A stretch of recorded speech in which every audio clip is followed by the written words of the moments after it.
All right. All right. Hello, everybody. Welcome. Happy Friday, everybody. Hello. We freaking did it. We made it. It's Friday. We're here. I hope you all survived. I hope you survived your work week. If you're still working this weekend, I'm sorry. But if you aren't, Hi Mel, ¿cómo estás? How was the day of the best leyenda del Apex? I don't know what a leyenda is. But thank you so much for stopping by. Hello. Happy Viernes. Happy Friday. Viernes. I'm doing wonderful. I hope you're doing well too. But yeah, hello, welcome, and happy Friday. Happy end of the week if it's the end of your work week. Happy Ace Attorney Friday night court fight day. I'm excited. You guys know I spend all week looking forward to this day. 13 months here, and I hope there are many more. Thank you so much. Thank you so much, Zengets. Thank you. Hello, Zengets. Thank you for the 13 months. Hi, Rose. Hi, Trooper Zero. Hi, Von Zeal McZeal. Welcome, Imperial Monarch. Kayla, welcome. Mitchell does Twitch. Welcome, Alan. And here we go. Hey, folks. How we doing today? Doing well on my part. Had a swell day off. Got to relax and everything. Hell yeah. That's how we like to spend our Friday. I hope you're doing all right. Alan Hobson, welcome. Crow Storm, welcome. Catalyst, welcome. Just Sipping Tea, welcome. Goalie Herb, good to see you. I just got myself a big thing of hot water. I've got another thing that is full of Advanced GG Calamansi, which is my new favorite flavor. So I have just a little bit of caffeine as well. I don't know if you can tell. I kid. Sprin, welcome. As far as days off go, not too bad. Even got to visit my old man for his birthday today and celebrate. He's 64 years. Young, as we like to joke in his family. Well, happy birthday to Alan Hobson, Dad. And I hope that the rest of you all had a good Friday as well. If you are still in the middle of your week, hopefully this will be a wonderful reprieve as you listen to me voice act my heart out and, try not to wreck my voice as we nerd our way out through this awesome story.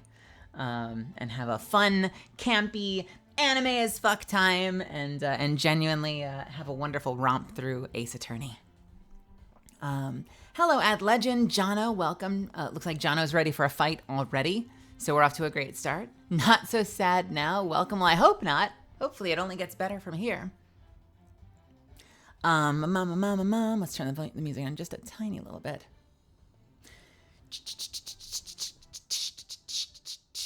Can't wait for Maya to get accused of murder again. I mean, would we be surprised? Right now, Maya's kidnapped. We'll get into that in a second. If you weren't here last week, we just started last week the finale case of the second game. It's Farewell, My Turnabout. As you know here, if you've been here before, we're playing through all the Ace Attorney games. I try to voice act everything. It's a fun little sort of interactive story where we get to solve some puzzles. However, it's also a really exciting story with a lot of twists and turns. And so, as always, my big ask to everybody is no spoilers in chat. If, you're tossing out if you've never played it before and you're tossing out an innocent idea hey, have we been back to the park yet?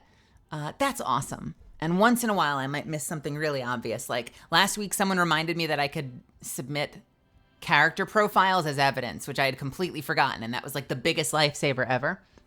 But if you're putting together your big, conspiracy theory, major case lore theory, all the better to keep it to yourself.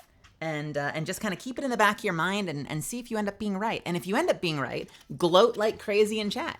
But since there are a lot of mysteries involved, my one big ask is always to help preserve the experience and help preserve the mystery for everybody. Your mom's BFF. Welcome to my chat, by the way. Welcome to my stream. You came on a fun night. This is a performance night. It's a little bit of a light performance stream. I do a lot of variety streaming. I do a lot of single player games as well. I've been going through Baldur's Gate, but tonight we're going through Ace Attorney, and so it's going to be a bit of a fun little campy performance. So I hope you enjoy it. I hope this is content that you're here for. Again, Durbin, thank you so much for the 2 months. Zangetz, thank you for the 13 months. Every little subby helps. Sky Ooze, welcome, welcome. Arc Sign, good to see you. Welcome, welcome, welcome. Can I pay you to say something like, zings that are not actually zings? As long as I can understand it. I don't say anything that I can't understand because that just seems like a recipe for disaster. But we do have a little bit of a rule.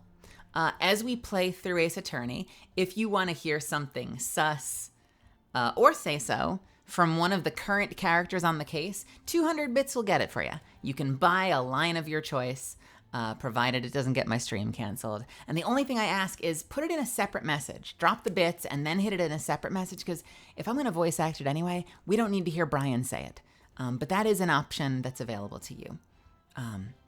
And otherwise, just, hold the space and have fun and enjoy the story together, because it's a wild fucking ride. It's going to be a crazy ride. It's only going to get crazier. I've said this before. The Ace Attorney finales are always absolutely nuts. So you are in for a treat tonight. It's a shout out, but in Spanish, a Spanish shout out for my friends group. I'm going to be honest with you. I'd rather shout out something in English because I need to understand it. I know you wouldn't do this to me, but just in case someone, asks me to say something really shitty to someone, I don't want to be that person that just says the words on screen without realizing I'm like dropping slurs or something. So I've always rather operate in English, if that's all right. But I'm happy to do a shout out for you if you'd like. You don't need to pay for it. I would do that for you for free. But in English. In English, please. The other thing I'll tell you is I do have a little bit of food coming. I know some nights I don't eat during this because I don't want to have to be taking breaks to chew when we're in the middle of the story. But I haven't eaten all day today, so I hope you'll forgive me for having a little tofu over rice with some broccoli and a couple of dumplings just kind of on the side. So I'll occasionally pause to shove something in my mouth and we'll eat a bit. But yeah, these are very vocally stressful sessions for me. So this is a great day to make use of that hydrate button as much as possible. Remind me, I have a tremendous amount of fluid next to me to help keep my voice nice and soothed. I have a little straw next to me. We talked about this last time to do a little bit of healing straw phonation. This is a long session. We tend to go like 6 hours, and that's a long voice acting session. So I do my best to kind of preserve my voice. That usually means, just so you have a heads up, that usually means I take a lot more breaks. So we're going to take a lot of pee breaks. We're going to take a lot of 3-minute breaks as I get up and rest my voice. But the good news is I'm never going to go ahead without you. Okay? So as long as we're okay with that, you understand that when I hit that 3-minute button, yes, there's ad revenue, but I'm also getting up too, so you're not going to miss anything. And if for any reason I miss one, like if I fuck it up and an ad starts, spam that ad emote or spam me in chat, because I don't want to leave you behind. So if you're not one of my subbies, just make sure I know, and I will stop what I'm doing and make sure that you're here before we keep going. Does that sound good? It's mostly just about me trying to protect my voice and also make sure that since I'm drinking a lot of water that I can get to go pee a lot. My food is almost here. So what I might do is I might just chill and we can vibe and chat for just a couple of minutes until I have it in front of me. And then once I've got my food in front of me, we'll jump into the story. How does that sound? I'm not leaving you. It's my favorite stream all day. You know what I'm worried about, though? So it's now Friday. I bit my cheek. I know, you're all tired of hearing this.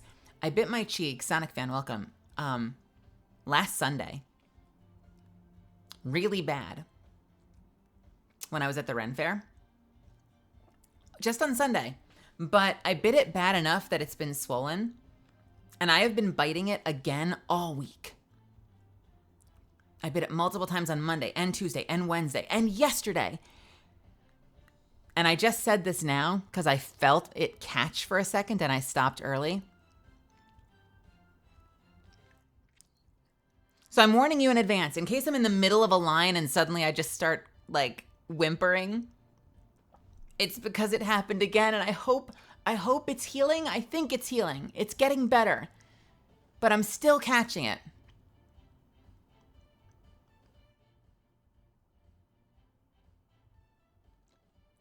Hopefully we won't have to deal with it tonight, though. I really hope so. I really do.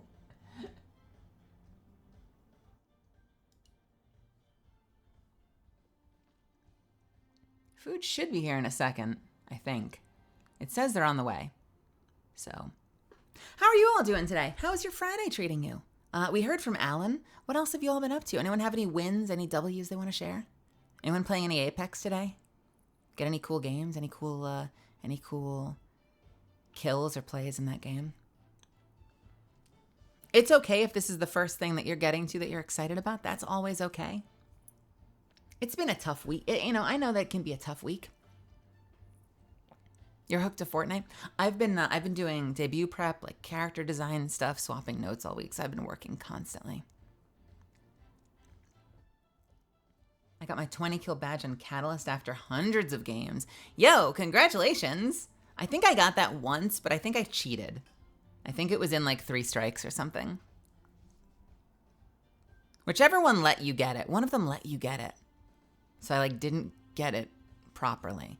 There was a game mode that made it easier. I swear to God, there was a game mode that made it easier that still let you get badges, and it was stupid. Congratulations, though. That's freaking nuts. I found a warlock build I enjoy. I fear I may no longer be a hunter one trick. Hey, we love warlocks. Warlocks are amazing, Cav. Also, hello, Cav. Can I share a quick story with you while I'm waiting for my food? Can I tell a quick story? Do you all know, have you met my wife? She's dreading this. Have you met my beautiful wife, Yura? Do you know Yura? Look at this lovely lady. This is Yura Sarai, who is another fellow partner and content creator on this platform. She is a fellow streamer. She plays a lot of Monster Hunter and is a genuine good bean, has a wonderful personality and sense of humor and a big heart, and I adore her to death. We were hanging out earlier today, privately, on a call, doing wife stuff, and it turns out she sent me something. Ooh, my food's here. Hang on. Let me grab that and I'll finish the story. One sec.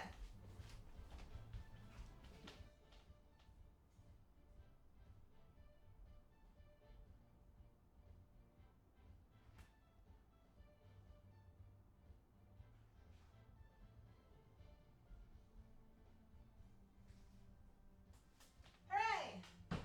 Yay, let's go. Got food. All right.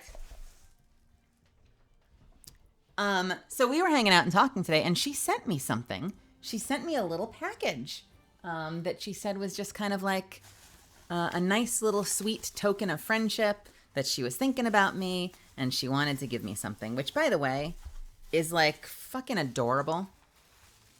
Is super sweet. I don't have a lot of people in my life like that, and it was really, really sweet and nice of her to like think of me and like send me something. And so I opened it up, and it was like, I'm getting it right now. It was like this adorable little care package. It was this adorable, I didn't plan this story, by the way, so I apologize in advance if I have to stop for a second to like take some photos. But it was this adorable little care package. Tell you what, you know what? Actually, fuck it. Let's take a little tasteful photo. We'll take a little tasteful photo. And I won't share too much of the note because it's private. It's from her to me, but I will tell you the funny part about it. Okay, let me take this photo. Ooh, and this. And there was this. So...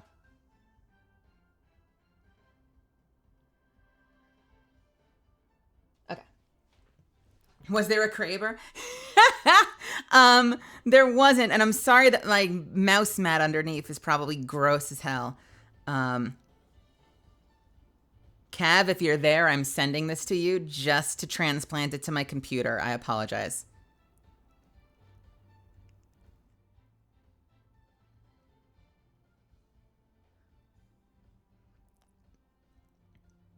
All right. So, gross mouse mat solidarity. So look at this. Tell me this isn't the cutest fucking thing ever. Look at this little care package I got. Tell you what, let me go into, bam. Where is it? Ooh, where'd you go? Hang on. I'm so good at this. I'm so good at this, you guys.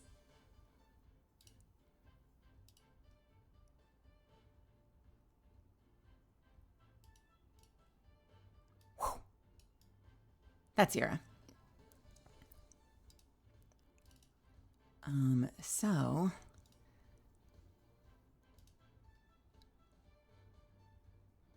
I need to clean my desk. Okay, bam. Look at this. Whoa, too big. Look at this adorable note, little care package that she sent me. It had little like Oreo style like white chocolate and chocolate cookie, little cookie chocolate snacks, and underneath is this thing called Horn, which are these little wafers that are filled with chocolate. They're made by Meiji, who I think is the same company that makes Choco Rooms. There is this little kind of balancing serum that I can put on my face, as well as a deep clean fresh cream cleanser, and a little mask, like a little gummy mask that I can put on. And as you can tell, I didn't let you see the whole thing, but she wrote me the most beautiful freaking note. Hand wrote it in script. She wrote it in script, and she sent me a little sweet note. And it was really adorable. And it said that she appreciated the time that we've spent together, and that she appreciates having me in her life, and that we don't always get to talk, and she's got a lot going on, but she just wanted to let me know that, you know, she appreciates the effort that I put into being friends with her, and that she feels really lucky to have me. And that because we talk about egg tarts a lot, whenever she goes to a bakery we both love, 85C, and she sees the egg tarts, she thinks of me. Which I think makes me... It's not quite saying you're my little egg tart. But it is one of the cuter things someone has said to me recently. And then she went on and gave me tips on how to use the face cleanser and the serum. And she said, hopefully the goodies find you well. And she ended with a huh and a what. How sweet is that? How freaking sweet is that? And then, you can't make this shit up.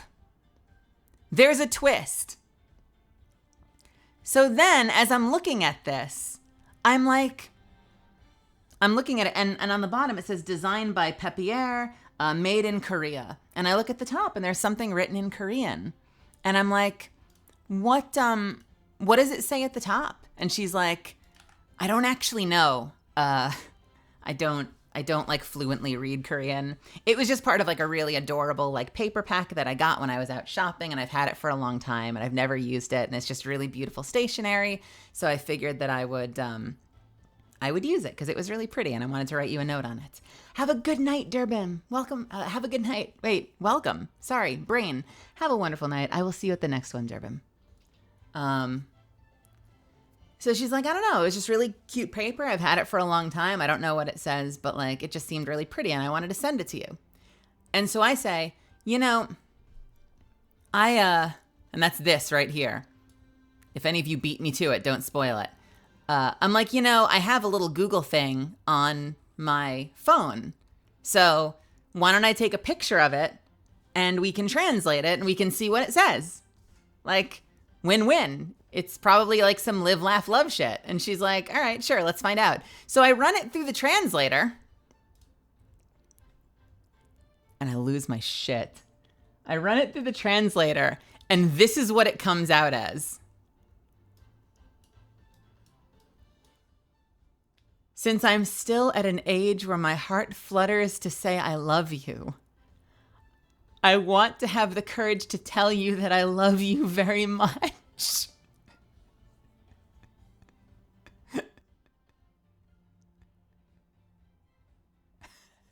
I'm like, I didn't know you felt that way. She's like, oh no. The message has gotten away from me.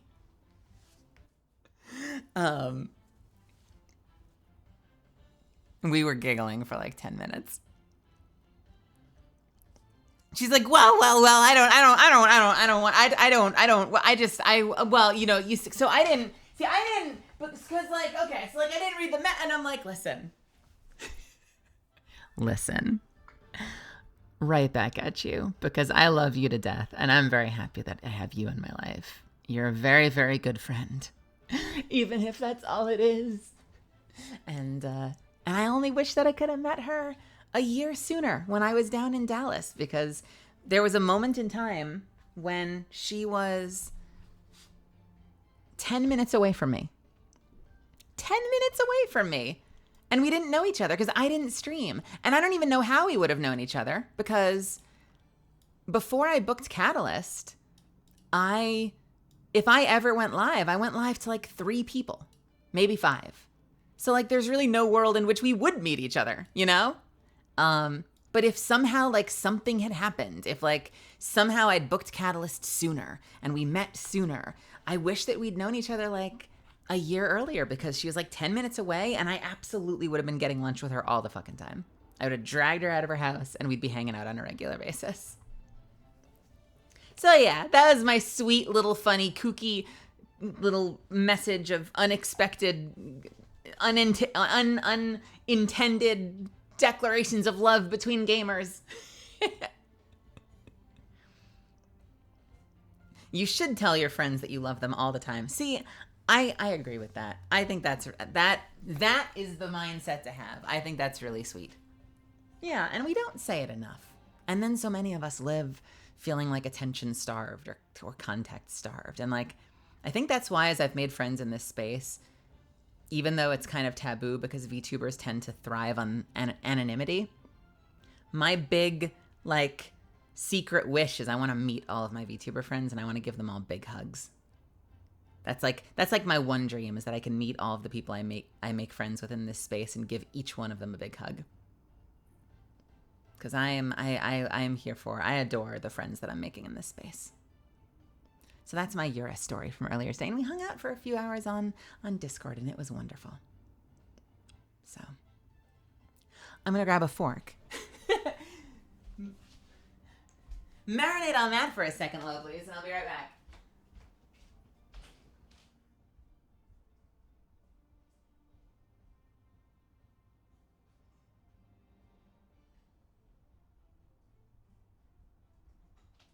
I love that it's not just like I struggle to tell you how I feel. It's like it's such a I don't know, it's such a like high school anime, like, because I'm still at an age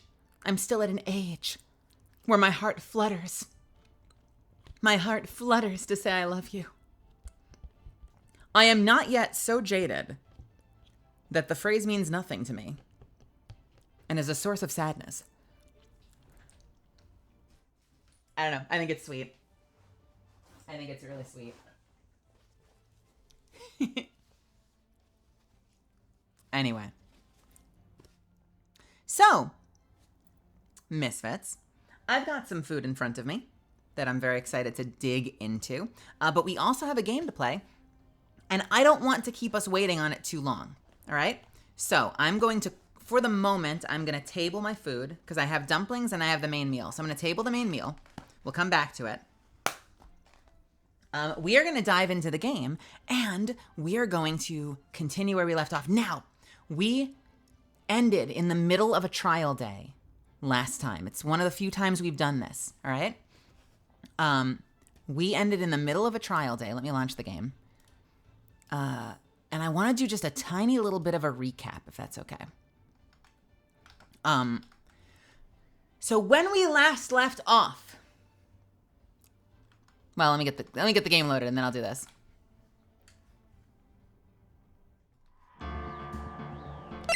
Okay.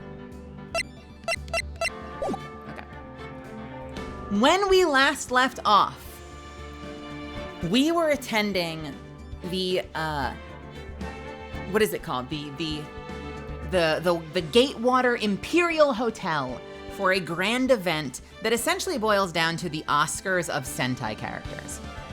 And we watched the two most popular Sentai characters, the Nickel Samurai and fill in the blanks as we go, and the Jammin' Ninja face off, ultimately the Nickel Samurai winning the Grand Prix and taking home the award. Nick is there, Maya's there, and Pearl is there. Because they were given tickets by an old friend from our second case ever, Will Powers, who was, of course, the Steel Samurai accused of murder in the last game and acquitted. Who, by the way, looked super freaking dapper in a yellow or orange marigold-colored suit, if I remember correctly. But he's not the only returning character. Wendy Oldbag, the former security woman from the Universal Studios equivalent, Global Studios, is now working security in a space suit for some reason at the hotel. We also ran into an old friend from Turnabout Goodbyes, the case where Miles Edgeworth was accused, Lotta Hart, who also came back for Reunion and Turnabout, the second case of this game.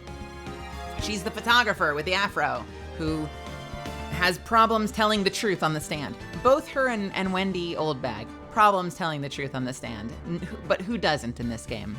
Poison Gecko, welcome.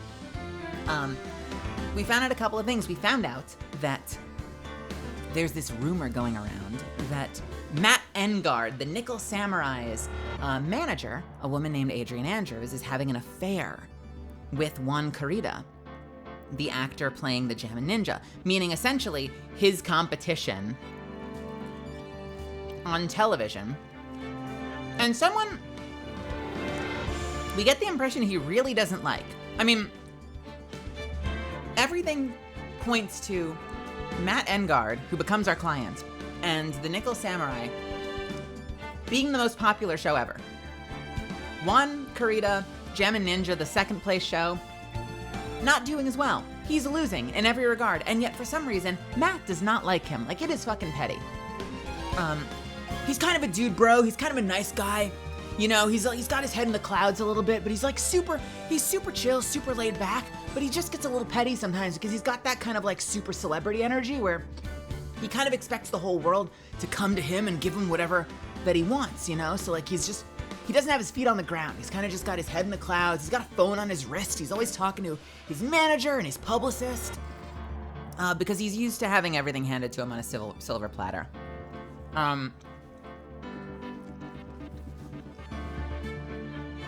We find out there's this rumor going around that his manager, Adrian, was having an affair with his competition, Juan Carida. And that's why Lotta's there. Lotta's trying to get a picture. That's one of the reasons Wendy is there. She's trying to get a picture. And I say was because Juan Carida is found dead. Shortly after the ceremony, and shortly before the Nickel Samurai, not Matt Engard, it's announced as the Nickel Samurai, was supposed to make some sort of confession live on television. And before that can happen, Juan Carida, the Jammin' Ninja, is found dead. What's worse is that a knife from Matt Engard's room is found in his room, stabbed into him. And a button from his clothing, a bloody button from Juan Carida's clothing is found in Matt Engard's pants. Why his pants? I don't know. It kind of feels raunchy, but his pants. And so Matt is arrested. And Matt is going to stand trial. And for all intents and purposes, this kind of feels like a regular Ace Attorney case. Like you'd assume, because Maya is obsessed with the Samurai series, that she would beg us to represent Matt Engard so that we can please get him off the hook. Because he's a celebrity, because she has a little bit of star crush. We assume Maya would talk us into representing him. But there's no chance for that to happen because Maya goes missing. Maya goes missing, and then we get a call from a mysterious voice who tells us that he's taken Maya captive and that he intends to kill her if we don't find Matt Engard not guilty, if we don't get him acquitted. Maya is taken hostage, and we get a threatening call saying that she will be killed if we don't take on Matt Engard's case and find him innocent. We're told that Matt Engard is being framed, that he did not kill Juan Carita, and he's being framed, but for whatever reason, instead of just representing him, Maya's taken hostage, and we're told, fuck the 3-day trial system. If we don't find Matt innocent, in 1 day, Maya is going to be killed. And so begins the mad dash to find evidence. And evidence we do find. We talk to Matt. Matt is not super helpful. He is an airhead. He's got his head in the clouds. He's just kind of like a celebrity, man. We use the Magatama on him. He doesn't, nothing comes up. So he's just kind of like a chill bro. What is interesting, though, is his manager, Adrian Andrews. We learn more and more about her as we go. She's very coy. She's very to the point. She's very serious. And at first it just seems like she's kind of like this sort of like, she's his business manager and she's kind of has this like dommy mommy energy. But then we ask her a question about the murder and a bajillion Cyclops pop up. She doesn't want to talk about it. She knows something. But then we find out more. We find out that not all is as it seems with her, and not even just related to the murder. We find out that she is not in a great headspace. She's emotionally, I want to be charitable, not in a great headspace. And that part of the reason she is because her former mentor, who was the manager to the victim, Juan Carita, took her own life recently.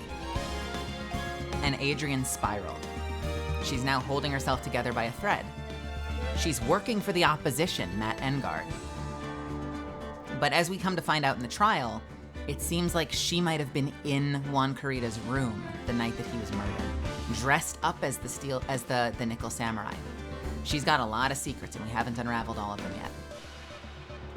So we formulated a theory. I formulated a theory that the reason there was going to be this mysterious confession by the Nickel Samurai on live television was that potentially Adrian Andrews might be trying to frame Matt Engard for some reason.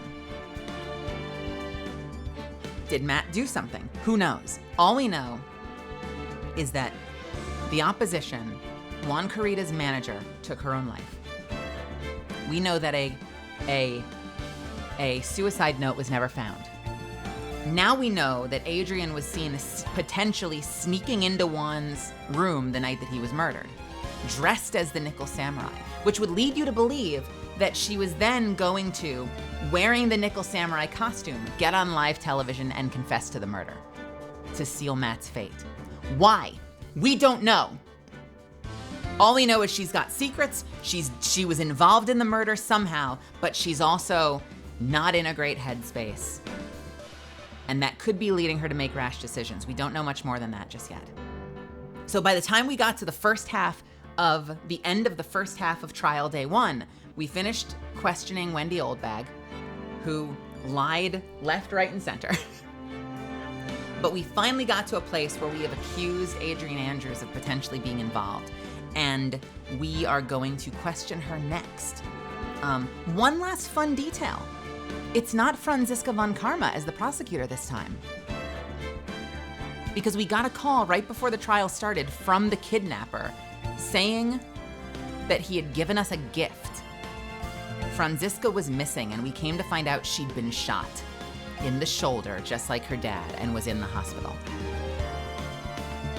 So who's gonna fill in? The boy is back. Edgeworth is back. He has no apologies for anybody.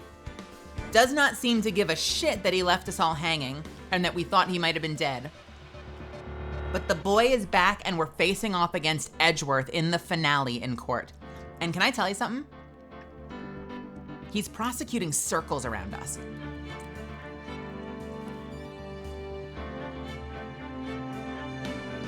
I'm telling you,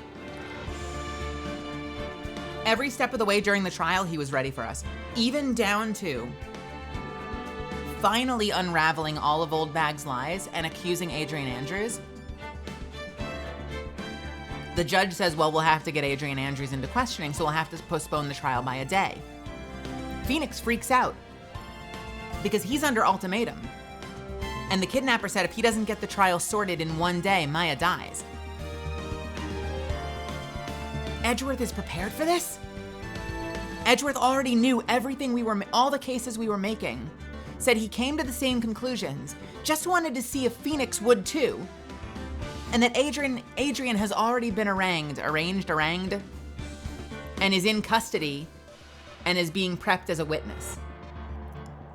So our whole first half of the trial day was essentially catching up to Edgeworth. So wherever he went, whatever freaking like Dragon Ball Z training montage he went through while he was gone for the rest of this game, he has come back as a Super Saiyan prosecutor and has been just running circles around us so far.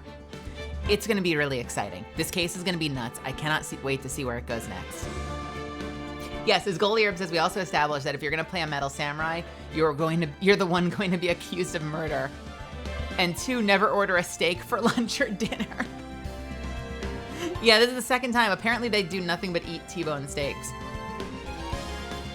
All right. That was a lot of words. Does everyone feel somewhat caught up? Are we ready to jump in?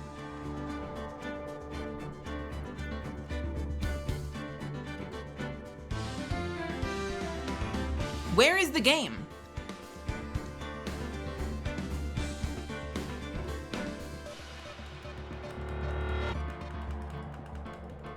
Hold, please.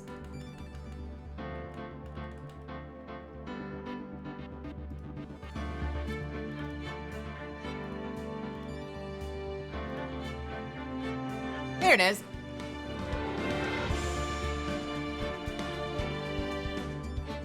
All right. You would not actually want that. Bad troll is bad. All right, Misfits, so this is what I'm gonna do. I'm gonna hit the add button. We're gonna take a quick 3-minute break. I'm gonna take a couple of bites of my food. Once we've got a large chunk of time on the timer, we're gonna dive in and we will continue. Farewell, my turnabout. So don't go anywhere, or if you need to, hit the restroom, fill up your water, grab a snack, change into something comfy. Curtain is about to go up. House lights are coming down. Check your frickin' tickets. The show's about to start a little bit later than usual, but we're gonna go as long as we possibly can. I will see you in just a couple of minutes.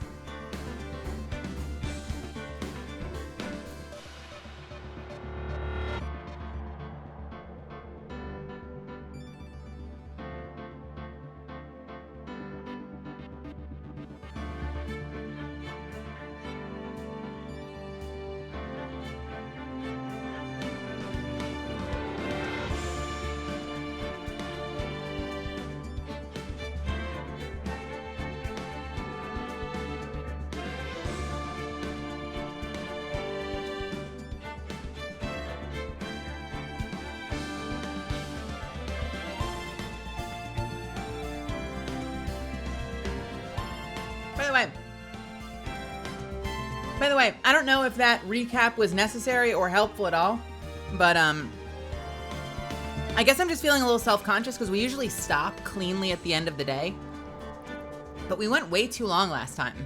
So I had to stop in the middle of the trial. So I'm like, I feel like we need to do some kind of recap. So I did the best I could. I hope I didn't make it worse. Sounds like I might have made it worse for just sipping tea, but I did my best.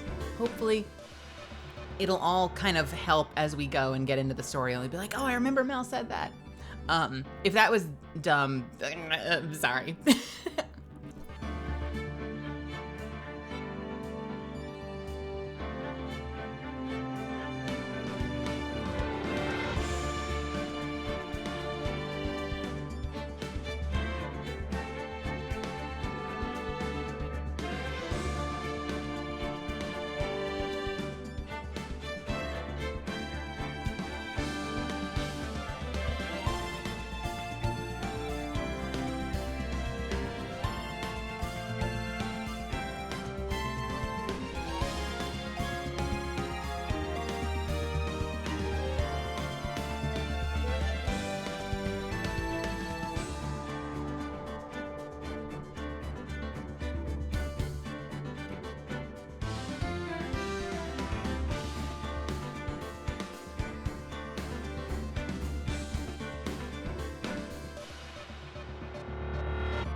I mean, shit.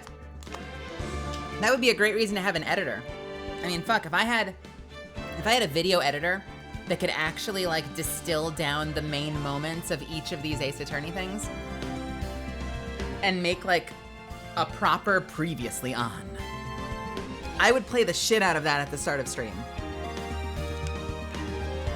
So, I mean, listen, I ain't asking anyone to do anything because I certainly can't afford to pay a team yet. But if anyone ever felt like doing that, I will play that. I will play that.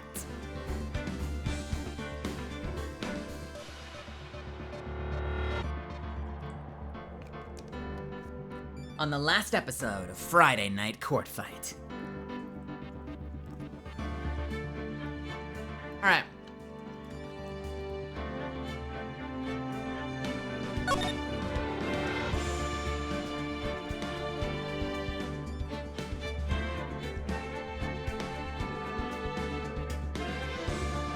We are loading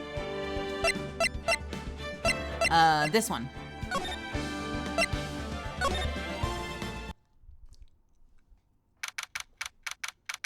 So the very last thing that happened was we accused Adrian Andrews of potentially being involved. Matt Engard's manager, because she had snuck into Juan Carita's room. We thought that the trial was going to have to extend by a day, but it turns out she's already here because Edgeworth's ahead of us. So we are going into the trial lobby to prepare for the questioning of Adrian Andrews.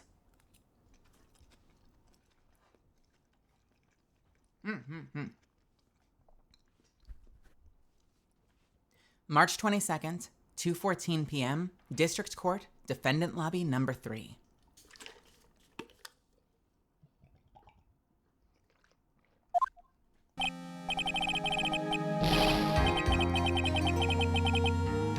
Dude, I can't believe that Adrian... No way. Not cool.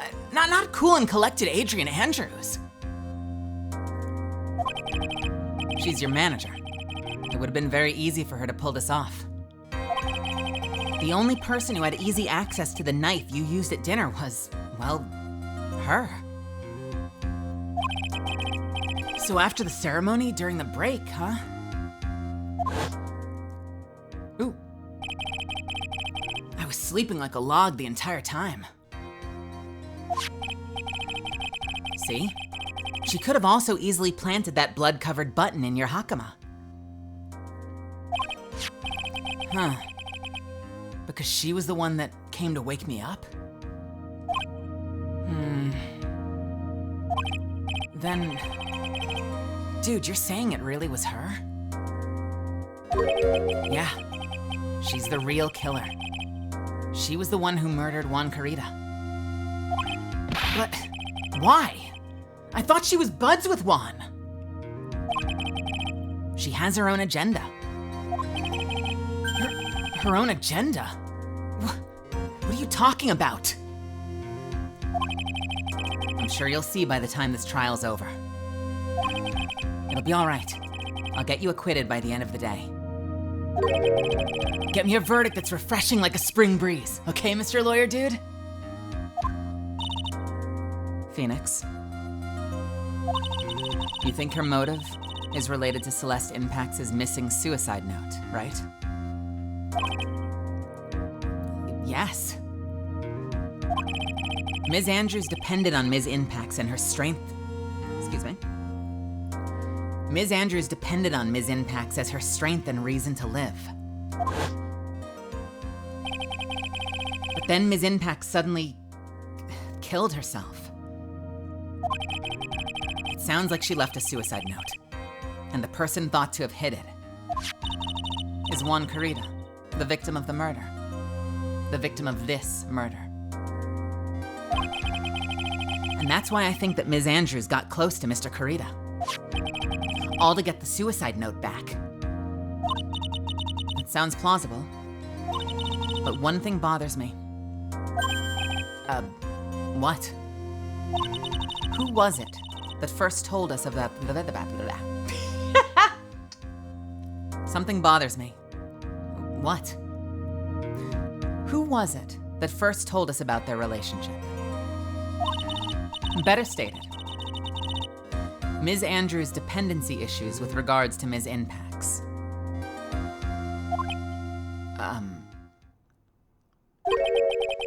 It was Edgeworth. It looks like he's still the one in command of the ship. Don't let your guard down yet. Don't let your guard down yet. March 22nd, 2:25 p.m., District Court, courtroom number 3. But first, a tiny bite of food. That's true, actually. So, I mean, granted, we have official police reports, right? But the only reason we have this theory about Adrian Andrews being this, like, kind of emotionally unwell person is because the prosecutor told us.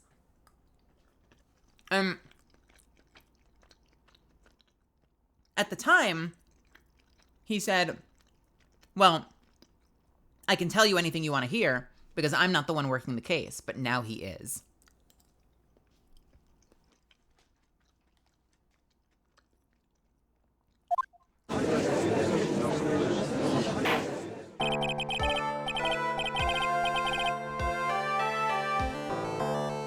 Court will now reconvene. Now then, Mr. Edgeworth, if you please. The prosecution calls the witness subpoenaed by this court. Ms. Adrian Andrews, the person who discovered the crime in Mr. Juan Carita's room.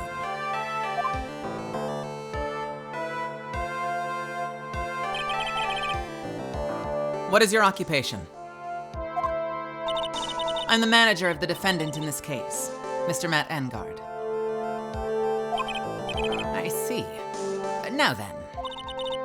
Before we begin, Your Honor, I have one request.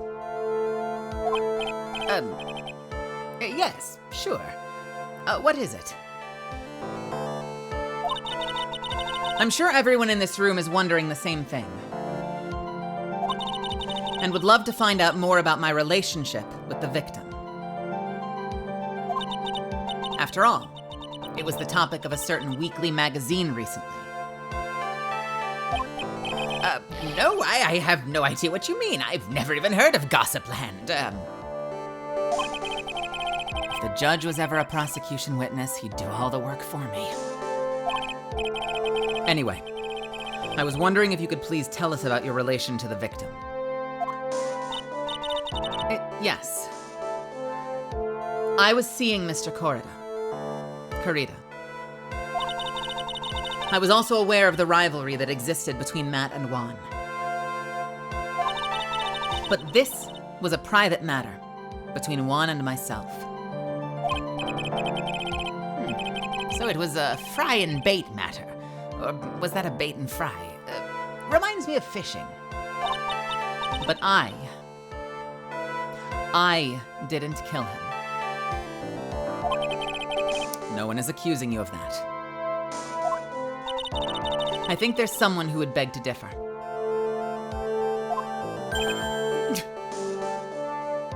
Jesus, called right the fuck out by the witness. I think we all understand your relationship to the victim now, Ms. Andrews. Very well. Witness, please testify to the court about what happened when you discovered the murder that had taken place.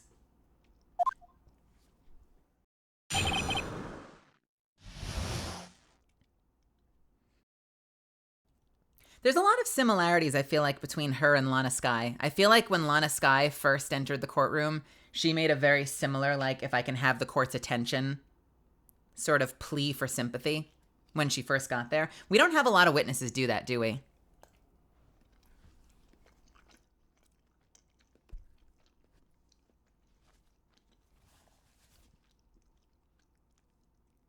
When I found the body.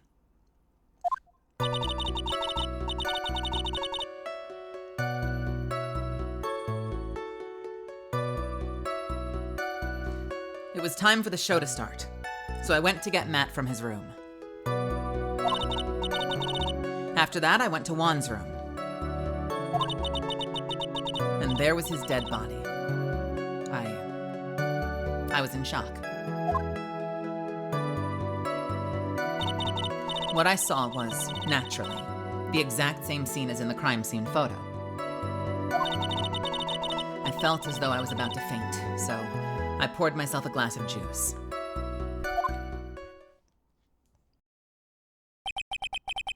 You poured yourself a glass of juice? Yes. Sadly, I didn't remember not to touch things at the scene of the crime. And I disturbed the crime scene by moving this one thing. And that is when the fingerprints on the wine glass were made, Your Honor.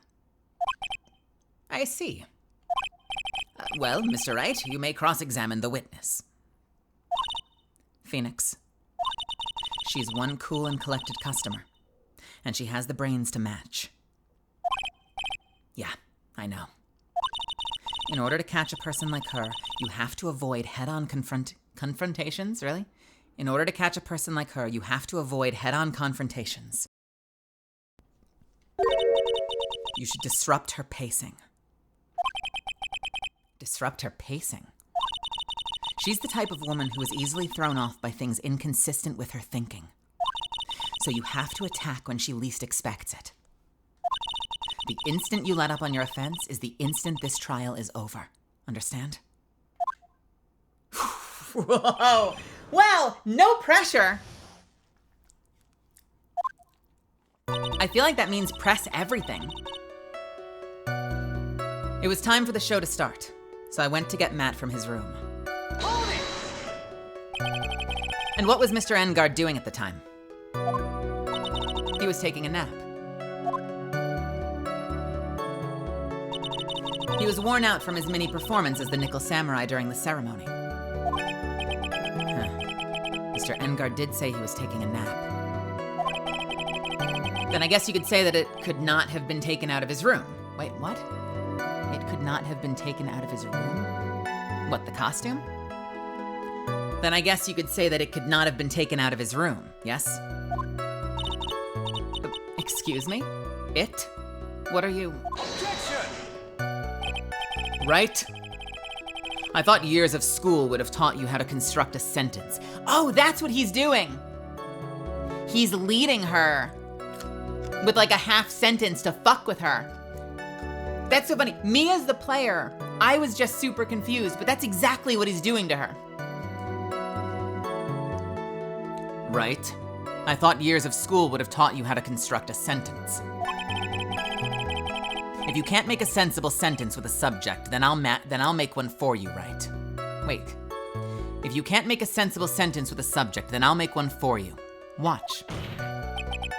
Did you, Ms. Andrews, remove Mr. Engard's knife from his room? No. Subject, verb, object, right. Did you skip basic grammar? The witness may continue. I'm gonna do that again. Now that I understand what he's doing, I'm gonna play that one more time, if that's all right. It was time for the show to start, so I went to get Matt from his room. And what was Mr. Engard doing at the time? He was taking a nap. He was worn out from his mini performance as the Nickel Samurai during the ceremony. Mr. Engard did say he was taking a nap. Then I guess you could say it could not have been taken out of his room, yes? Excuse me? It? What are you? Objection! Right. I thought years of school would have taught you how to construct a sentence. If you can't make a sensible sentence with a subject, then I'll make one for you. Watch. Did you, Ms. Andrews, remove Mr. Engard's knife from his room? No. Subject, verb, object, right? Did you skip basic grammar? The witness may continue. Got it. I know what the plan is now. After that, I went to Juan's room. And why did you do that? As a friendly gesture. Juan was to make an appearance with the other heroes. So the show was supposed to be a show of friendship, huh? Is that the only reason? I beg your pardon? What are you implying? You had a certain goal in mind when you started to get close to him, correct? So perhaps you had a more personal matter to discuss with the victim? Sorry, but I didn't have any such intentions in mind at the time. I can't get her to talk without a strong piece of evidence, I guess. May we continue now? May we continue now? Witness, what did you see when you got to his room? And there was his dead body. I was in shock. You were in shock? What? Was I not supposed to be?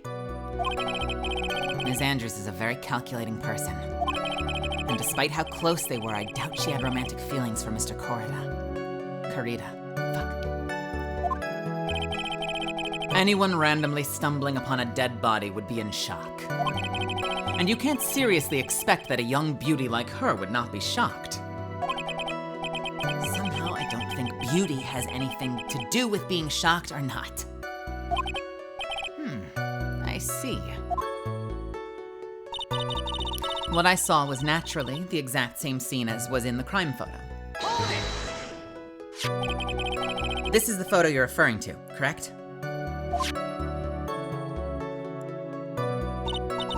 Yes, the one with the knife lodged in his chest. And the guitar case was like this too?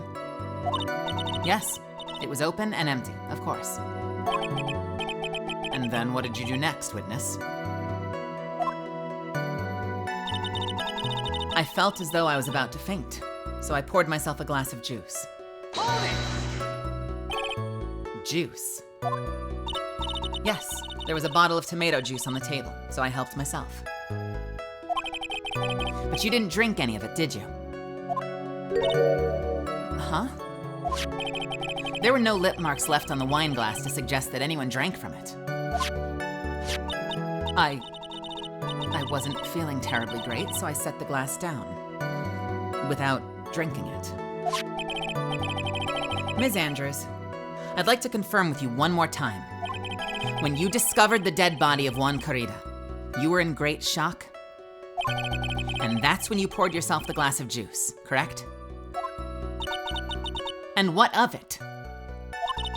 My mind really was a complete blank at the time.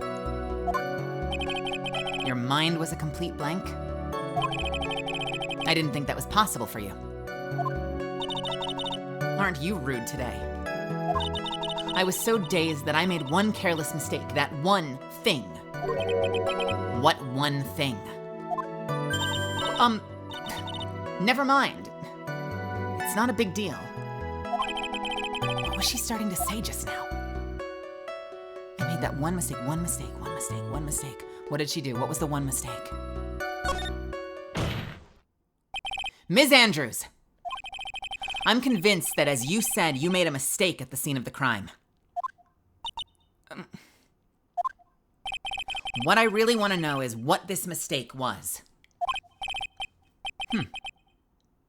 Actually, so would I. I'm sorry. It's kind of embarrassing. When I set the glass down on the dresser, I accidentally knocked the flower vase over. Vase.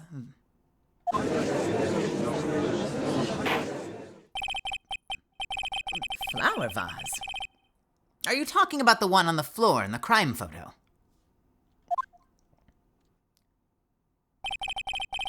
This mess of glass shards? It was originally on top of the dresser. But when I bumped into it with my elbow, it fell onto the guitar case.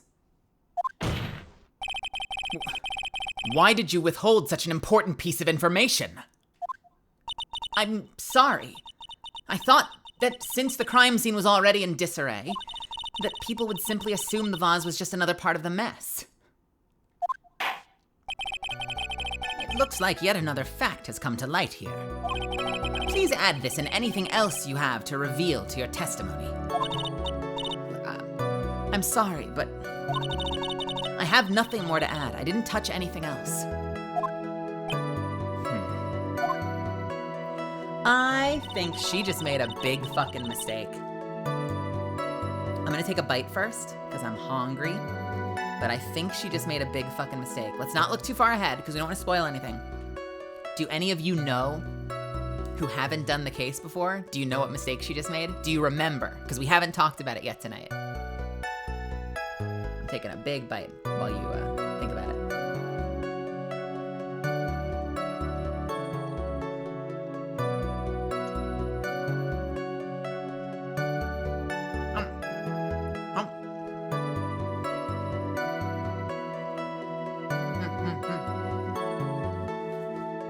Sunny 420. Plain and simple. What is wrong with this testimony she just added? Why is this wrong?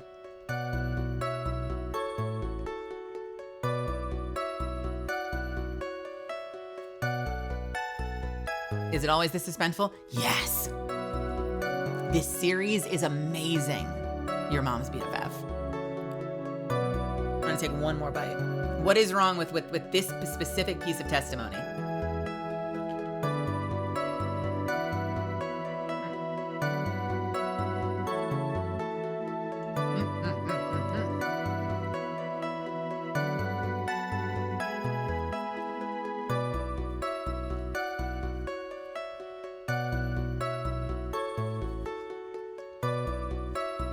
Yes, Jono.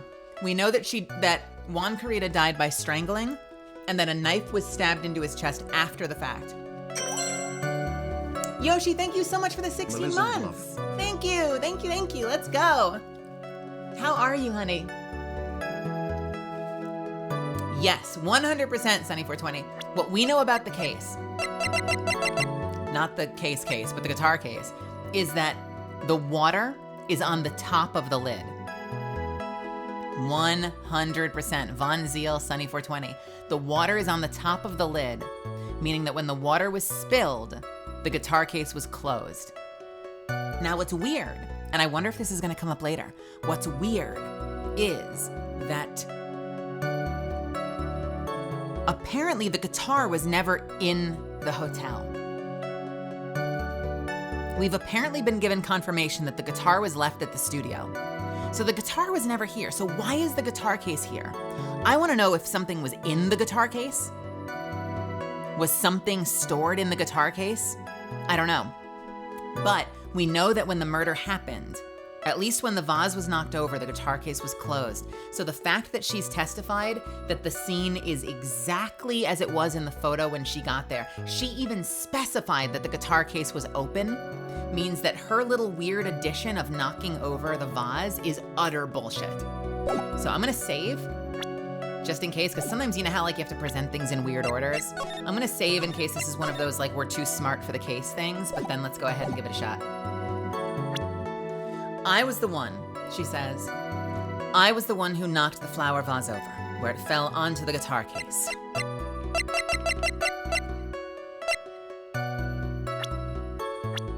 Objection! You testified that you knocked the flower vase over. Is this correct? Yes. And are you sure it fell onto the guitar case? Is there a problem with what I said? It's not some problem. It's a major problem. It's true that the top of the guitar case was wet with water. However, that's exactly why it's so strange. Ms. Andrews, you testified that the vase fell onto the guitar case. However, if that was true, the case should have gotten wet on the inside, not the outside.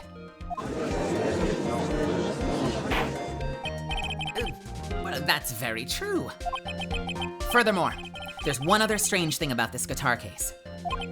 And what is that? Let's take another look at the crime scene photo. The remains of the vase are scattered on the floor. And what's wrong with that? If the guitar case was open when the vase fell,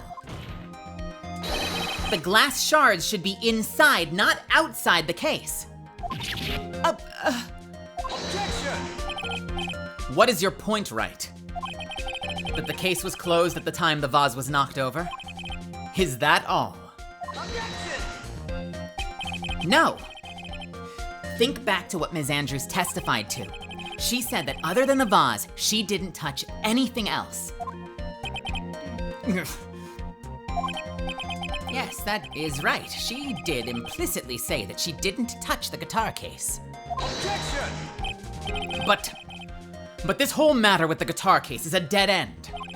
The bright red guitar was found at the studio. It has no bearing on the case at all. That may very well be. However, the empty guitar case does seem to have no relation to this case, doesn't it? It seems that there's no deeper meaning to the guitar case. Yeah, but why would she lie? Why would she lie then? Hey, Crimson Scythe. Well, Mr. Wright, do you think we need to hear more details about the guitar case? Oh, fucking of course we do. The empty guitar case. I believe this is a crucial piece of the puzzle. Ha!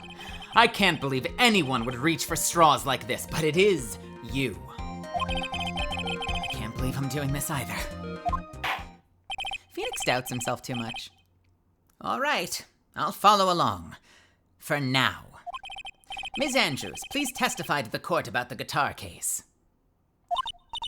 Yes, Your Honor.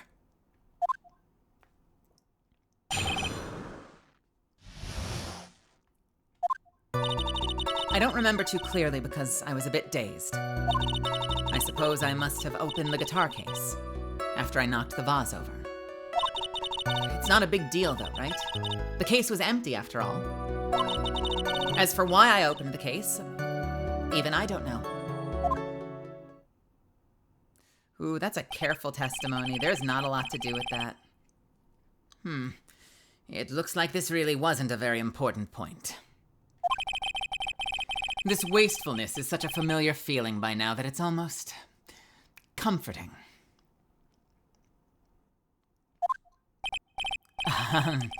Anyway, I'll just go ahead and start the cross-examination.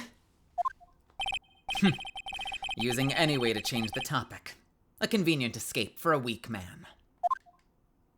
And I'm gonna take a quick bite, because I'm hungry. Is 0 Hour easy to do solo? I think it's a bit challenging to do solo. Is it impossible? No. But it is a bit challenging, because you're on a timer. That's the challenge. So unless you can get do the damage you need in like 20 minutes, you're in for a rough time.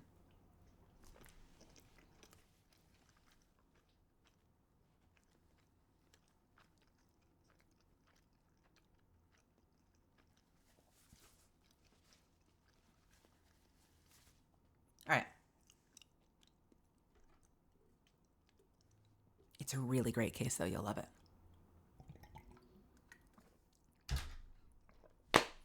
Did I just say case? It's a really great mission, though. You'll love it. The guitar case. Okay, so we're going to do the same thing. We're just going to hit her hard and fast with as many interruptions as possible to see if we can throw her off. I don't remember too clearly because I was a bit dazed. Hold it!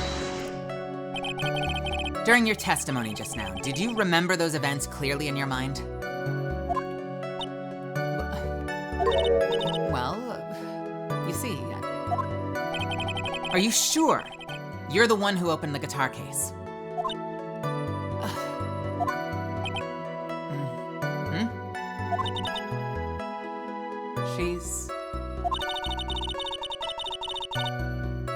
She's waiting for someone to tell her if she should answer or not. Sounds like her dependent side is taking over. Well, Ms. Andrews? Yes. It was me.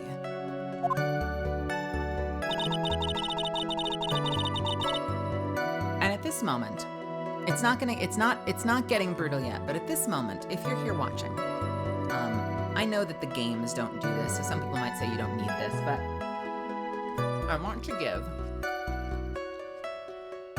a humble little content warning.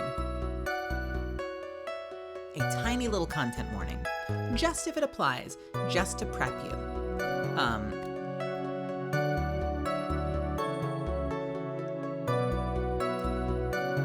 This case does eventually involve a certain amount of triggering someone with some emotional sensitivity to get them to break on the stand. This is a game that's rated E for everyone, so it's not terrible, but I just want you to know that in advance, as you can see the way that the conversation is going now. There is a little bit of disregard for Adrian's emotional well-being as this cross-examination continues. Lightly. I don't want to scare anyone off, but I do want you to be prepared for that.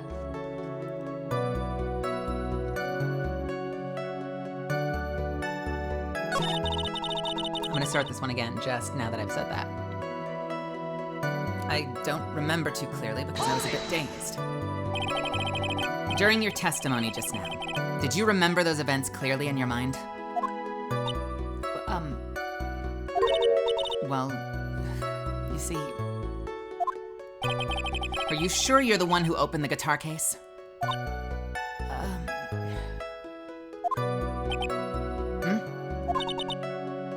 She's waiting for someone to tell her if she should answer or not. Sounds like her dependent side is taking over. Well, Ms. Andrews? Yes. Yes, it was me. Andrews, can we borrow that card? Yeah, I should mention that. She's holding the same card. We don't know what this card is yet, but she's holding the same card that Maya found.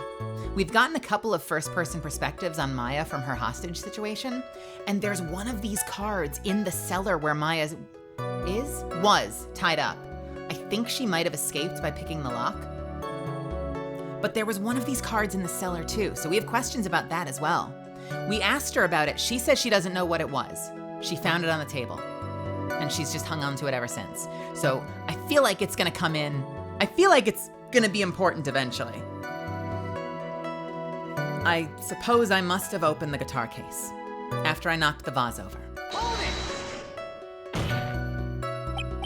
So you opened the guitar case then?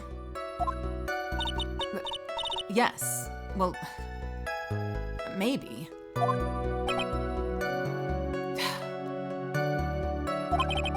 Why did you open the guitar case? Huh? Mr. Kurita's dead body was right there in front of you, wasn't it? I would think that the first thing you would do is call for help, not open a guitar case. Objection!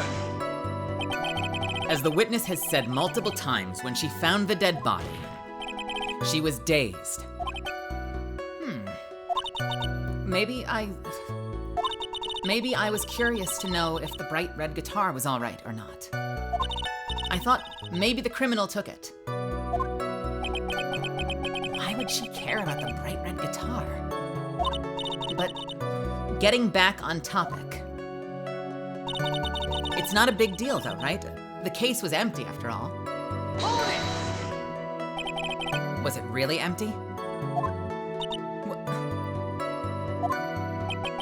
I was just wondering if maybe when you opened the case, the guitar was still inside. Objection! How long have you been a lawyer, Mr. Wright? Have a little professionalism. The bright red guitar was found at the studio. These trials would be over in half the time if you would just pay attention. Yes, pay more attention, Mr. Wright. Sorry. As for why I opened the case, even I don't know. Was that because you were shocked and dazed at discovering the victim's body? Yes, that's probably it. Huh.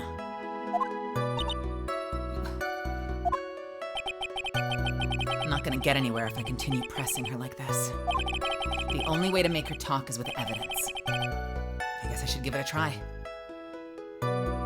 It's also weird that she would pour a glass of tomato juice after the fact. Like, yes, I understand nerves, but scream help and then grab a drink after the shock. Yeah, I don't disagree. I think you're absolutely right. Or go get help and get a drink from Matt Engard's room. Like, why did you sit there and like pour a chill glass of tomato juice over a dead body, right? Come on, Phoenix. We can't afford to let her up. We can't afford to let up on her now. I wasn't planning on letting up, but she's at her weakest now. So this is our chance. Yeah, if we had a weapon to hit her with. I'm sure a weapon is hiding somewhere in the court record, waiting to be found. All right, this is what we're gonna do. I have an idea. Oh, fuck. There were not as many as I thought there were. Here's my theory. I think.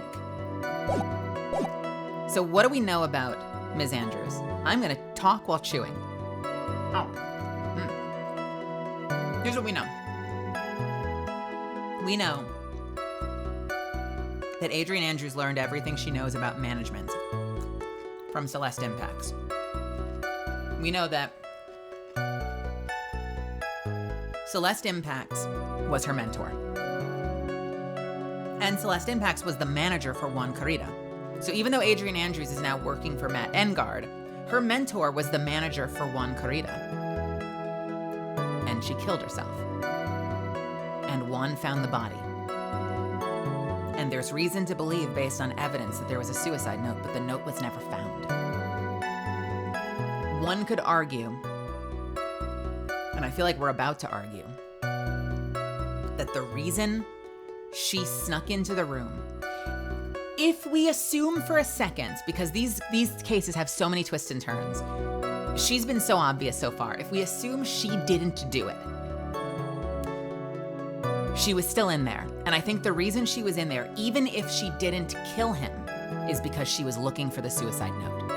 That she thought maybe Juan had kept it after all these weeks, years, months. I don't remember when it happened. I think it was recent, maybe in the last 6 months or something. That maybe Juan had kept it. And I bet she was looking for it. So let's see if I'm right. Because we have a piece of evidence that says, was her suicide note hidden? Objection! And I'm wrong! Oh no! This evidence clearly reveals the contradiction in that statement, Your Honor. How exactly are the evidence and the statement just now related? Well, they aren't, are they? Not at all. Mr. Wright, please think the facts over before making accusations. Okay, hang on a second. Let's look at the other piece. I'm convinced that that's the right answer, but maybe we're being too smart right now.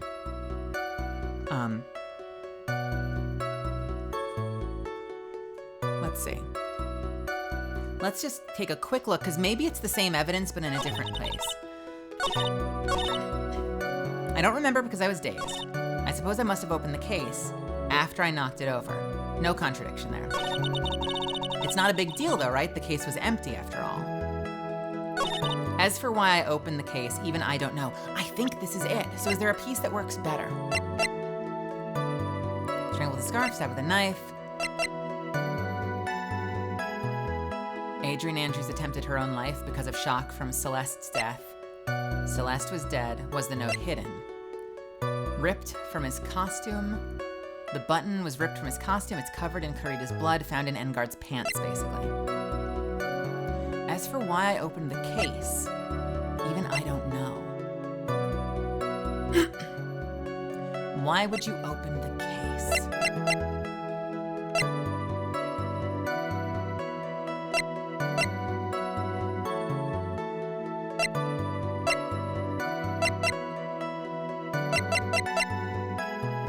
I think this is a second piece of evidence. So where do we start? The case was empty after all.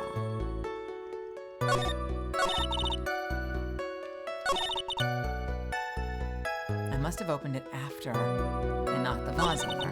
It's not a big deal though, right? The case was empty. Was the case empty? Was the case empty? I mean, we are pretty damn sure we know it was empty. There was some water, but only on the top of the lead. Bears his fingerprints.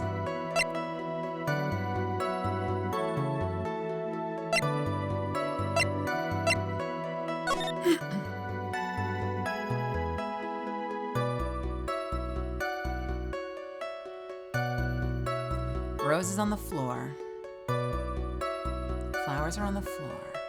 Why would you open it?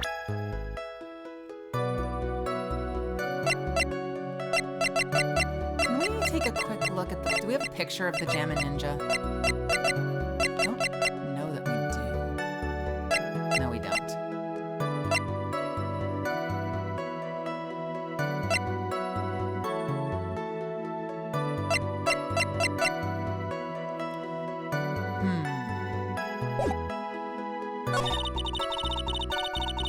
I don't think it says.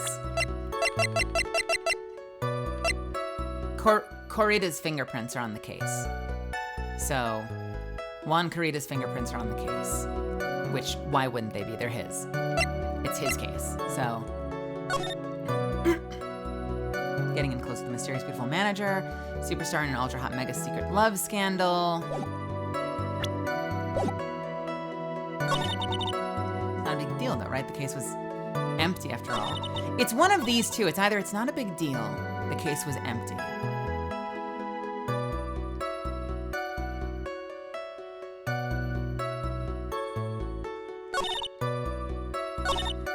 Why is it not a big deal?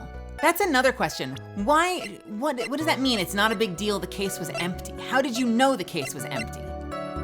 Can I try presenting the guitar case? There's some water, but only on top of the lid. There's his fingerprints. That's a question. Why doesn't... Maybe we present the case because it didn't have her fingerprints. I suppose I must have opened the guitar case. Where are her fingerprints? Let's try that. Objection! Hey! There is no way that you are the one who opened the guitar case. Why would you say that? It's elementary, my dear. Because the only fingerprints on this guitar case are those of the victim.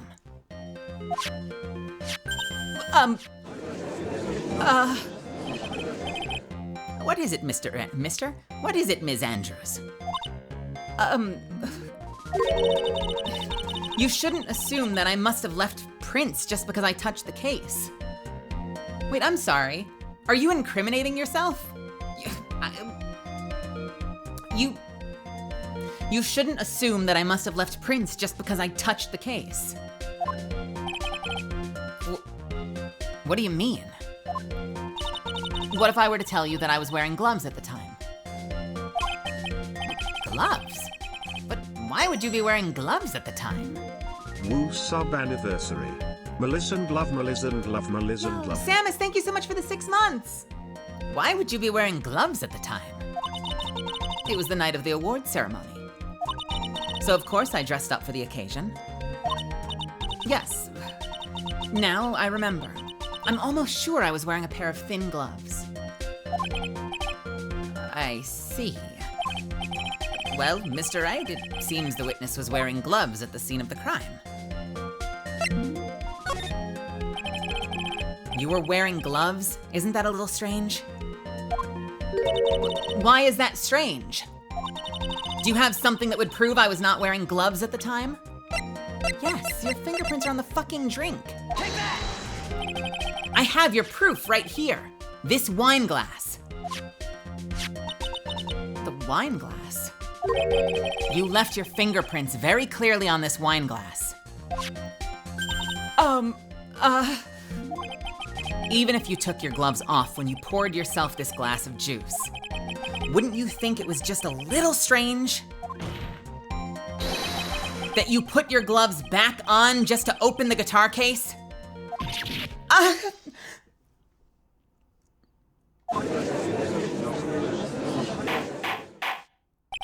Order! Order! Order!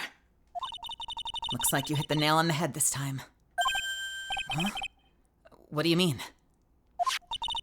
I believe that guitar case plays a very important role here. But it's just an empty case. I wonder if it was really empty, though. But the guitar, the bright red guitar was at the studio. Phoenix, drop all of your presumptions. What was the guitar case? What was in the guitar case was not the bright red guitar. You don't mean it was a bright white guitar? Oh wait, that's not right either. Phoenix, you're a fucking moron. I admit that it would be unnatural for someone to do that. So the witness was not wearing gloves, despite the fact that on the case. Your Honor, this is obviously Your Honor, this is obviously the defense's usual misdirection tactic at work. Steer the court towards an unrelated topic, then lull us all into his misguided. No, Your Honor. Please recall that Ms. Andrews had testified that the vase fell onto the guitar case, which means that the case was closed when the crime took place.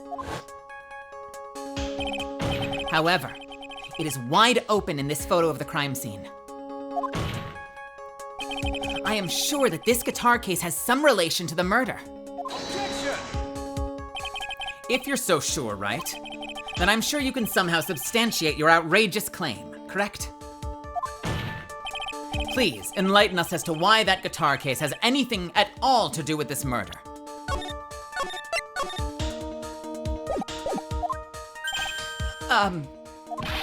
Can you do that, Mr. Wright? Well... Okay. Let's suppose for a second. Hey, Zeffins. Let's suppose for a second that the bright red guitar was not the only thing that could have been in the case. The bright red guitar, they're gonna make the same joke again. The bright red guitar not being the only thing.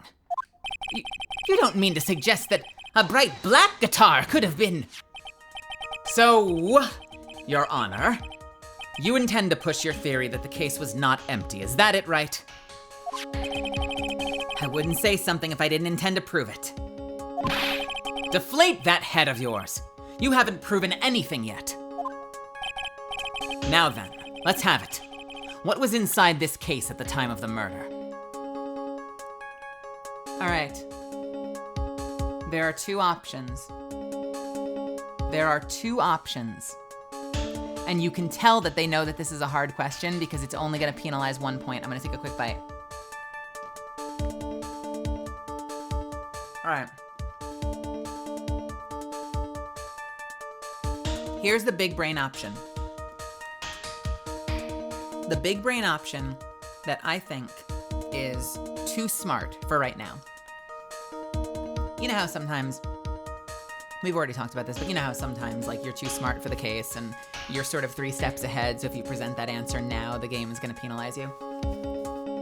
I think the big brain answer is still this, that she's looking for the suicide note. I don't know if it's time for that yet. I think what was in the case was a second costume. I don't think she went down the hall in a nickel samurai costume because we already know that Matt was sleeping in his room in costume. He never got out of his costume. So I don't think Adrian Andrews is gonna like strip him naked while he's sleeping and put on his costume to go over to Juan Carita's room. That is way too risky. So I think for some reason, I don't know how, I don't know why, I don't know how she would have gotten it in. I don't know if Juan Carita is involved and and I don't know if this implicates Juan Carita somehow. But I can't help but think that for whatever reason,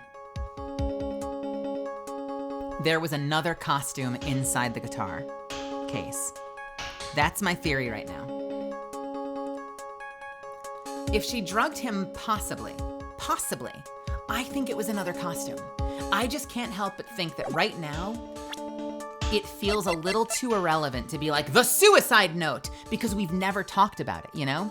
And there aren't a lot of moments in this game where you bring up something completely apropos of nothing. Like usually there's a lead-in. Like there's gonna be a lead-in where they're like, but she was already killed. We solved that case. Why would she be searching his room? And you're like, because of the suicide note. Here feels premature. Okay, let's try it. If not, we'll try this one second. I think the costume. Now then, let's have it. What was inside this case at the time of the murder? Take that! This is a photograph. Yes, but what's important is what is in the picture, Your Honor. Wait, in the picture? It doesn't take a genius to see what I mean. What I'm proposing is, inside the guitar case was the Nickel Samurai, the hero's very own costume. What? Mr. Wright, explain yourself. Right. Are you saying that the witness opened the guitar case to take out a costume? What insane point would there be to doing something like that? That insane point would be to wear the costume, of course. Ms. Andrews put it on to hide her identity so she could make her escape. After all, you couldn't let anyone see you leave, could you, Ms. Andrews? I refuse to accept your theory. Do you have anything to support such a preposterous idea? Just outside the door was an investigative photographer who was starving for a big scoop. And in the end, she managed to get this shot, correct? You mean... That's not the judge's name. You mean... this photo? Order! Order! It looks like we've wandered into quite another mess again, haven't we? Nice job, Phoenix. Well, you know my strategy. Speak first and think later. So the real murderer was hiding inside a costume. Objection! Wait a second, Your Honor. The Nickel Samurai's costume would have been Mr. Matt Engard's. Why would something of the defendant's be in the victim's room? And inside the guitar case of all places? True. That is a little baffling. Mr. Wright, the court would like to hear your thoughts. What was this Nickel Samurai costume doing inside the guitar case?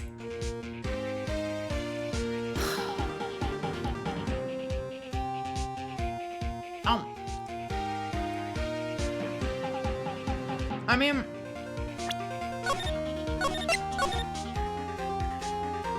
both can be true, right? It was a spare, and it was stolen.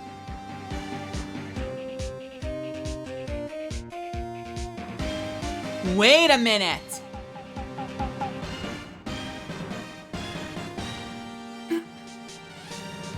I'm not gonna say it yet.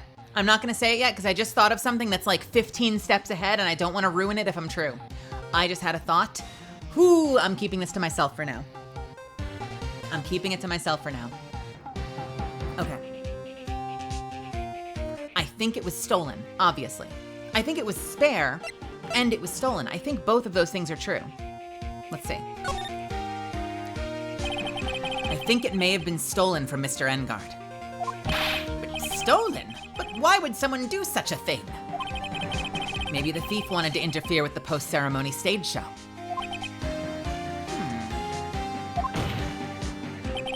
And so, if he didn't have his costume, then Mr. Engard would be forced to go naked.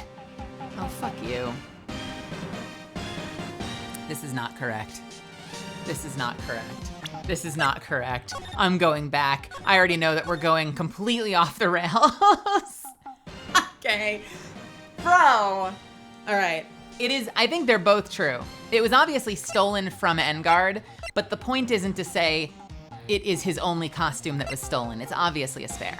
I love how we just went to Mars. He's like, it was obviously stolen because whoever stole it wanted to interfere with the ceremony. And I'm like, great. And he's like, and so if Matt Engard was butt naked, and I'm like, Phoenix, no, stop. Quit while you're ahead. If Matt Engard was butt naked, then everyone would have laughed at him on television. Anybody? No? Well, I thought it was a good theory. Okay. I want to refresh your memory. I'm not going to tell you my full theory, but I want to refresh your memory on something. And if you understand, if you pick up what I'm putting down, keep it to yourself, all right? Don't spoil it just yet. But every time we've asked our client, Matt Engard, about the post-ceremony. So remember, a note was passed around saying that the Nickel Samurai was going to make a confession after the award ceremony. Not Matt Engard. The Nickel Samurai was going to make an announcement. When we asked Matt about this, and every time we've brought this up with Matt, he has said he has no idea what we're talking about. That he had he said like maybe my manager planned something, but like he has no idea about any post-ceremony confession. And no Cyclops appeared. So he's not lying. So, it's, excuse me, I inhaled my food. So, it stands to reason that either, I think any of these three could be right, and I don't need to dig into it further just yet. Either Adrian or Juan Carita before he was killed, or Adrian in concert with Juan Carita before he was killed, we're going to frame Matt. Either Adrian maybe killed Juan Carita and was going to put on a Nickel Samurai costume and confess to murder on live television, or someone was going to confess to something else on live television, posing as Matt while he was napping. But Carita was killed first. That's my theory right now about why there's a second costume, why Adrian was seen exiting the room in a second costume, and why Matt, most importantly, why Matt doesn't know about the meeting. And as far as he's concerned, wasn't gonna be doing shit on live television. Like, that's a complete mystery to him. All right.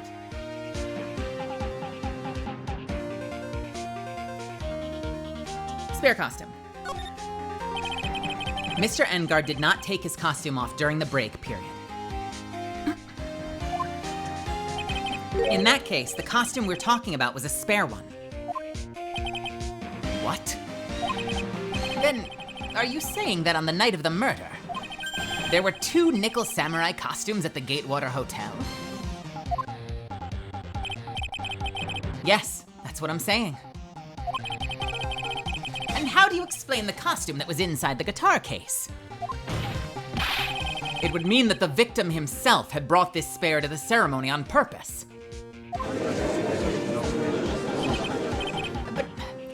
But why? The victim, Mr. Carita, was the Jammin' Ninja. Why would he secretly bring a Nickel Samurai spare costume with him? What could be the reason behind such a peculiar act?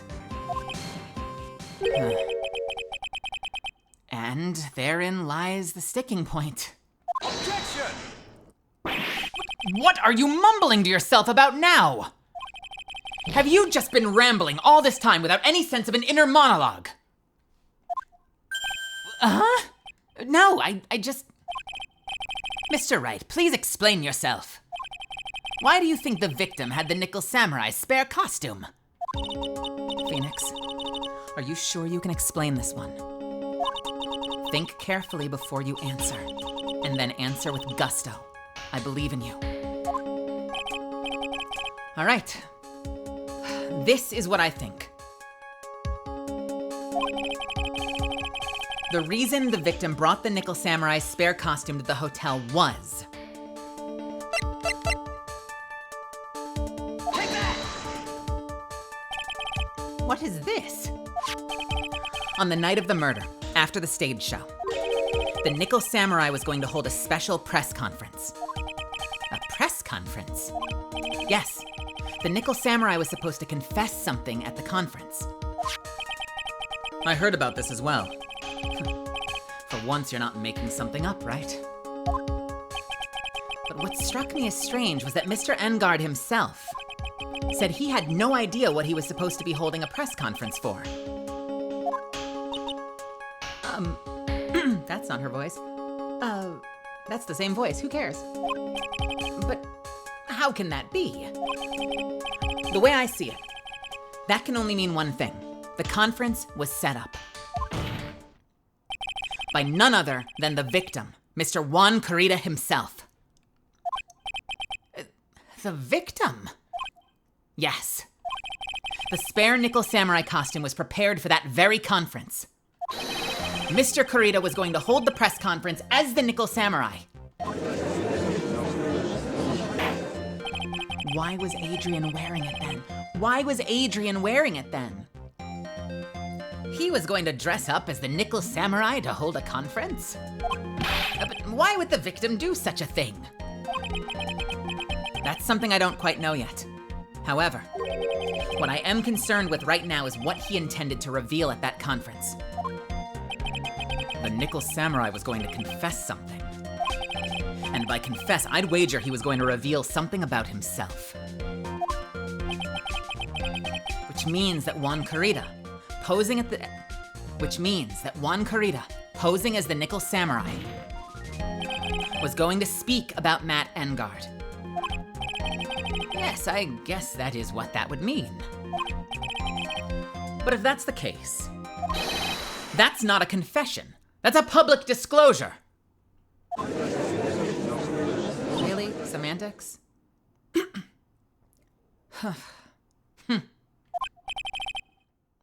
Ms. Andrews? I can see why you're pros at what you do. Pardon me? Yes, just as you say. The press conference was set up by Juan. But Ms. Andrews, please offer us an explanation for this. I was the one he'd asked to help set it up. And the person who prepared the second costume for him, that was also me. You! Juan had bet everything on the Jammin' Ninja this year. And if he lost the Grand Prix, he was going to make sure Matt was going down with him. That's what he thought anyway. He was going to ruin him, huh? It looks like somehow Juan had in his hands a secret so powerful that it would destroy Matt and... Wow. Somehow he had a secret so powerful that it would destroy Matt's acting career had it been revealed. What?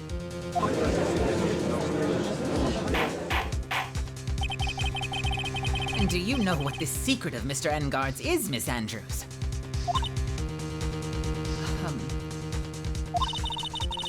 That's something only Juan knew. I don't know what it is. Ah, I see.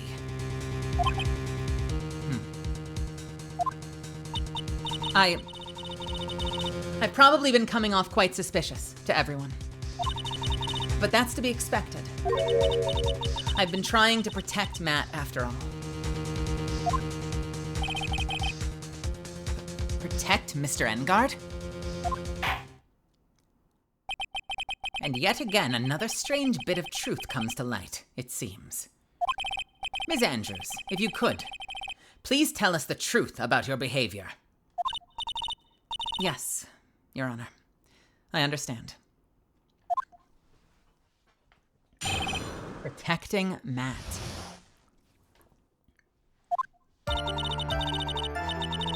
From the moment I saw the crime scene, I had a feeling that Matt was the murderer. Matt had to kill Juan, no matter what. And he didn't have an alibi for what he was doing at the time of the murder. My thoughts were confirmed by the evidence, of course, the button and the knife. But I'm Matt's manager, so I felt that I had to protect him.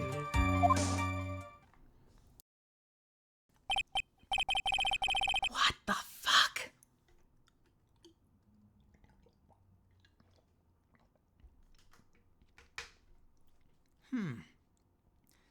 This does account for everything. Well, I am the logical type. We're finally seeing her true self. She's more nervous than... excuse me. She's more nervous than a scared rabbit. If the defense can find no fault with this testimony, I'm ready to make a ruling.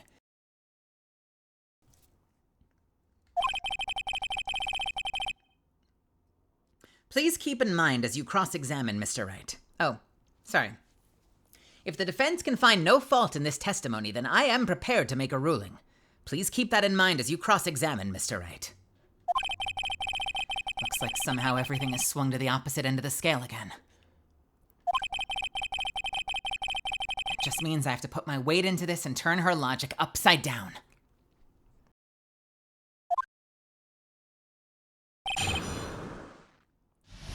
I accidentally inhaled just a little bit of hot sauce. And so I've been coughing a little bit and trying to mute my mic. I'm going to take another quick bite.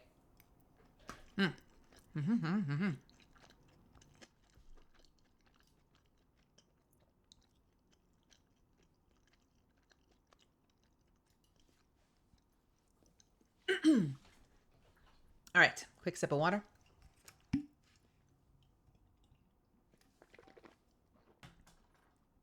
Oh, Crimson Scythe. I miss Damon Gant. He's one of my favorite characters. Protecting Matt.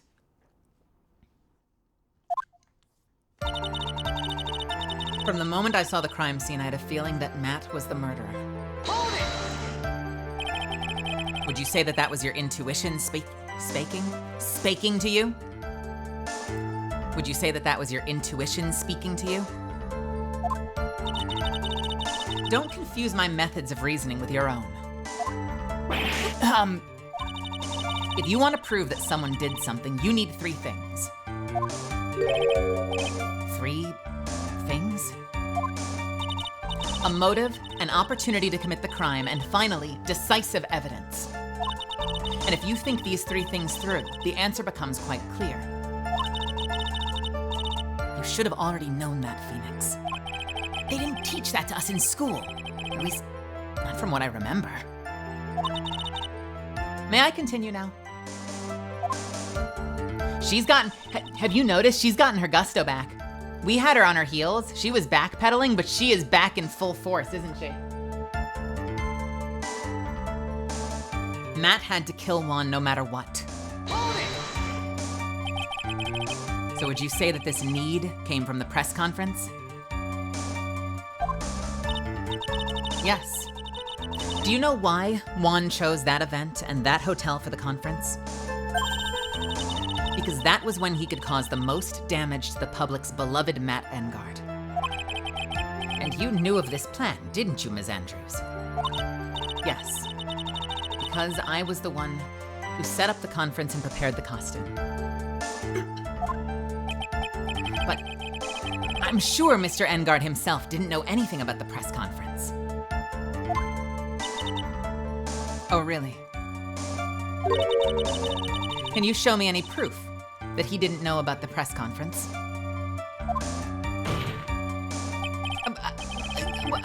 Anyway, the important thing here is that this information was not in your testimony. I agree. Ms. Andrews, please correct your testimony if you please. Grasping at straws now, are we, Mr. Wright? I know what his motive was, but I don't have any way to prove I'm right. I know what his motive was, but I don't have any way to prove I'm right. Has Mr. Engard done something to hurt or betray you personally?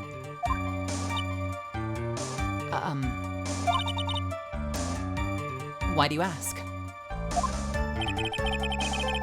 You were the one who helped Mr. Kurita with his press conference. And that event was supposed to bring down Mr. Engard, yet you still helped out. Objection! The person on trial right now is Mr. Engard, right? What the witness was thinking, helping the victim with his plan, is none of our concern. In any case, this means that the defendant had a motive to kill. I keep doing this to myself. And he didn't have an alibi for what he was doing at the time of the murder. Yes, Yes, he did. He was napping.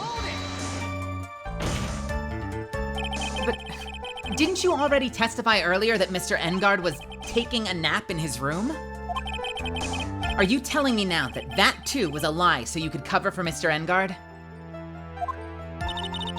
I'm not telling you anything of the sort. When I went to get him for the show, he honestly was sleeping.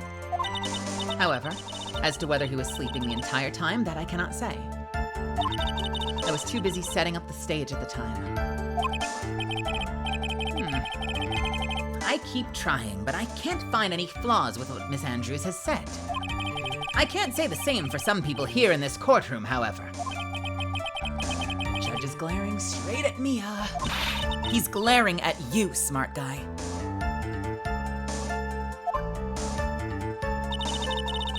My thoughts were confirmed by the evidence, of course. The button and the knife. You can hardly call the knife decisive evidence. The fingerprints on the knife could very well be a clever camouflage. The fingerprints on the knife could very well be a clever camouflage. Then, what about the button? The button? It's clear from the crime scene that the victim and his murderer fought. And during the fight, the killer ripped the button from the Jammin' Ninja's costume. You're talking about this button, correct? That button was found in the pleats of Matt's Hakama, isn't that correct? I would think that makes it very decisive evidence.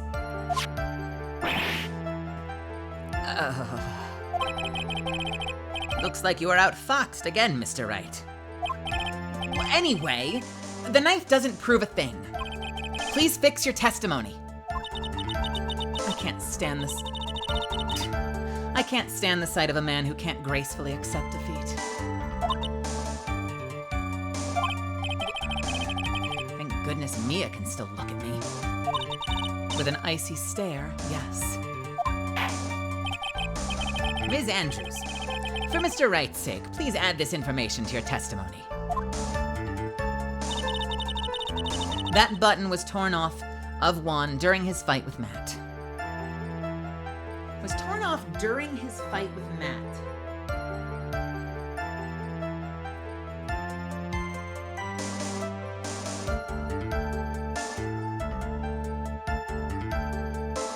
I don't believe that. That sounds like bullshit to me. And how do you know that? When the ends of the threads on the button and the costume were matched up, they were found to fit together perfectly. Or so I heard. I've heard that before too. But why would Ms. Andrews know about this case down to such fine detail? Don't look at me like that. Just because I'm prepared and you're not. And I thought I had her this time for sure. If there's anything to trip her up on, it has to be here. But where and what?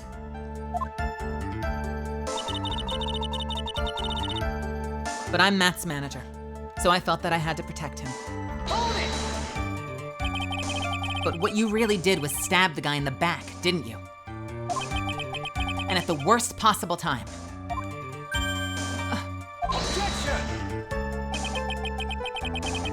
Who's to say that she really stabbed the guy in the back, as you put it? This witness could have disclosed things about Mr. Engard at any time. Why then would she wait until there was a large audience before doing so? It's the same reason why Mr. Kurita planned such an elaborate conference. Miss Andrews wanted to cause Mr. Engard as much damage as she possibly could. This witness bears ill will towards the defendant. This isn't the Phoenix Wright Wax Philosophical Power Hour. And please, stop slandering the witness. As I expected, Ms. Andrews' testimony seems pretty solid. Really? Because to me it sounded a little wishy-washy. Wishy-washy? Well, I guess we'll see if I can press a little more. You should know this by now. But you'll need strong, decisive evidence to make her talk. Got it, Chief. I'm gonna pin you down this time, Ms. Andrews. Stop slandering the witness. Immediately slanders Phoenix. Hey, Yura. How are you, honey? Yura! Can we get a shout out for Yura, who you should all follow because she's super fucking poggers and a great gamer and a super awesome, amazing friend.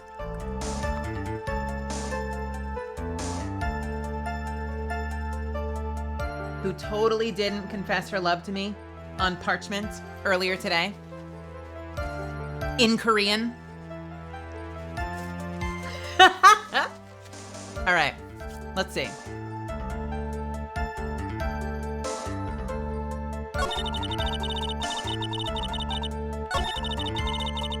So here's the two things that we've had added.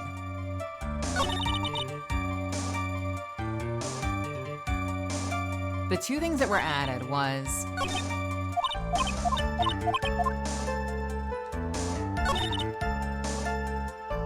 I know what his motive was, but I don't have any way to prove I'm right.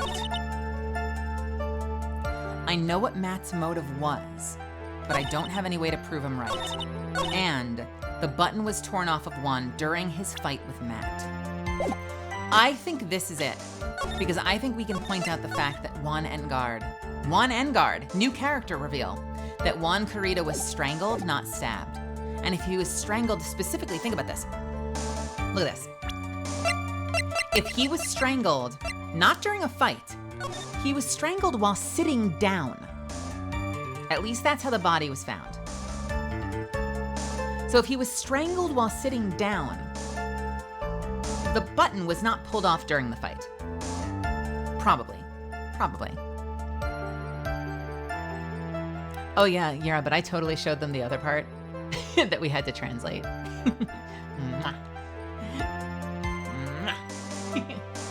God, that was such a gross sounding blown kiss. That was like a fucking male gnome from World of Warcraft. Do you remember those? The gnomes in World of Warcraft? You do like a slash kiss and they go,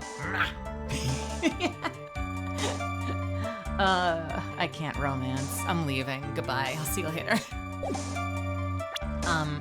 I think we have to show the scene from the car. Let's see if this works. Objection! I was wrong! Fuck!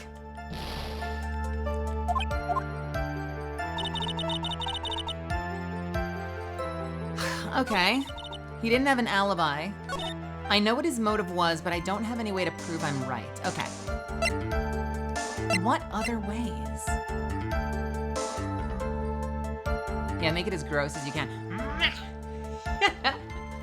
I kid. Yeah, Yura went the whole mile, and Yura gave me snacks. And I can tell you, if you misfits, if you ever want to find your way to my heart, the way you do it is through Italian lady, through my stomach. You send me delicious treats, I am loyal. Let's go.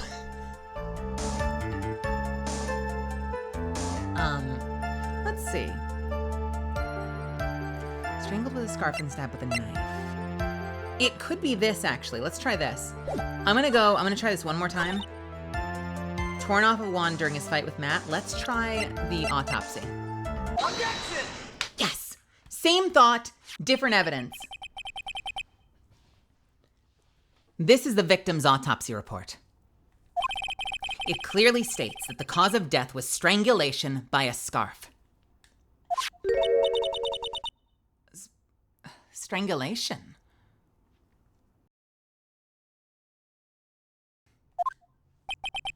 The knife stab to the victim was done after the victim had already died. And what does that mean? If Adrian is surprised by this? She could be lying, but if Adrian is surprised that the cause of death wasn't the plainly evident stab in the chest, then she didn't do it. She didn't kill him. And what does that mean?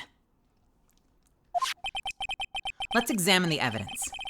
This button has the victim's blood on it, which would mean that it was ripped off the costume when? After the knife was stabbed into the victim. Exactly. Which means it is impossible that this button was torn off during the victim's final struggle. Because the victim was strangled to death in that fight. That's right, Ms. Andrews. There is no way that this button was ripped off during the struggle. This button was consciously pulled off the victim's already dead body. But order! Order! What is the meaning of this right? So what if the button was torn off the body after the victim had already died? What does what does that change? Let me ask you one simple question, Mr. Edgeworth. Why was the button torn off? What purpose did that serve? What purpose? We now know that the button was not torn off during the fight. So the murderer took the time and effort to purposely rip this from the victim's body. That would mean that the murderer had something in mind, wouldn't it? Mr. Wright, does this mean you know what the murderer wanted to do with this button? What was it? And we're gonna keep going after a quick break because we are 1 minute away from an ad. So I'm gonna go ahead and hit the 3-minute button. I'm gonna use the restroom. If you need to grab a snack, if you need to refill your water, go do that now. I will see you back here in just a couple of minutes.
one quick bite of food. And then we will continue. Bear with me for just a sec. You guys having fun yet? You guys enjoying this case yet? This case has so many twists and turns. It's definitely the biggest case since Rise from the Ashes.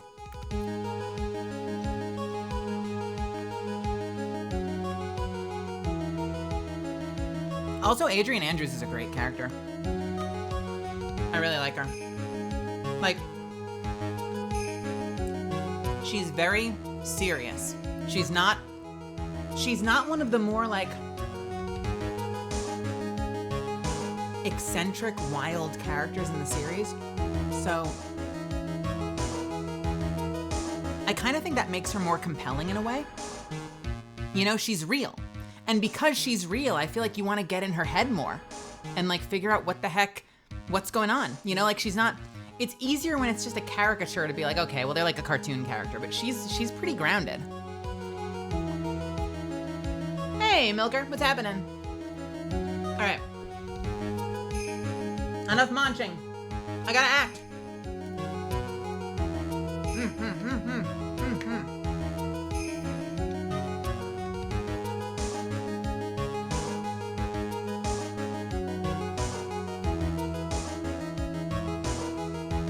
Desdemona, welcome. Here we go. Does this mean that you know what the murderer wanted to do with this button? What was it?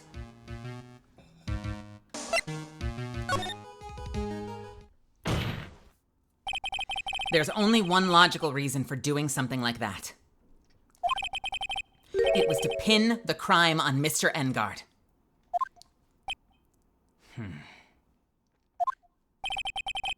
There is no way anyone would put a bloody button in their own pants. That's right. Mr. Engard was set up. By the real killer, of course. And the real murderer is... Well, Mr. Wright, who in the world is the real killer then? Finally. Can't believe I managed to bring this trial all the way up to this point. Phoenix, you can't let your guard down yet. Not until the very end.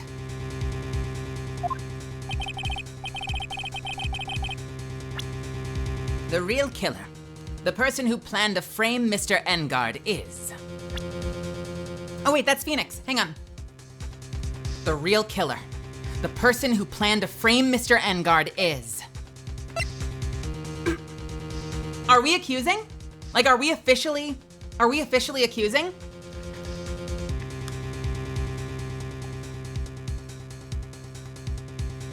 Not sus at all. An intelligent woman who seems to have it all together.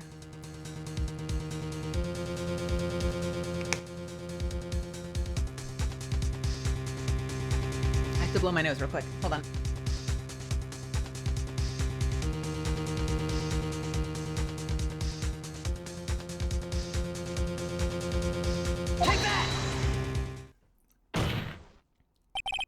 Ms. Adrienne Andrews, I choose you! Wait, seriously? No! I choose you! You are Mr. Corrida's killer! What? Order, order, order! Mr. Wright, this is a very grave matter. Do you have any evidence that supports your charge? Any evidence? All the evidence points to Ms. Andrews. How preposterous! You can't stick any of that on me. I can't, can I? Would you care to test me? Then, what about this knife? The knife was used to stab the victim after he had already been strangled to death. It was used to throw suspicion on Mr. Engard, naturally. A knife covered in the defendant's fingertips could only be taken from his room. And the only one who had dinner with him and knew which knife to take was you.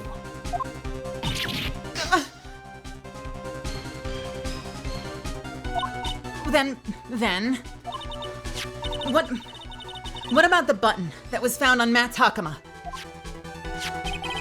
This button was removed from the victim's body after he'd already died.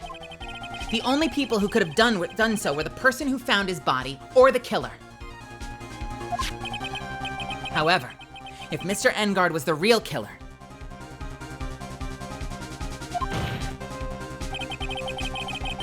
there is no way he would have put such incriminating evidence in his own Hakama.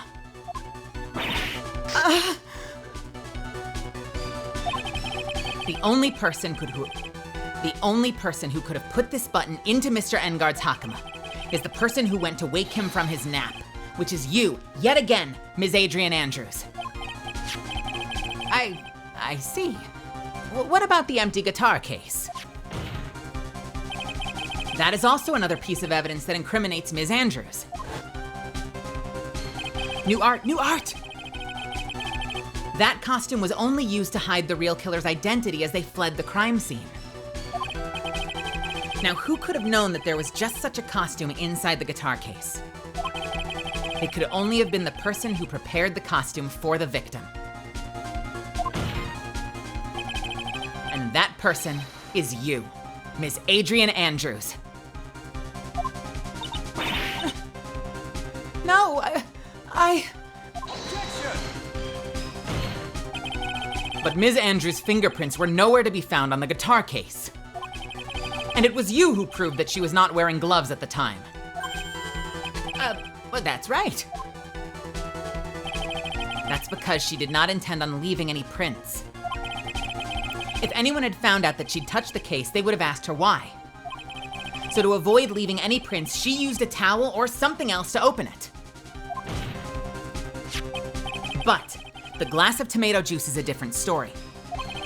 Ms. Andrews purposely left her fingerprints on the glass to show that yes, indeed, she was the classic dazed discoverer of a dead body. And to top it all off, there's this photo. A photo of the killer as they existed.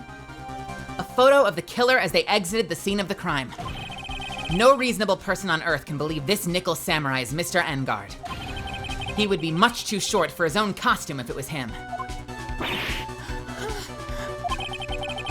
Speaking of how tall people are, Ms. Andrews, you're also kind of short in stature, are you not? Please. Stop. Well, how about it, Ms. Andrews? I've got her this time. Ms. Andrews?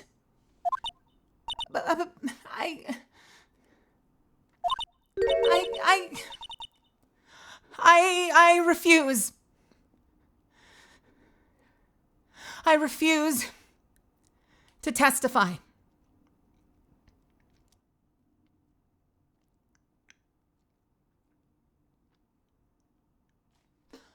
What the fuck?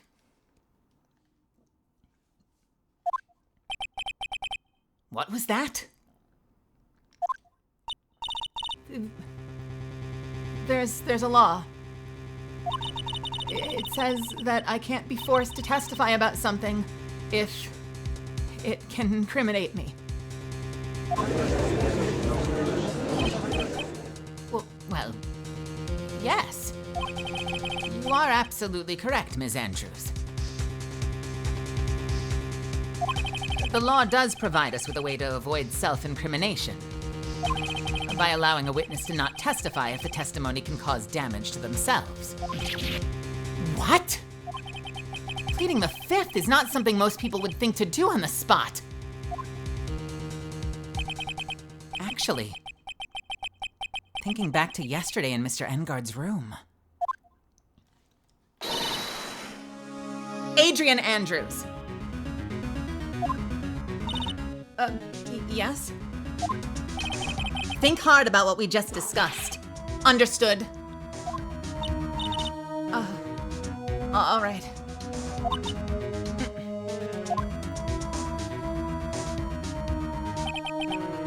That's it.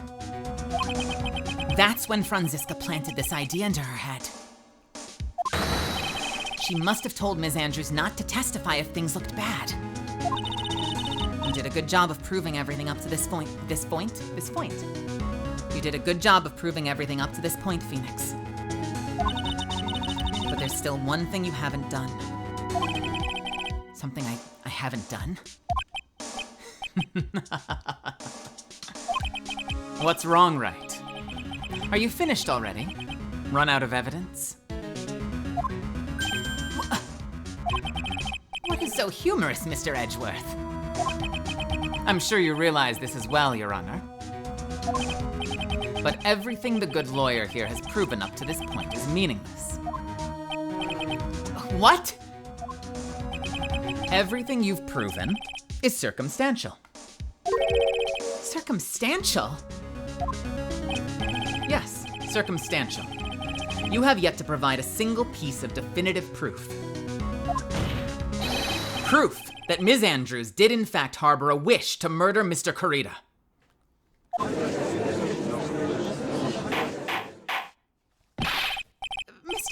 Ms. Andrews, did you want to kill Mr. Kurita? Fuck.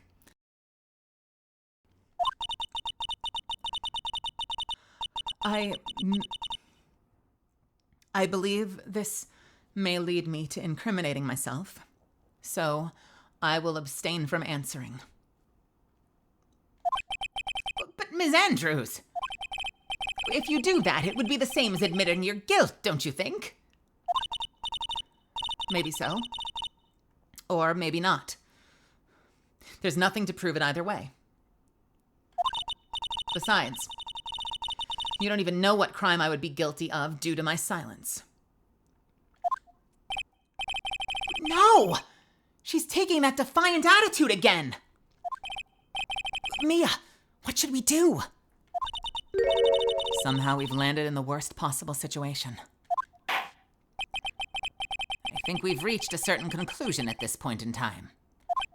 Ms. Adrian Andrews has refused to testify. And the defense's theory that she's the actual murderer has not been fully substantiated with solid, definitive proof. But that's not true! In this situation, there's only one thing this court can do. And that is to declare a recess. Recess? I request that both the prosecution and the defense look further into this matter. And at tomorrow's trial... Tomorrow? We don't have a tomorrow!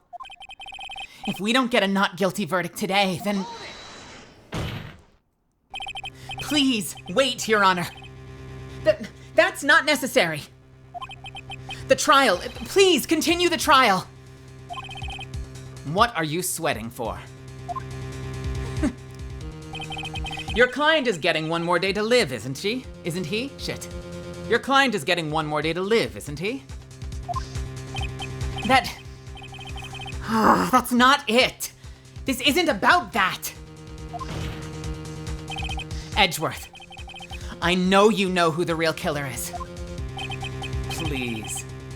That's him. Please. Let the trial continue. If I don't get the verdict, then Maya...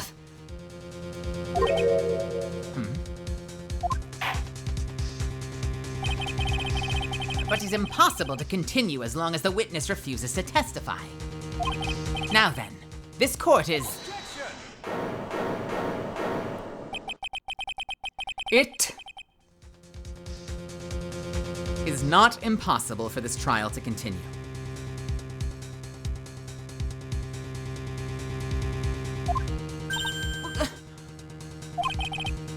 Mr. Edgeworth, what are you? It's true. Ms. Andrews holds the right to self-incrimination. Sorry. It's true. Ms. Andrews holds the right against self-incrimination. However, if the topic of conversation were something unrelated to whatever she may be guilty of, then she has no right to withhold testimony. Yes, that is very true, but Actually, there is one little thing I'm curious about. Ms. Andrews.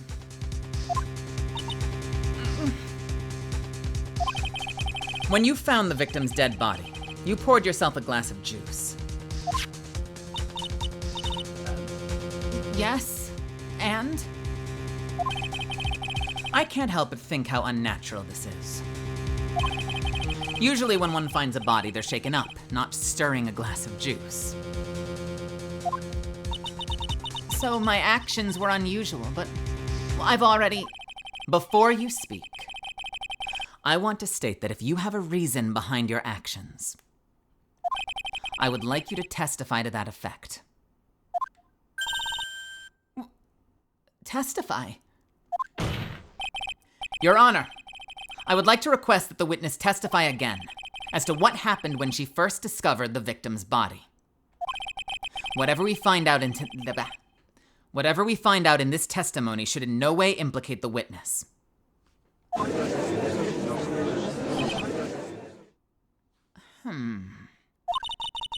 don't know what it is about Edgeworth today, but I can't get a good read off of him. Is he friend or foe? I just don't know. The court acknowledges the English. The court acknowledges the prosecution's request. Ms. Andrews, if you please.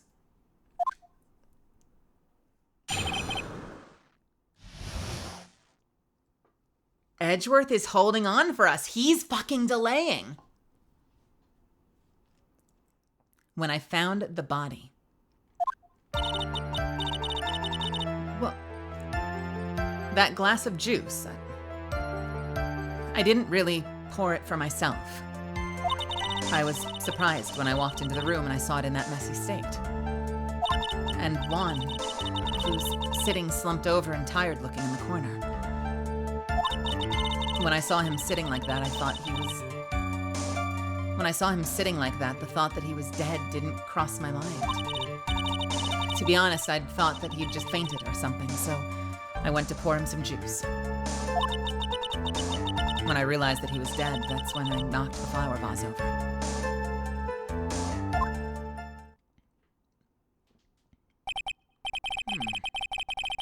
So you poured that glass of juice for the victim. Why didn't you say so in your earlier testimony? I didn't think I needed to include something so trivial. Phoenix, please be careful here. If you can't find anything wrong with this testimony, then there is nothing left. I know. Edgeworth, what the heck is going on in that brain of yours? Now then, Mr. Wright, you may begin your cross-examination.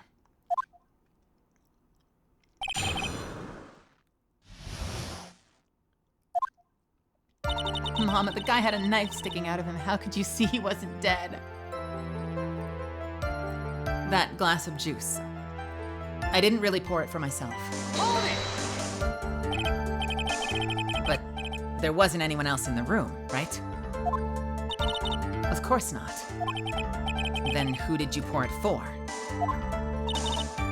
Mr. Wright, there is a rhyme and reason for everything. Can you wait just a little longer for it to be revealed to you? In other words, Wright, be quiet and listen. Precisely. I couldn't have said it better myself.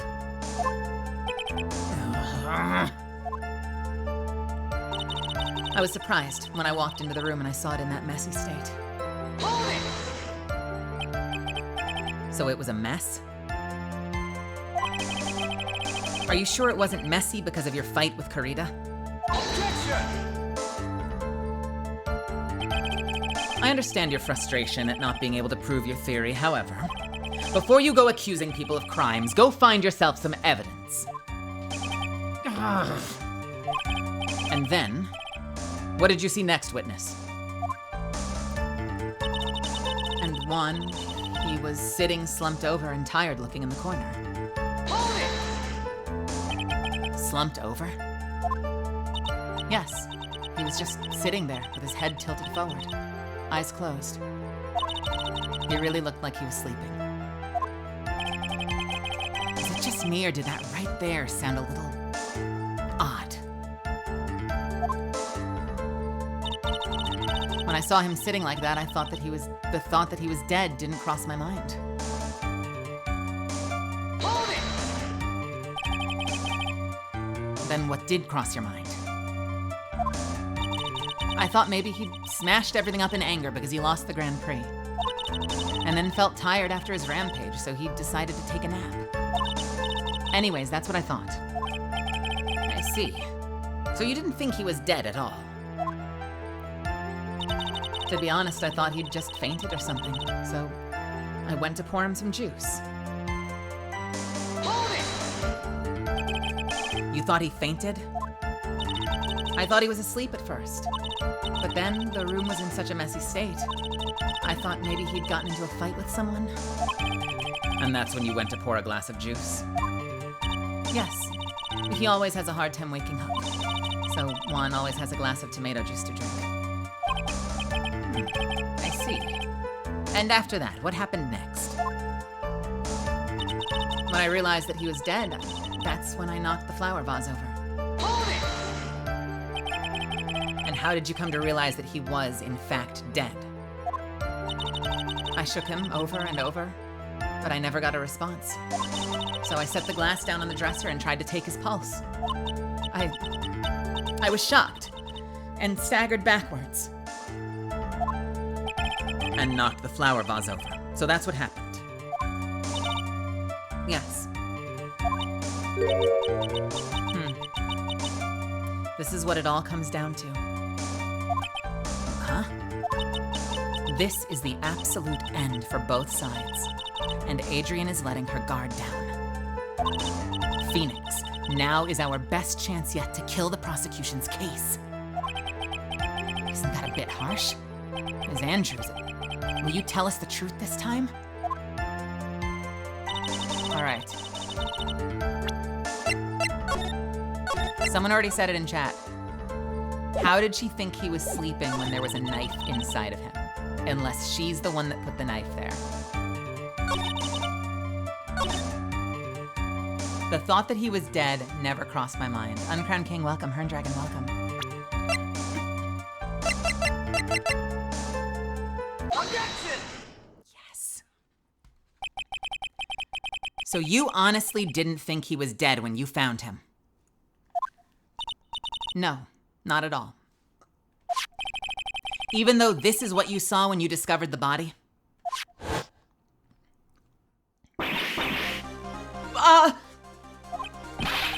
What is the meaning of this? Isn't it obvious, Your Honor? There is a knife sticking straight out of Mr. Corrida's chest. Anyone who saw this scene would have immediately thought that he was a dead man. That's... Well, you see, I doubt a single person in the world would mistake this for someone who'd fainted. And then so nonchalantly go pour something to drink. Your point is... Ms. Andrews, your testimony just now, it was all one giant lie. And your lie has proven one thing very clearly. That you are the real killer. No! No!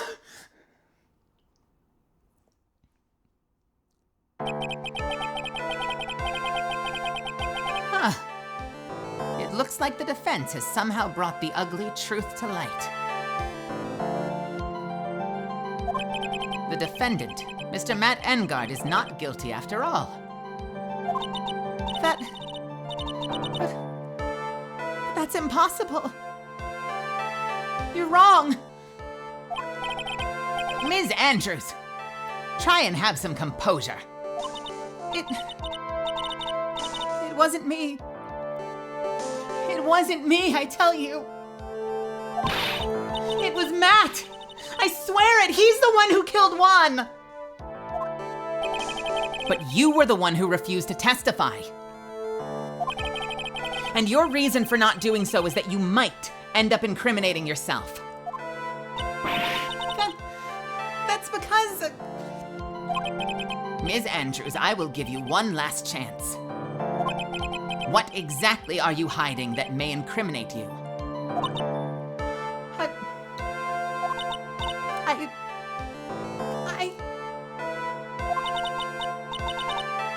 refuse to testify.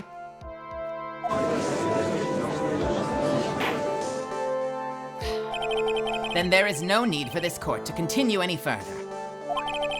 Mr. Matt Engard's innocence has been clearly demonstrated. Is it over? Have we found the truth at last? What's wrong, Phoenix? Well, usually the real killer confesses his or her guilt. And now that I think about it, this is the first time someone hasn't. Now then, I would like to hand down my verdict for Mr. Matt Engard. Objection! Your Honor, the prosecution feels that it would be premature to pass down a verdict at this time. What? The reason is quite simple. This witness has yet to speak the absolute, real truth.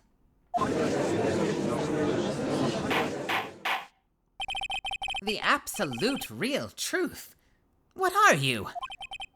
Witness, don't you understand yet? Don't you understand yet? That's a better delivery. Let's do that on. Let's do take 2 on that one. Witness, don't you understand yet? Huh? I don't know who planted this silly idea in your head. But as long as you protect yourself through your silence, Matt Engard will go free. And in his place, you will become the guilty party.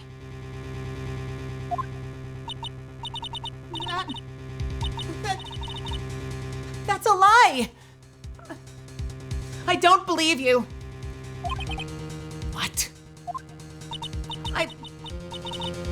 I was told if I spoke, then it would be all over and Matt would never be declared guilty.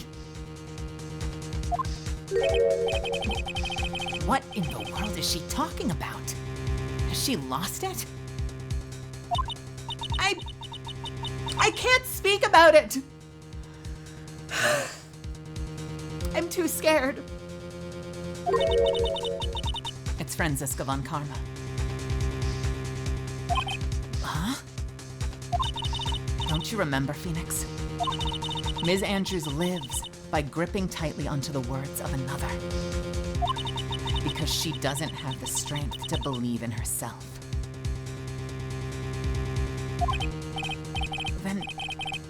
Then right now, Ms. Andrews is. Yesterday, she was tossed a lifesaver by Ms. von Karma. Don't say a word, no matter what happens. If you do, Matt Engard will be acquitted. Ms. Andrews undyingly believes in those words right now and is clinging on to them. Then, what should we do? This is the first time I've ever come across anything like this. Ms. Andrews has to be the killer, right? All we have to do now is get our not guilty. That's my only priority. It wasn't me. I'm begging you. Please believe me. I didn't kill Juan. Help. Help, please. Someone. Help me.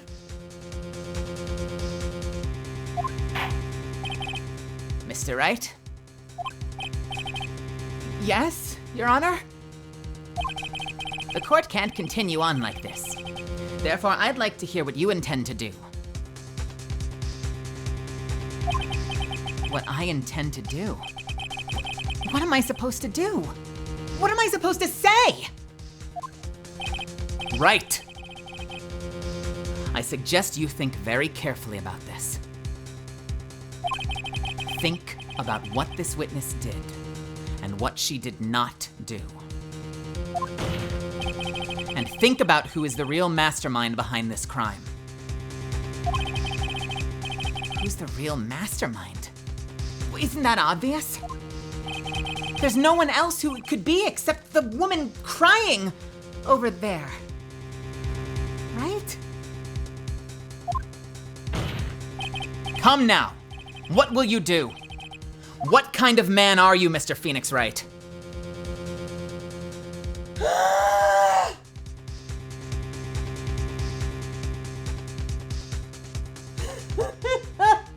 Oh my God, this fucking case.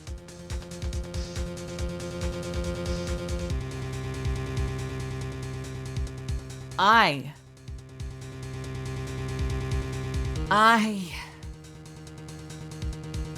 think we have to keep going. I think we have to keep going right after I hit the restroom because I really have to pee. So hold all your thoughts. No spoilers in chat. Grab a drink if you need to. Grab a blanket. Grab a snack if you need to. We will be back in 3 minutes. I'm not continuing without everybody, every single person. I will be right back. I'll see you in just a few, all right? And then we'll continue. Cliffhanger, baby!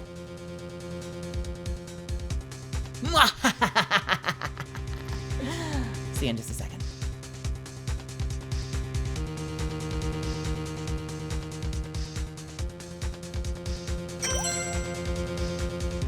This case is getting intense and I'm loving it.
Baby.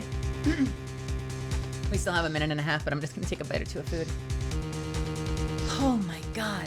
So, I love how, oh shit, Death Score, thank you so much for the 11 months. Thank you. Thank you. Thank you for the 7. Did I say 11? Thank you for the 7 months, Death Score. And I'll thank you again for the 11 months in 4 months. I love this so much, and I love how uncertain Phoenix is suddenly. Like, you can tell how fucky this case is getting, where he's like, I mean, it has to be her, right?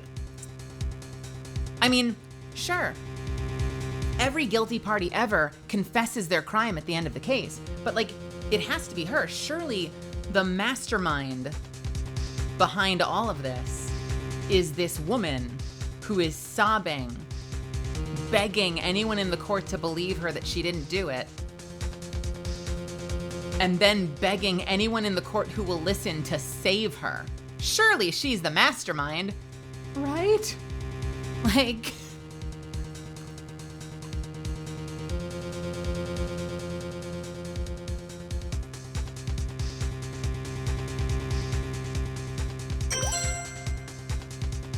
Friday night coffee. Moldy Lemaine, thank you for the 8 months. Thank you.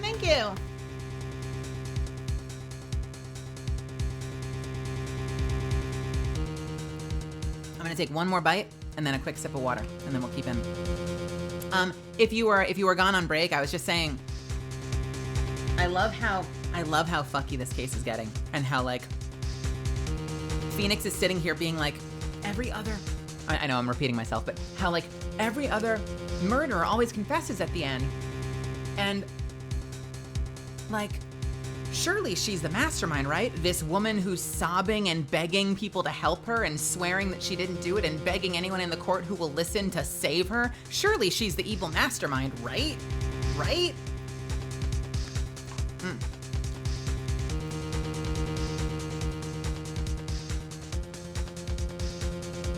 How does she know Juan was killed? Well, we know Juan was killed. Juan is the victim of the murder. Like, unless I'm misunderstanding you, like we know Juan is dead because like he was found dead and we have the autopsy report.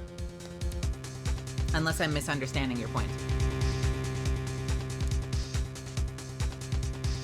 She's supposedly the one that found the body. But so far, everything's been pointing towards her being the killer. Other than right now, this nagging feeling that suddenly we might have pinned it on the wrong person based on like the emotional breakdown she's having. Which could be master manipulation, but it's the first time we've had a guilty party not confess at the end and in fact panic and start sobbing and like have a panic attack. Like, and so I think it's just a little unsettling and we're like, wait, uh-oh. Did we fuck this up? What is going on? All right, let's continue. After a quick sip of water.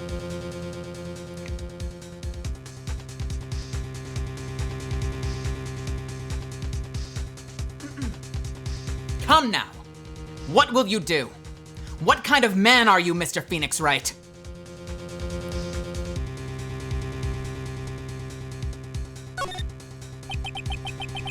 I have to win a complete acquittal today. There's no way around that. But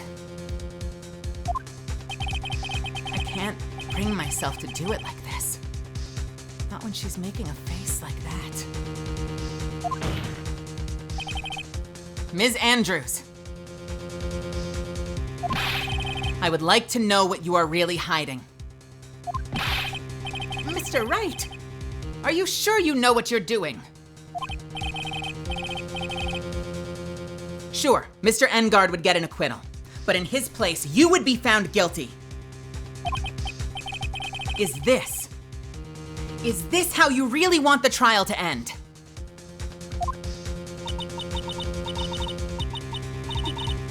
Be quiet. How dare you? You're trying to trick me. That's enough. I commend you for trying, Mr. Edgeworth. However, it's clear that the defense's theory is the truth. You're wrong.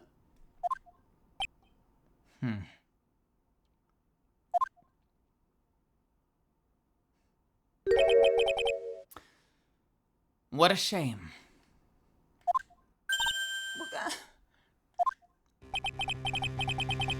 I had hoped that things wouldn't come to this. However, what is it, Mr. Edgeworth? Ms. Andrews, since you absolutely refuse to testify, it falls on my shoulders to disclose this to the court. And this is where that content warning comes in.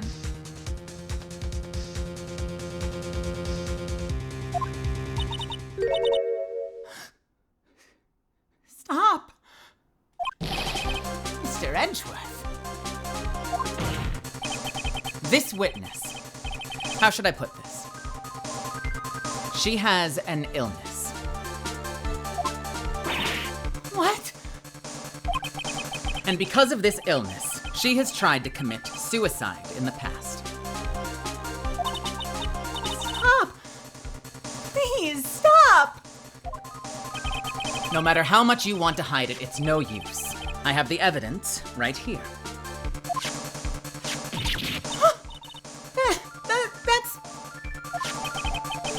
the second part of the suicide report. The attempted suicide report. What will you do now, witness? You know what I'm about to do, don't you? I will now reveal to the court the true nature of the pitiful woman known as Adrian Andrews. The secret of her dependent nature. Having other people know about it scares her more than anything else in the world. Please, stop! I beg you! If people find out! If people find out, I'll... If you're going to say you would choose death, that is of no concern to me. Edgeworth, how can you be so cold? However, before you die, I will pull the truth from your still breathing lips. No matter what I have to do.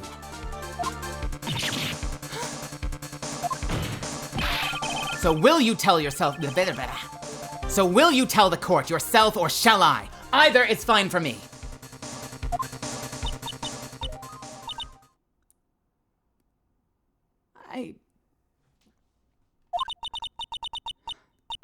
I'll talk. But please, help me.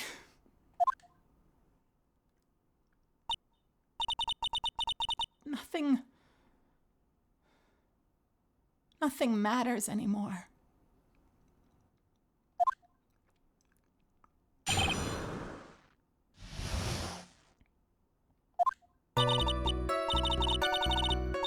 When I first saw him, I really thought he had fainted.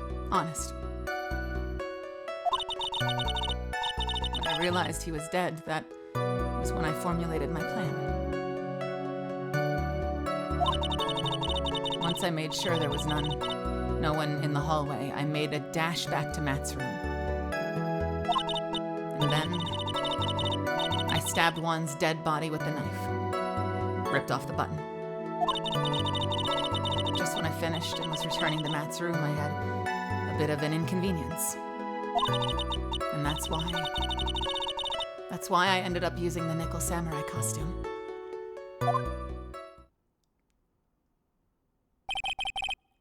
Stabbed the body with the knife? But why would you do that? Isn't it obvious? To pin the blame on a certain person. A certain cowardly man. What do you mean by all of this? It might take this court a little while to understand, but this is the truth. The real killer is Matt. That scumbag of a man. I'll never forgive him. He's trying to escape his guilt again, just like last time. Last time? So, Ms. Andrews stabbed the victim, Juan Carita, in the chest with the knife. However, she didn't do it with murder in mind. She did it with the intent of framing Matt Engard for the murder. And this is her crime.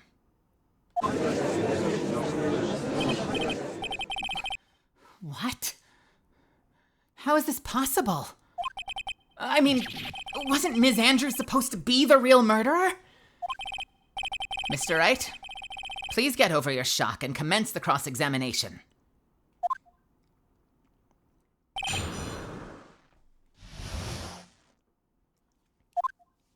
I first saw him, I really thought he had fainted. Honest. But you could tell from the state of the room he was in that there must have been a fight. Are you telling the truth when you say you did not know he was dead? He had a scarf tied around his neck. But that scarf is part of the Jammin' Ninja's costume, so I didn't think anything about it was strange. His head was also tilted down a bit, so I couldn't see his face that well. That's why I thought I'd wake him up and went to pour the juice. When I realized he was dead, that's when I formulated my plan. Hold it! What is this plan you had?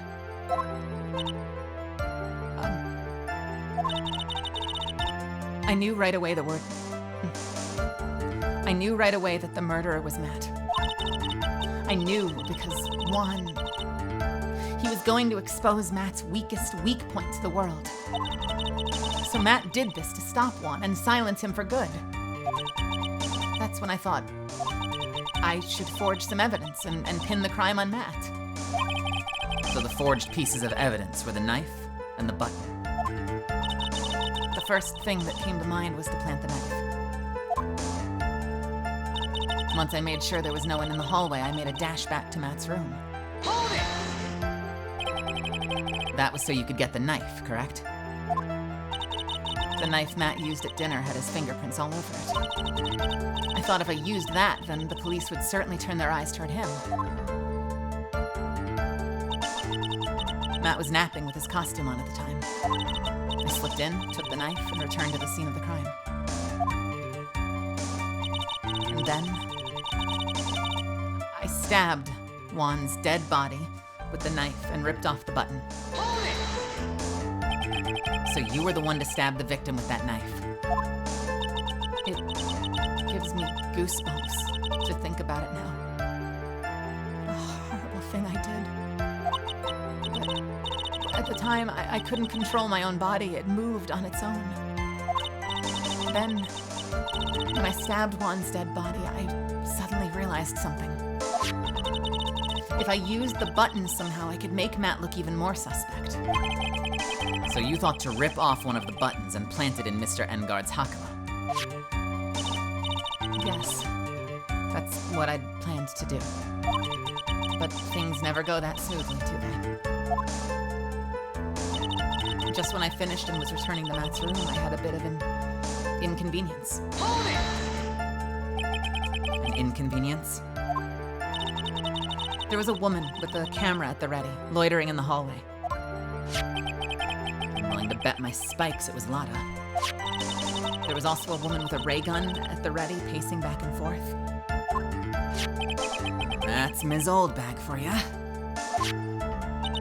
I'd already been caught and made into a big scoop for the weekly tabloid once, so I couldn't very well go out looking like myself and get caught again. And that's why I ended up using the nickel samurai costume. Hold it!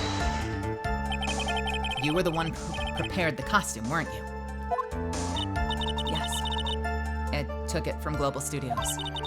I also put it into Juan's guitar case the day before the award ceremony. You did this in preparation for the press conference, correct? Yes. Juan wanted to wear that costume and hold the press conference in it. He was going to disclose Matt's big secret there. And what is this secret? That, I don't know. Anyway, I thought that if I were to leave Juan's room in the nickel samurai costume, then people would think that Matt was the real murderer. I was very careful not to leave any fingerprints when I opened the guitar case. I absolutely did not want anyone to know about the costume.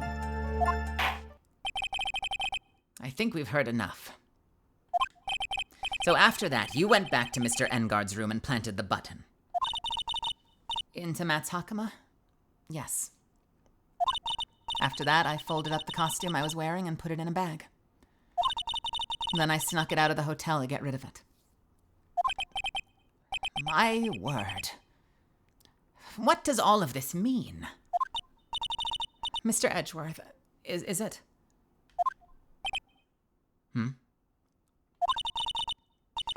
The real criminal is Matt Engard. Yesterday, that woman prosecutor sat me down for a talk. Franziska, huh? She said that I should under no circumstances confess to what I had done. That if I just kept quiet, then Matt would be found guilty for sure. I had no choice but to believe in her words. Huh.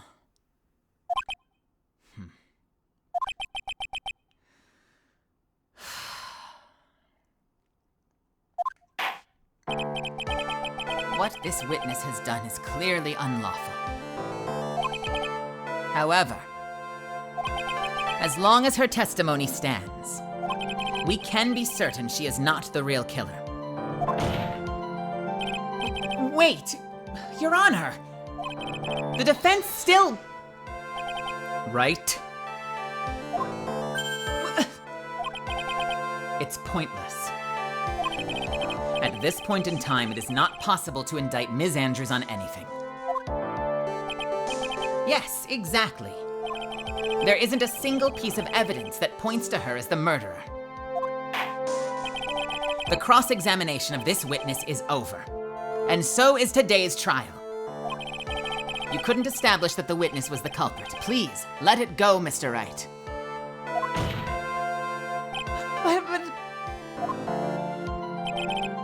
Mr. Edgeworth, please place Ms. Andrews under arrest for further questioning. Understood, Your Honor. The prosecution will arraign her for detention immediately. That is all. Court is adjourned for today. That sound!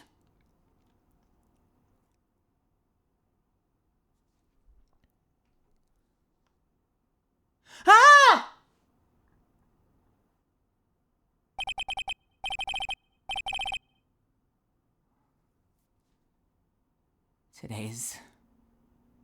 Today's trial.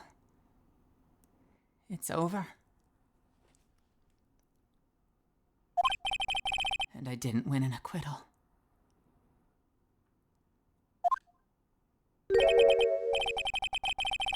Witness. Would you mind if I asked you something? We've never seen this sprite before. This is a completely unique sprite. We've never seen Phoenix like this before. Witness. Would you mind if I asked you something? Edgeworth? What is it? Before you leave court today, I wondered if I might look at one thing.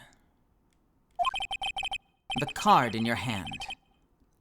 It's had my interest for quite some time now. What exactly is it?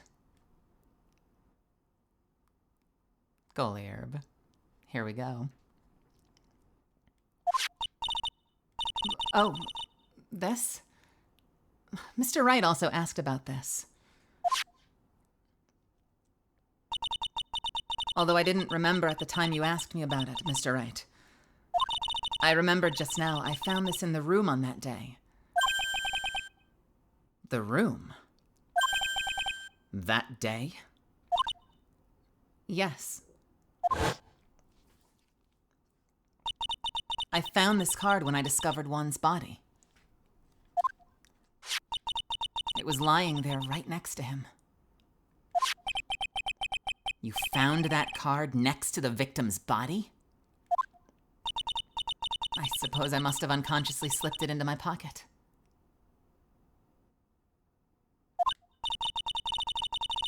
But it's not as if this card has any relevance to Juan's murder, right? Yeah, I guess not. But it's still a strange card if you ask me.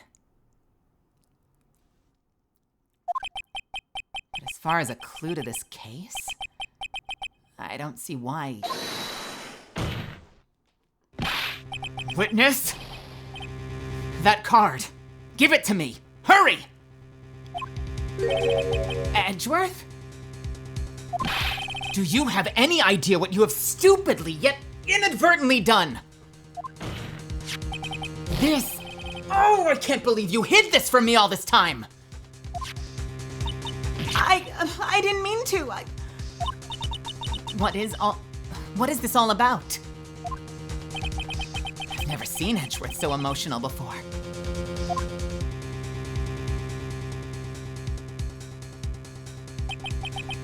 Card. What in the world is it? And what does it mean?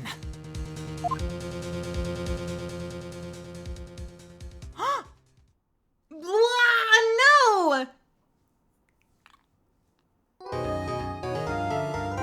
Oh my God, the cliffhanger.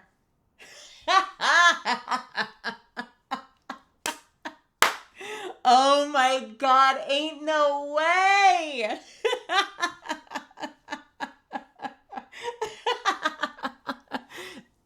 Oh no. Oh no. That's awesome. That is fucking awesome. She took a card from the crime scene that was left right next to the victim.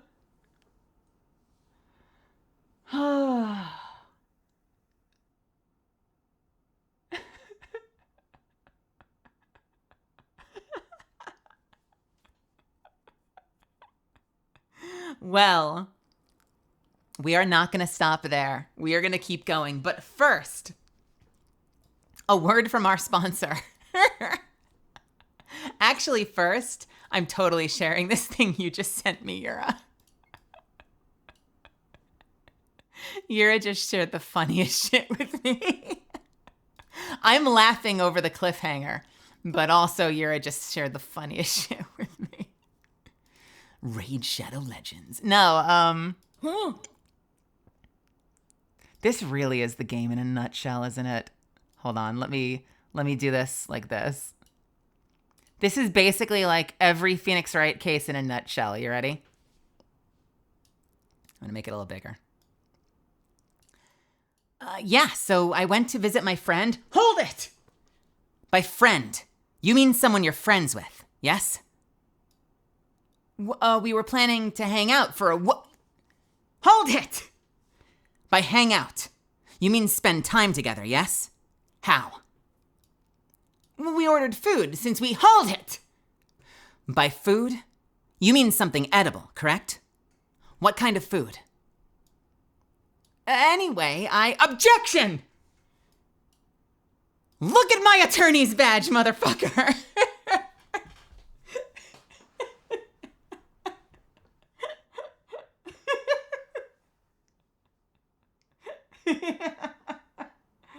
Oh man. Yeah, this is every Ace Attorney case. And I love that it still comes in handy. Like once in a while we still have to present that goddamn badge. Melly, I love you. I really gotta pee though. BRB. Welcome, Saja. Welcome, friends. Welcome, Raiders. My name is Melizand. You can call me Mel. I'm a professional voice actor and pre-debut VTuber. I hope you had fun hanging out with Saja. Saja was playing Helldivers 2, which we should probably get back in and play at some point. She's already off pissing. But I also have to go piss. So I'm going to take a quick 3-minute break. Hey, if you're just coming over here from Saja's community, hang tight. We're doing an Ace Attorney stream. It's a silly little romp as I voice act my way through the games. It's anime as fuck. It's campy. It's hilarious. You'll have fun. I will be back in 3 minutes and we will continue. Let's save first to be careful. And then I will be back in 3 minutes and we'll continue with the next part of the game.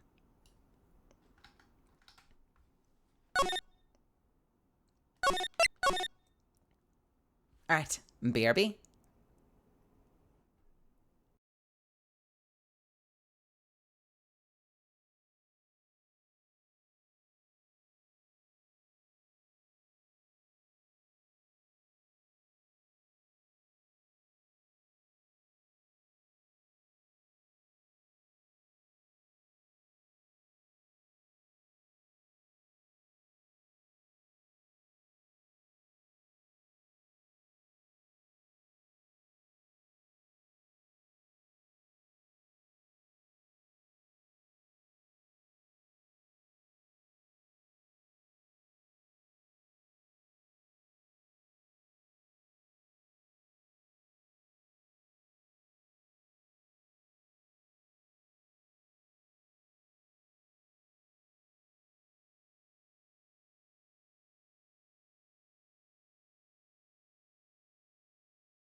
right.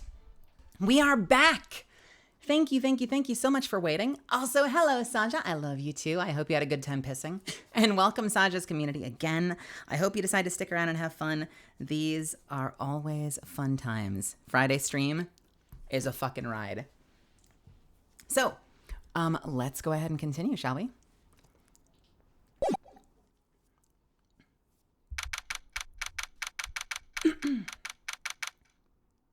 March 22nd, 5:24 p.m., Wright & Co. Law Offices. Oh, by the way, Misfits, are you having fun yet? Are you not entertained? I love this case so much. Wright & Co. Law Offices.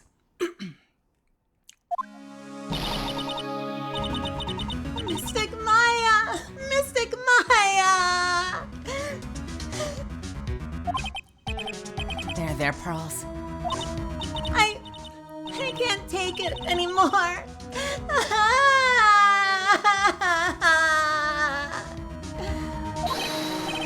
Look, it'll be all right. Everything may still work out. The condition was that we had to get a not guilty verdict. And so far, the kidnapper has kept his word and hasn't hurt Maya. And he won't, because Mr. Engard hasn't been given a guilty sentence yet.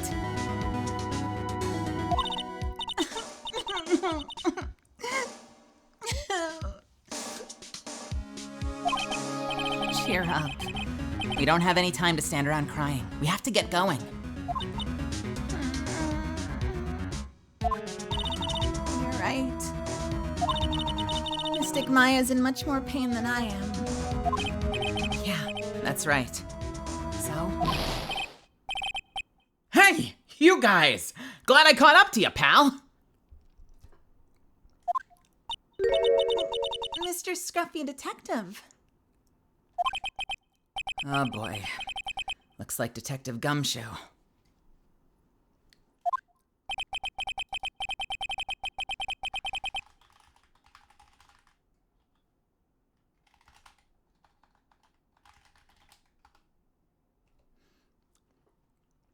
Has been dubbed. Oh, I see.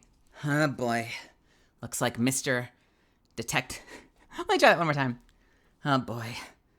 Looks like Detective Gumshoe has been dubbed Mr. Scruffy Detective in Pearl's book now. It's just plain old Mr. Dick Gumshoe now. And, I came to talk to you, pal. But we're kind of busy right now.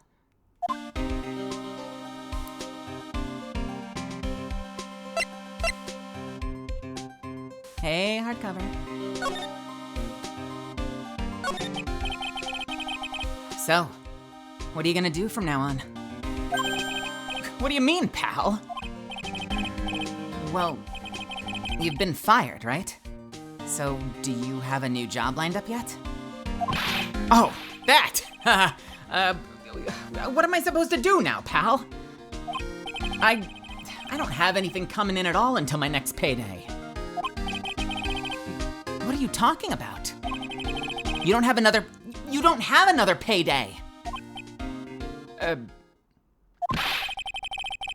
guess I'm just gonna have to work here at your place, pal. Well, say what? You'll be searching for things that will prove Mr. Engard's innocence all day, right? Well, yeah. Well, so yeah, I'm gonna help you, pal. I've got lots of experience in investigating and watching over people's places. And I'm great at making really simple meals, pal. I'll take care of it all.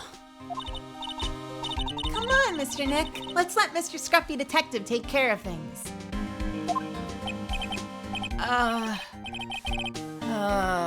Okay. By the way, what's your best dish? Instant noodles, pal. Why am I surrounded by people who only eat cheap, unhealthy foods? Listen, you can do a lot with instant noodles, Nick. That's mean.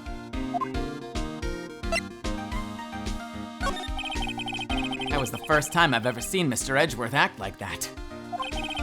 Never thought he'd say something like that. He didn't care if Ms. Andrews killed herself. He said that? That's horrible.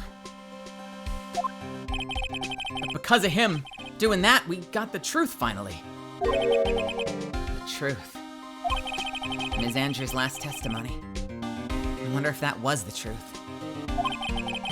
I'll give you that there was nothing strange in her testimony itself. But I still think there's something fundamentally wrong with the whole thing. You mean about that thing, pal? Why would she want to... No, I mean, almost need to frame Mr. Engard. I couldn't figure that out from anything she said all day. Then you're saying that testimony was a lie? No, not a lie, per se. It feels like there's more here than meets the eye. Or that's what Edgeworth would like us to believe. That's such a dirty trick. Even that woman prosecutor was better than that. Franziska von Karma. Yeah, honestly, Edgeworth was kind of awful. Like, I've got to play the part, because the lines are on the screen and we're playing this game. But what Edgeworth did to Andrews was fucking terrible, dude.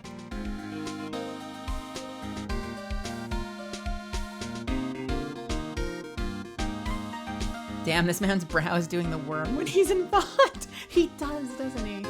Looks like the kind of guy that pours water into his bulldog noodles instead of mixing the sauce in. You're a going for the deep cut. You're a dropping in jokes in chat. No way, dude.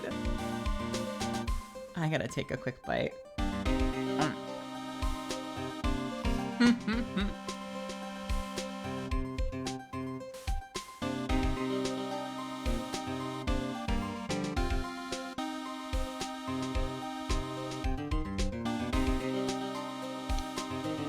was for the greater good.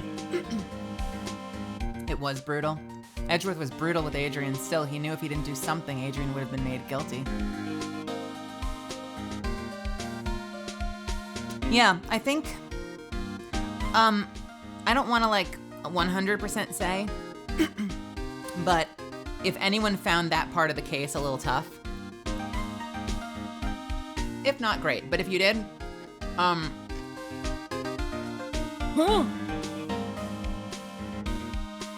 that cross-examination is probably one of the most infamous cross-examinations in the whole series. Like, when you go back and play it later, or when you see other people playing it later, this isn't just me. Like, you can find YouTube videos talking about this, but don't yet, because don't spoil this case for yourself. You can find a lot of people that are like, oh, that cross-examination, or that interrogation. Like, it's kind of like notoriously the most brutal interrogation in the entire series. And I knew it was coming, so when we got there, that's why I kind of did a little bit of a content warning earlier about how this case would involve sort of preying on someone who has emotional instability and kind of triggering them for the purpose of like getting information out of them. It's like easily the toughest one to sit through.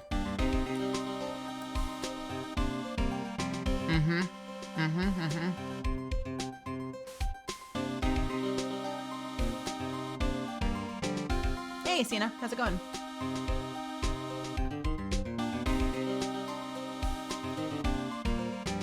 Yeah. I'm also painfully aware, like, in the world of, like, YouTube ad apocalypse stuff, like, I'm painfully aware of how often this game drops self-harm terms in this case. I'm like, God, man, this case is brutal. This whole case is brutal. Everything about this case is brutal. Anyway.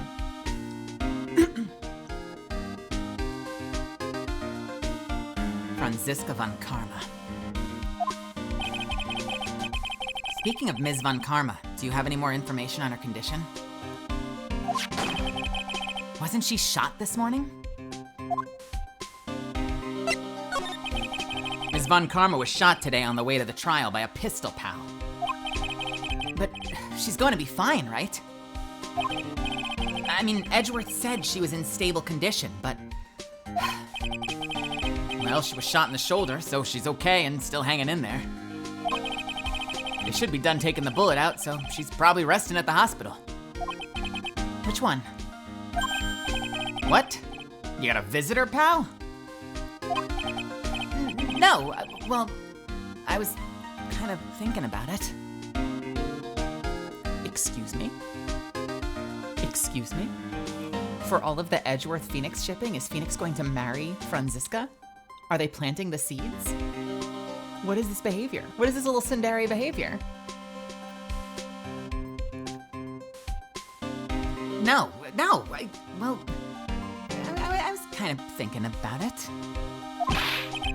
Hey, you've actually got a heart, don't you? She looked like she was being tortured to death not being able to go to the trial today. So maybe it'd be good for her to, if you went and let her whip you for a bit, pal. Let's go let her whip us, Mr. Nick. No, I'm definitely not going. Let's see. The name of the hospital was, the Hottie Clinic. That name sends a chill down my spine.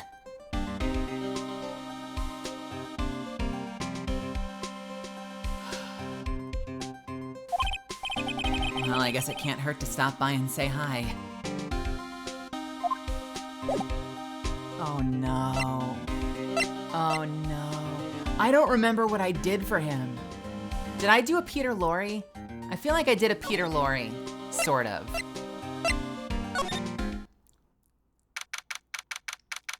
This case has so many cameos, dude. March 22nd, Hottie Clinic reception. Never thought I'd ever come back to this place.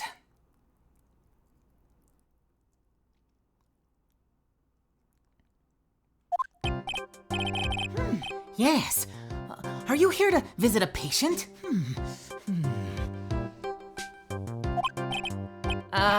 Hi.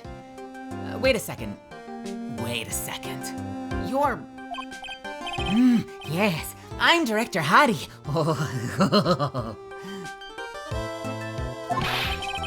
Why are you still here? Yes, what was it? Can I help you? You can tell me. Yes. Director Hottie! Oh wait, never mind. Director Hottie! Edgeworth? Yes, I'm Director Hottie. Oh, you're the man from this morning.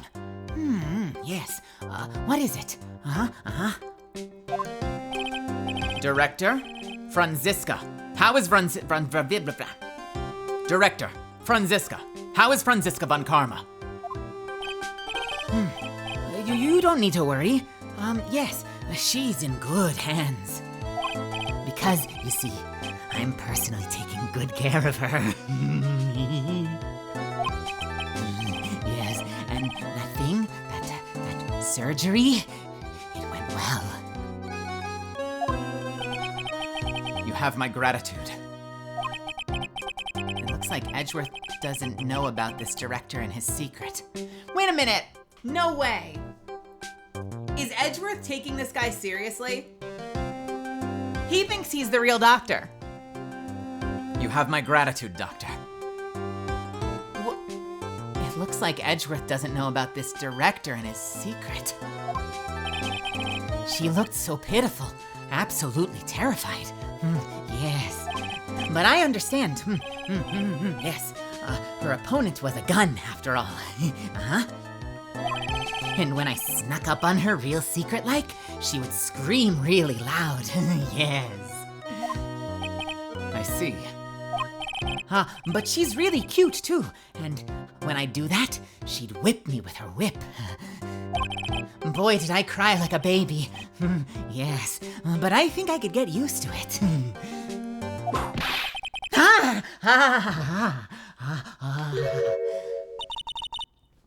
Go back to your room.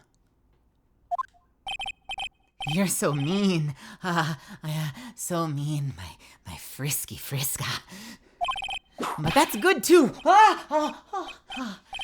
Okay. Yes, it's time for my IV drops. Yes.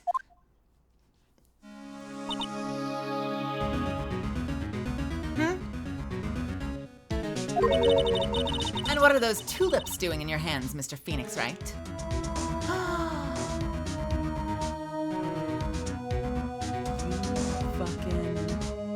You fucking stud.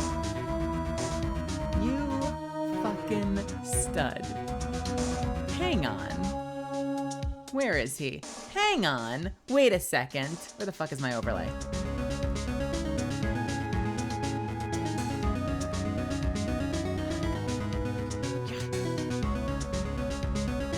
Wait, not food. Hang on. Let me. Okay, got it. Come here. He bought her flowers. He fucking tsundere out. I'm not gonna visit her. That would be crazy. And then he went and bought her flowers. Dude actually went to like a flower store or a bodega and picked her up some flowers. He likes her. He wants to hug her. He wants to smooch her. He wants her to whip him. Man, I need someone in my life to buy me flowers. She says, I guarantee if someone actually did that, it'd be like, what the fuck are these? And what are those tulips doing in your hands, Mr. Phoenix Wright? I knew I shouldn't have come here.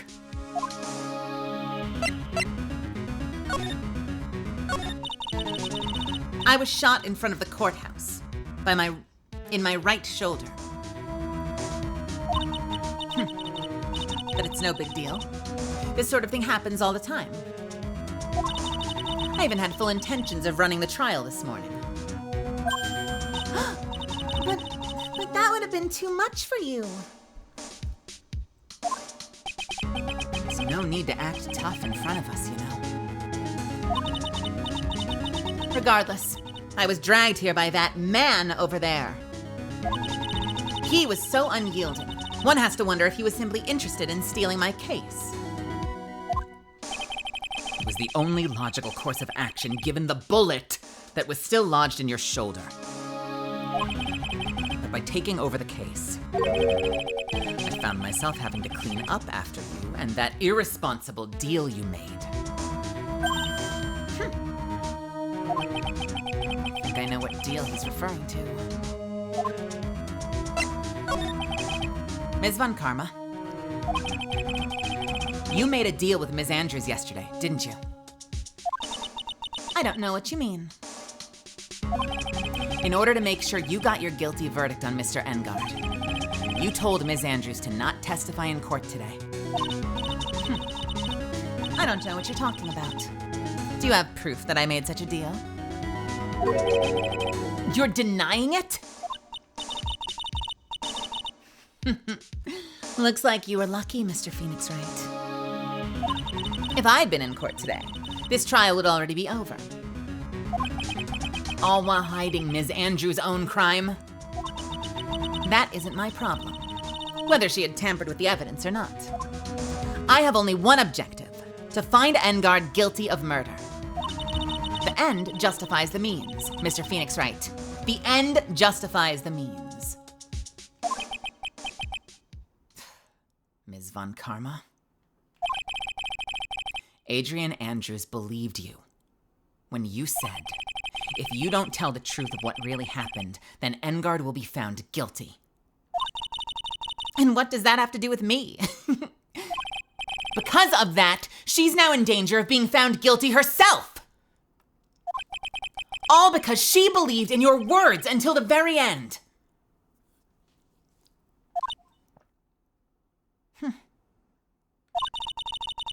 That still has nothing to do with me. She's just a weak person, that's all. But you had to know she was. Ow! I think visiting hours here are about over. So if you'll excuse me. What's wrong? Why did she suddenly cut you off? Probably because she thinks I had the advantage in that argument. Edgeworth.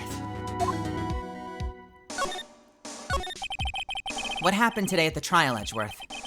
That was not like you at all. I mean, I know you knew about Ms. Andrews' condition. You could have made her testify as many times as you wanted, but to go that far? But she wouldn't testify about that until I said something. Listen, Wright. The courtroom is a garden of judgment. I am putting myself on the line when I stand in there. And that is why I made the witness do the same. It's only natural.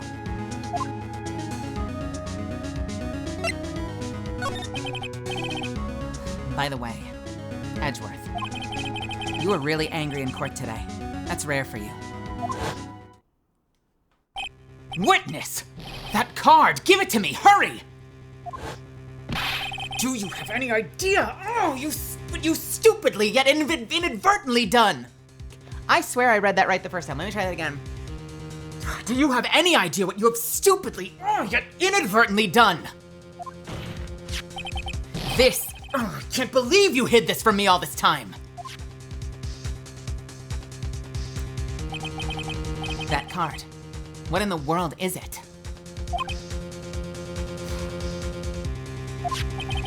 You mean this? That's the fun part about voice acting through Phoenix Wright, is you get to re-voice all of the flashbacks and try to remember what you did. You mean this?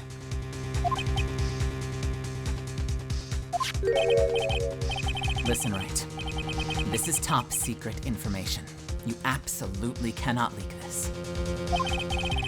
A special investigations team try that again. A special investigations team has existed for a number of years, but few know of it.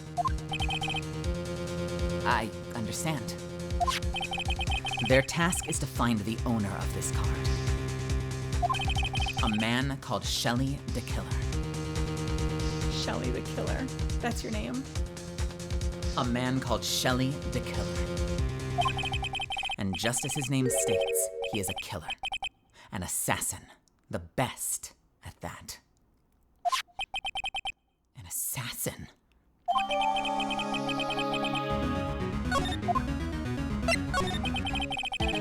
So who is this Shelley the Killer? The Killer is the name of a long-standing line of assassins. Shelley Auditore. Differenzo. Long-standing? The name first appeared about 100 years ago, I hear. Shelley is the professional name of the third heir to the Killer name. So because his professional name is Shelley, he leaves cards with a shell on them? He has a habit of making sure to leave a card by the body of his victims. Why would he do something like that? We think it's a part of his duty to his clients. His duty? If he leaves a card, then his clients can be assured it was he who killed the victim. It also serves as insurance against any charges being pushed onto his clients. I see. The Killer values the trust between himself and his clients above all else. It seems that this is one honorable assassin with a moral conscience. Interesting. It seems that this is one honorable assassin with a moral conscience. I guess that even honorable assassins can exist.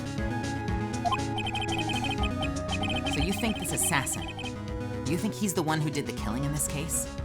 It would appear that way. The discovery of the card basically confirms it, wouldn't you agree? Shelley the Killer, huh? I noticed something at the trial today. You were behaving in a very strange manner. Is something the matter? I guess I should just tell him. Maya, she's been kidnapped. Kidnapped? What does the kidnapper want? An acquittal. I see. no idea.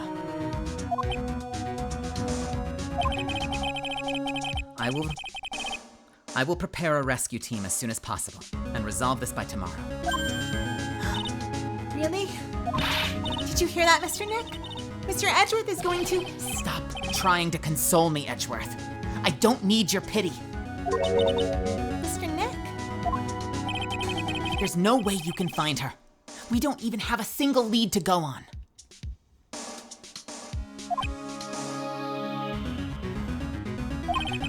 There's only one way to save her. I have to get an acquittal somehow. It's the only way. Right? Listen. You need to know something. Juan Corrida was killed by Shelley the Killer. And the client who ordered the job is Matt Engard, your own client. Please, stop! I can't listen to you! I can't believe that! I see. Well, if you want to continue your investigation, you'll need this. What is it? The hotel right now is Blah, blah, blah, blah.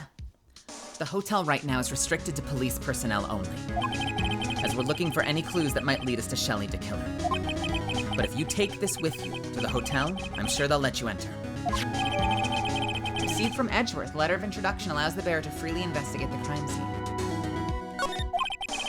In any case, I must attend to the preparations for Maya's rescue team.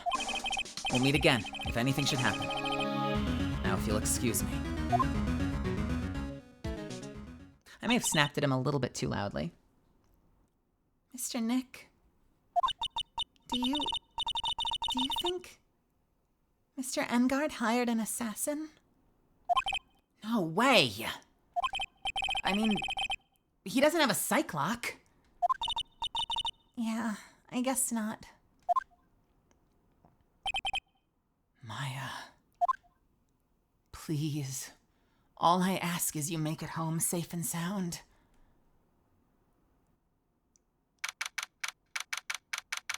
Crimson Scythe. No, Goliarb. Goliarb coming in with the brutality. Wait, the card that Maya has. He left the card because Shelley expects Maya to die in the wine cellar. I never thought about that before. I think you are 100% right. I don't know if he intended to kill her, like physically, because I think the last time we spoke, didn't he threaten that she was starving in there? That she was like running out of food? So that means he intended to leave her locked in there somewhere that no one could find her, without food or water. And then eventually, if she wasn't let go, he would be gone, right? All he needs to do is make sure, like, hold on a second. I gotta tear that apart for a second. All he needs to do is tell them where she is. Meaning he probably locked her somewhere that no one can find her. He is completely gone to protect himself, so they'll never find him. If they get the verdict, he tells them where she is. They go pick her up, no problem. If they don't get the acquittal, then eventually, someday, whenever, they find her body in that cellar next to a card. God, that's exactly why the card is there. I've never thought about it like that before. That is nuts, Goliarb. Ew. Ew.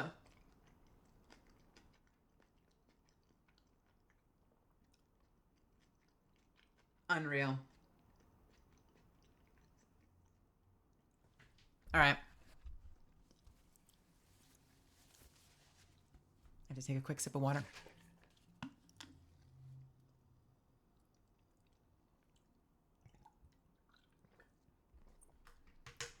So when last we left, this is going to be Maya, obviously. When last we left Maya, she had just picked the lock and had tried to escape the cellar. So she untied herself and she managed to get out of the cellar. So I wonder where she is. Date, unknown. Time, unknown. Location, unknown.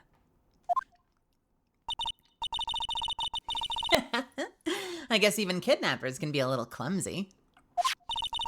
Clumsy enough to drop a card like this for me. And even though he said he was an assassin, I bet he's just making that up like how Nick does with everything in court. Anyway, let's try out the card trick and let's try out the card trick with this card I just found. Sounds like I got the door open. Okay, time to go take a look around. Oh, we can go. All right, hell yeah. Question marks. Date unknown. Time unknown. Location unknown. What the fuck? What is this place? I've got a feeling I'm not in the hotel anymore. Are those videos over there? I'll worry about that later. For now, I should be looking for clues. That way I can show them to Sis and maybe get out of here.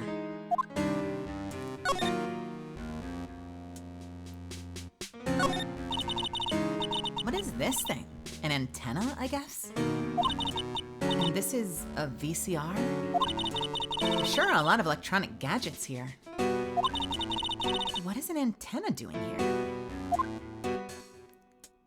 Oh, hey, it's a computer. I've never really used one before. Huh. I have no idea where the power switch on this thing is. Drat, there goes my plan to use this to somehow get out of here. Wow, I have never seen a TV this big before. Now where's the power button?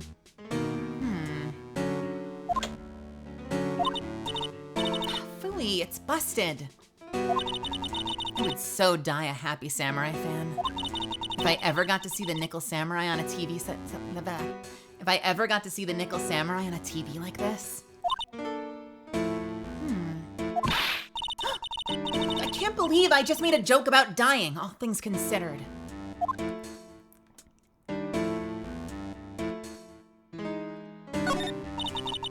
It's so dark in here that I can barely see, but these kind of feel like videotapes.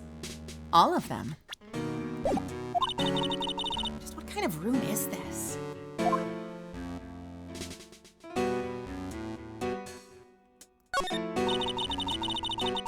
That's weird. What's a figurine doing on a sofa in a place like this? I think it's a bear? Oh, how cute. But it's got a lot of cuts and slits on it. I wonder if it's some kind of puzzle or something. Camera bear? Like for a kid, Zuffins?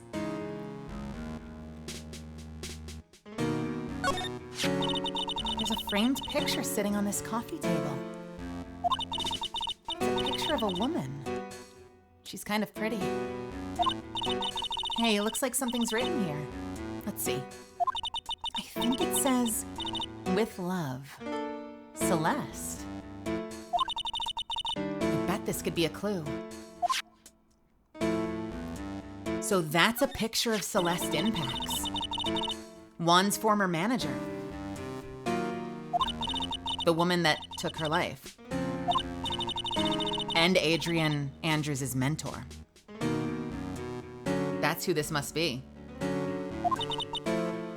With love, Celeste. I bet this could be a clue. Anything else before the door? I don't think so. Locked, of course. And it doesn't look like I can use the card to open this door. There's a little hole at the bottom of the door. If only I was a little skinnier. Then maybe I'd be able to crawl through here. Oh, this simply will not do. I cannot have you wandering around at will. Ah! It seems that your Mr. Right is truly concerned about you. He is? For now, I would suggest you remain cooperative. If you cannot, there are ways in which I can help you. ways? You mean? Dead men tell no tales, is how the saying goes, correct? Dead? I'm almost certain I told you on the first meeting that I am an assassin. No way. You're lying. I mean, an assassin? People are not always who they appear to be. Nick!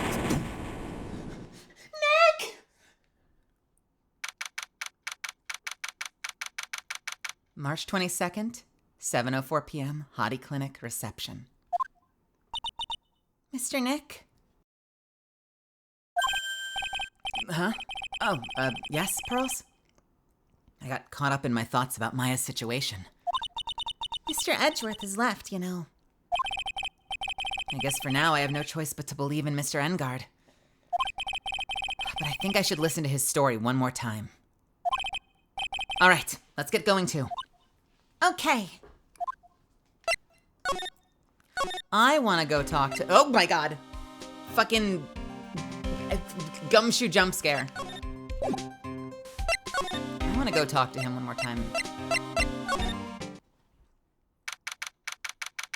March 22nd, Detention Center Visitors Room. I'm sorry, but visiting hours are over for today. Oh. I have too many questions I need to ask. I'm sorry, but I'm Phoenix Wright, a lawyer for one of the... Oh, you're Mr. Wright, you say? Oh, yeah, there's a message here for you. A message? It's from Matt Engard. Here you go. What did he write? Is something really important? I don't know. Well, let's see what it has to say. To Mr. Lawyer Dude, I've got something really important to tell you. Why do I feel uneasy all of a sudden?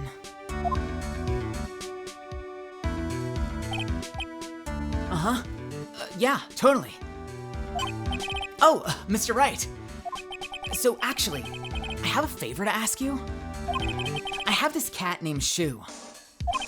I didn't put out a lot of food when I left the house, so he's probably pretty hungry. You think you could drop by my house and feed Shu for me, dude? My house is just a little ways down from the hotel, all right?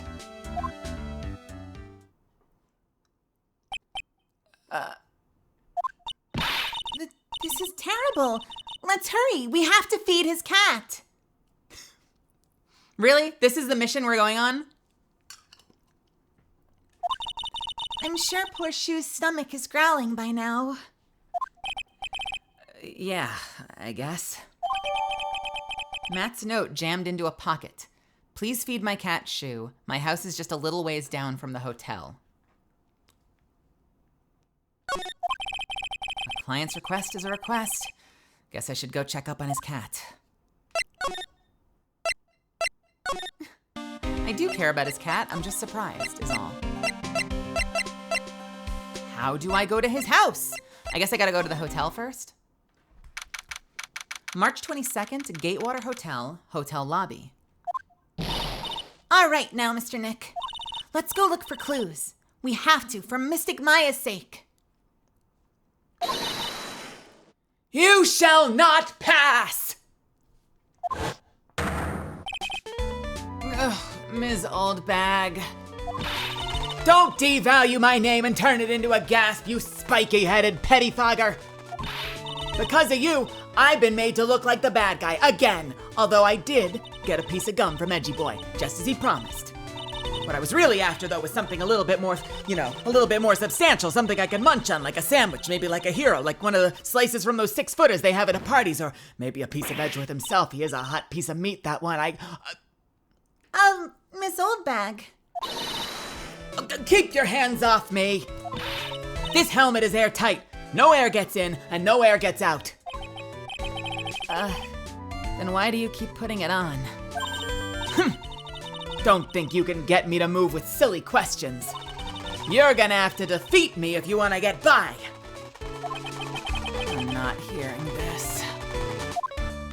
No, I'm fucking done with you. Take Take.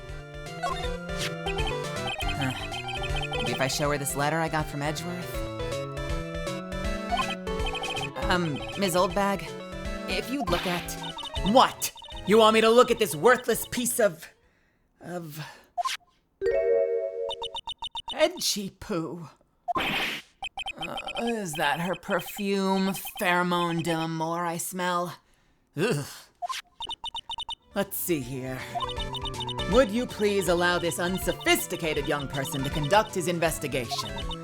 Yours truly, Miles Edgeworth. Yours truly? Huh. That man's good at flattery. Oh, fine. But only because Edgy Poo said so, you understand? Letter of introduction given him his old bag. I just thought of something I have to do. Remember, no messing around. You do anything bad and I won't let you off the hook. It looks like she has strong feelings for Mr. Edgeworth. That may be, but you know, nothing's gonna come of it. That's so mean, Mr. Nick. Feelings are meant to be told and shared. Ow! Every time we talk about love, I always end up with a handprint on my face somehow.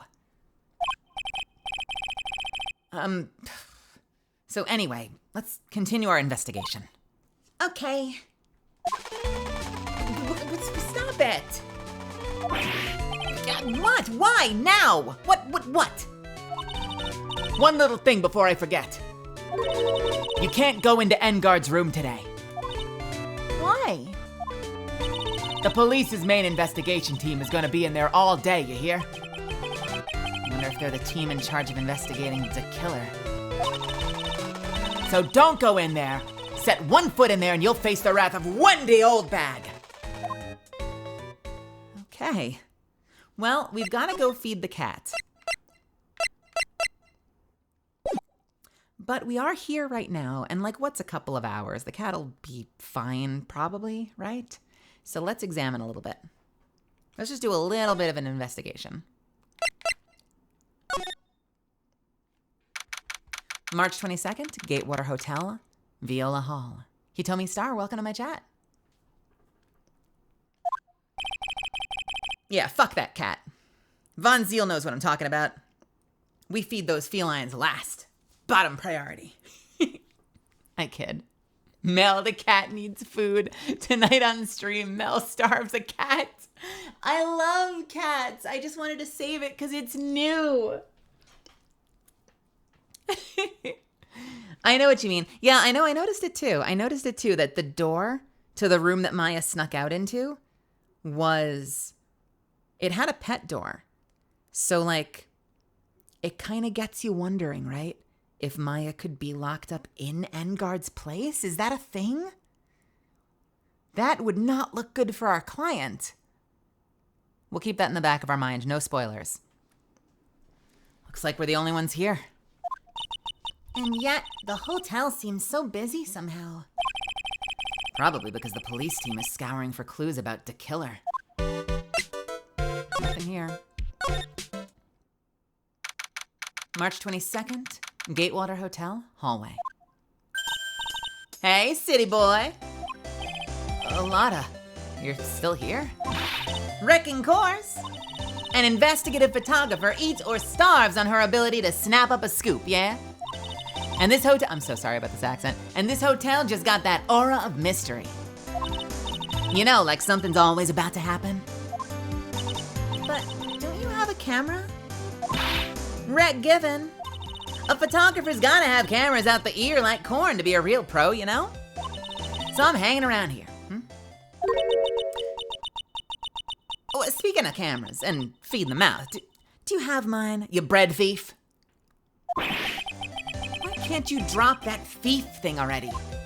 Yes, fine, have your fucking camera. Would you please take a look at... Never mind, she doesn't want her camera. Fucking whatever. Can I show you the picture? She asks for the camera and she doesn't want it. Okay, whatever. Oh, we can talk to her about it. Ah, my baby, my $1,600 baby. Oh, now, so I can't present it. That's so stupid. My $1,600 baby. What's with that red-coated prosecutor anyhow? That guy told me it was evidence and refused to give it back to me. Well, that's kind of how it is. Oh, okay. I didn't actually give it back to her. She's just bitching about it. Hey, you're the redcoat's friend, ain't ya?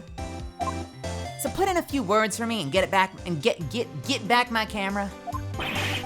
You want me to do what? Listen, nag the guy real good about 5 hours and I guarantee he'll give it back. Why don't you do your own dirty work? I want to ask you about the night of the murder. What? You really gonna shell out the bucks for the info I got? Lotta, you were loitering in this hallway the night of the murder, were you not? Well, kinda, but brace yourself, Phoenix. Here it comes. I didn't exactly hang around here the entire time, you know? Followed a few stars around, got a few autographs, shook a few hands, had a soda pop with a few of them, you know. Had a soda pop with a few of them too. Looks like she wasn't here the entire time that night. The security lady also wasn't in this hallway the whole time either. I guess this means there's no one who can tell us who came and went that night. So, about the note that was inside your camera case. Oh, that little ditty I wrote? Yeah. Can I believe what you've written? You mean the stuff about Engard shoving his manager lady into Corrida? Yeah. Oh, well, I reckon you best not be believing that. What? Look, I sort of wrote that on a whim, you know? Writing whatever came to mind. Whatever came to mind? Yeah, when you get down to it, it's just a lot of random bulldooders.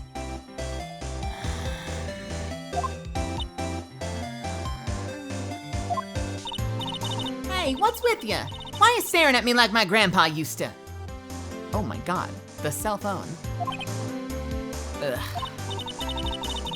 Hey, why don't you look like you... Hey, and why do you look like you suddenly got older too? Or am I just shrinking here?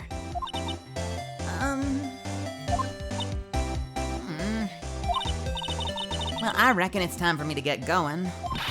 A tabloid photographer without a camera is just a tabloid, huh? Yeah, I guess so.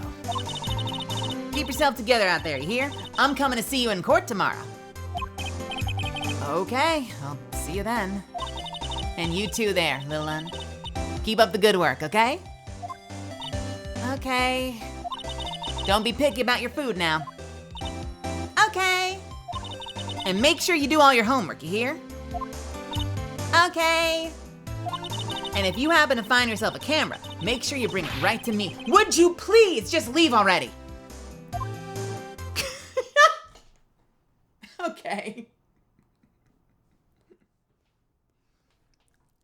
I love how she just like, okay.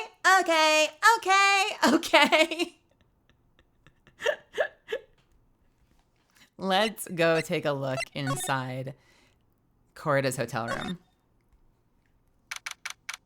March 22nd, Gatewater Hotel, Corrida's hotel room.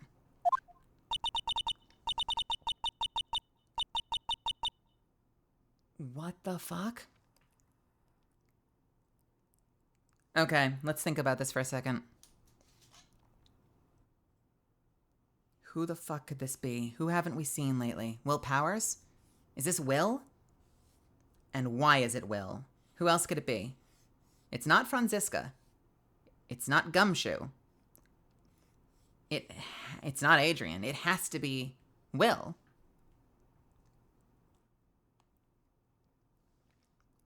And what is that sound?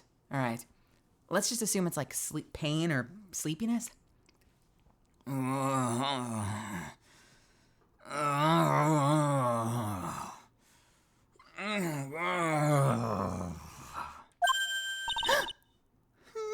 Nick! What is that otherworldly, ghastly moaning? You know what this reminds me of? This reminds me of Varric in Korra when he's hiding in that like mongoose bear statue. I swear to God, if Will is hiding in the statue, I'm gonna lose my mind. What is that otherworldly, ghastly moaning? I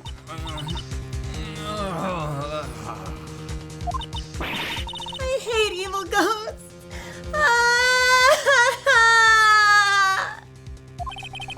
I don't think it's a ghost. Maybe it's a demon? Excuse me.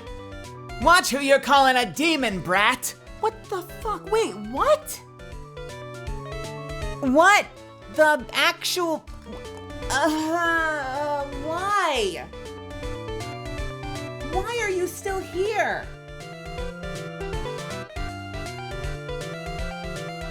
Huh? Are you jerking off in here? What is that sound? Did you just suddenly slam 8 shots and you're already like hung over? Like, what are you doing? What are you doing?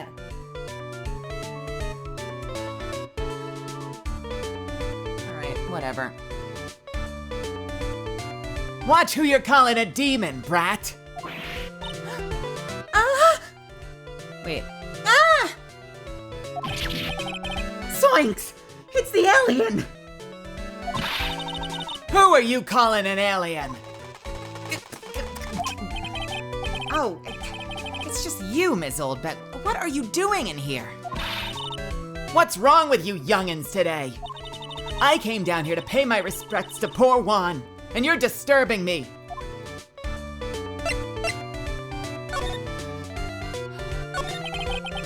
Please, talk to me about the night of the murder. Just one more time. I talked about it plenty at the trial. I was fooled, tricked, deceived by that fraud of a photographer and her note. She was loitering around here with that imbecilic look on her face. With that imbecilic look on her face? Okay, got it. Now hold on a second there, you little pipsqueak. If you're gonna take notes, at least make me sound better than that. Oh, all right. I've seen everything.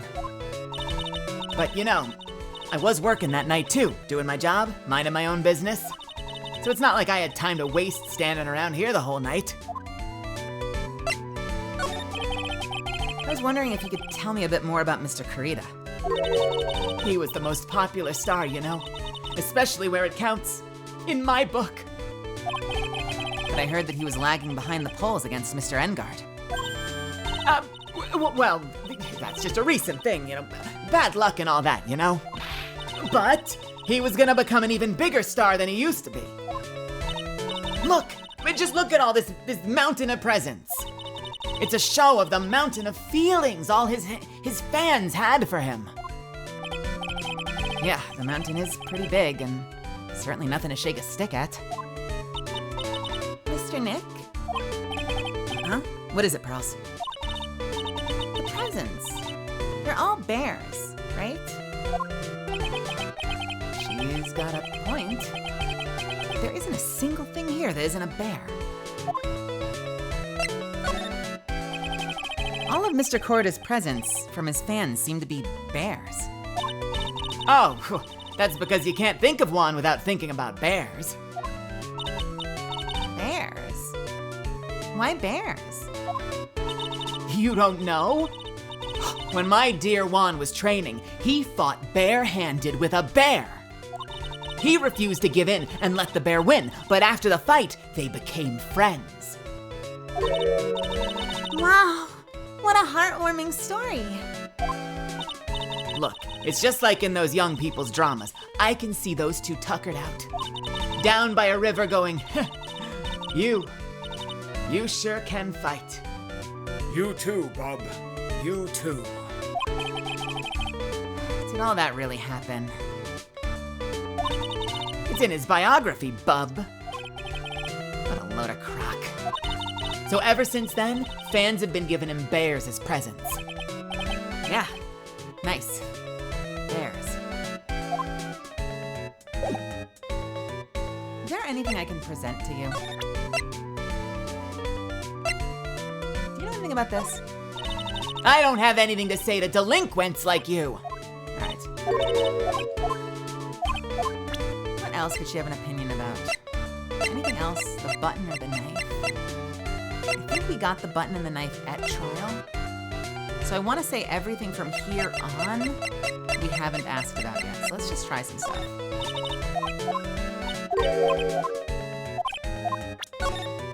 I know. That's what I thought of as well, Crimson. Bub is such a Wolverine thing. Classic Wolverine. Hey, do they have him saying Bub in the new X-Men? I haven't seen it yet. The 95 one? Is it 95, 97? 97. 97? Oh, fuck. Don't put a date at the end of a television show name. Okay, I don't think there's anything I can ask her about.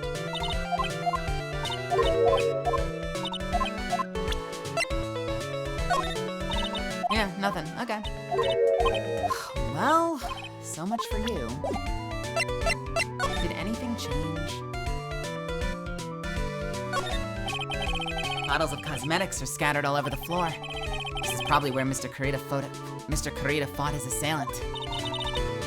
Okay, we've already done this.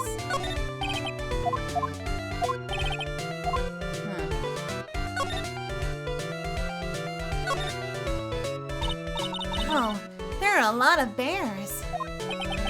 Alarm clock ones, collector's editions. We've already heard this as well. I get the feeling that maybe the guy really didn't like bears. Poor teddies. Oh no. We already heard this, but I'll do it one more time. It's hard to bear with all these problems. Growl!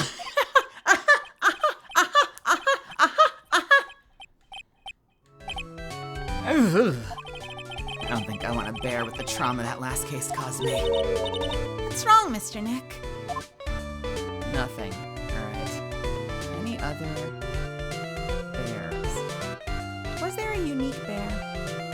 Was there a new bear? Is this one new? I don't remember this big one. Are these ones? These were not here, right? I'm trying to remember. Like, I feel like I don't remember there being bears on the bed. So that's a bed? Yep. It's big, but it's a bed. Oh, Mr. Nick, it's so soft. How easily children are entertained. No, guess not. All right. Well. All right, let's get out of here. We might have to go to his house first. I don't think we can go anywhere else. Yeah. If we get back to the lobby and nothing's changed. Yeah, okay, let's go over. I was gonna click the detention center, but I guess we're going to the criminal affairs department. March 22nd, Police Station, Criminal Affairs Department. Wow. Everybody looks really busy with something or another. Huh. They're probably strengthening the evidence for tomorrow's trial. Hey, hurry up with that, will ya? Pass the victims list around. You've got to be kidding. There's over 100 people on here. Mr. Nick? Is Mr. Engard really that big and bad of a criminal? Actually, Pearls, never mind. It sounds like they're working on a different case. And no one's here? This must be the chief of detectives here. He's glued to his computer screen. What? Prosecutor Von Karma was shot in front of the courthouse? Who did it? Who shot her? I have a sneaking suspicion that even Gumshoe could do this guy's job. All right, there's nothing going on here. All right. Detention center? Nothing. All right, let's go to Engard's place, I guess. Potty clinic? Nothing. Stop trying to starve Shoo. I want to feed the cat, please. We're gonna feed the cat right now, I promise, all right? March 22nd, Engard Mansion living room. The Engard Mansion. Okay, rich. Fucking rich. Fucking fuck. I'm gonna take a quick bite of food and then we will see what's in store for us in Engard's home, okay? You rich piece of shit. The Engard, I'm sorry, it's not just Engard's home, it's the Engard Mansion. Go visit my mansion down the hall from the hotel. I'm sorry, it's Engard speaking, so it would actually be, yeah, man, go check out my house down the street. It's like totally a small house. I've got a bigger one, like down in wherever. It's honestly, it's like the smallest house, dude. I got a really big one up in like San Fran, dude.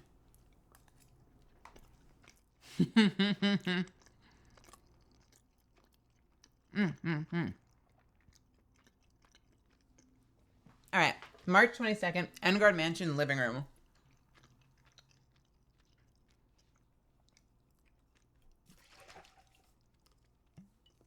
After a quick sip of water.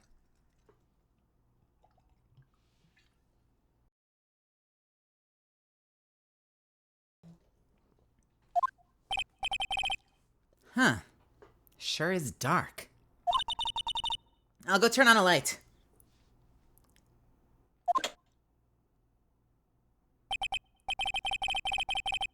Wow. So this is what a star's house looks like. Must be nice to be rich. Come on, Mr. Nick. Let's find Shoo, the kitty cat. Shoo! Baby! Baby! Oh no, baby Shoo. So I guess this is Shoo. Oh, and we get the little pearl music. My child, our baby boy. I love this cat so much already. We need to protect this cat at all costs. So I guess this is Shoo. All right. Hold on. We're doing a prediction right now. We're doing a prediction. How do I set it up?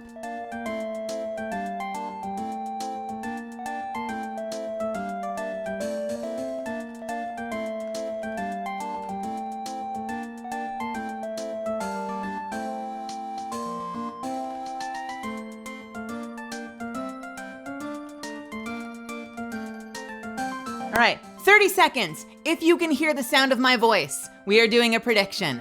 If you're tabbed out, tab back the hell in. We are doing a prediction right now. All right? This is a prediction, meaning you are betting channel points. You have a chance to win big. You have a chance to, well, there's only two options. You have a chance to maybe win something.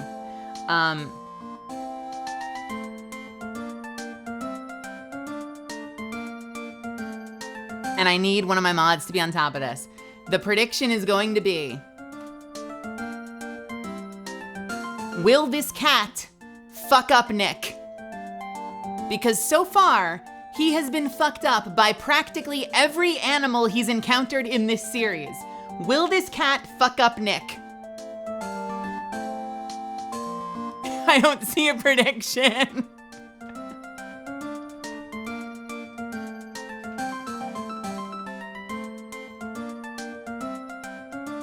I probably could have done this as a poll. I don't know why I did it as a prediction.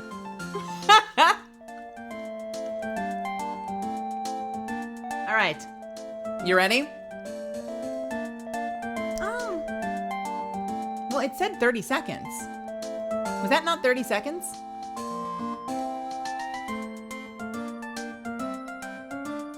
It was a little quick? Okay. 30 seconds seemed like a lot. Oh. Well, fuck. Fuck. I'm sorry. Points are on the line. We gotta stick with it. We'll do a poll next time, I guess. Oh, what a lovely cat. Hello, Shoo.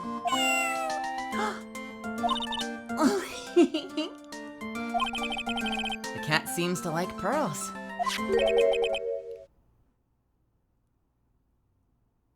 Who is this gonna be?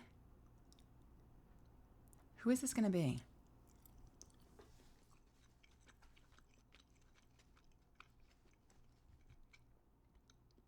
We won't make the decision until we get out of this house.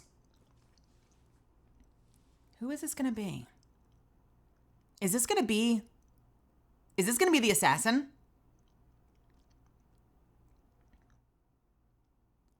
I think it's gonna be the assassin. Let's see. Pardon me. Oh, come on. He's right here. He's right here. And we're gonna let him go. We're gonna let him walk. May I help you with something, mister? Oh, we're lawyers. Actually, I'm Mr. Engard's lawyer. The master's... Then you must be Mr. Wright. Yes. Ah, it's a pleasure to meet your wonderful self. I am the family butler, John Doe. Nice to meet you.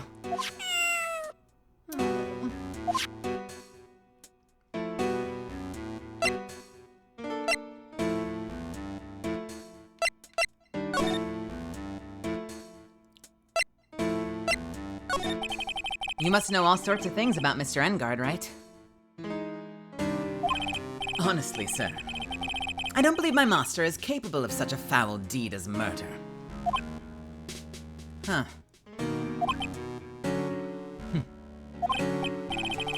And, anything else? No, not especially. It is not appropriate for a lowly servant to speak of the master as, or his... It is not appropriate for a lowly servant to speak of the master or his affairs. How typical... How... English! Huh. How typically butler-like, as it were. Also, I know I commented on this last time, I love that his monocle is attached to an earring. Like, how metal is that?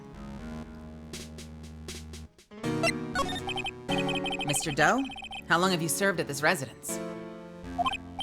Well, sir, I would have to say, maybe about 1 year.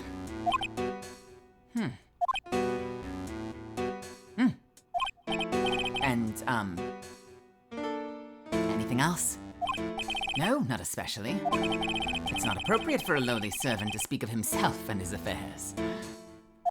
You know, I would have thought Mr. Engard the kind to have a maid over a butler.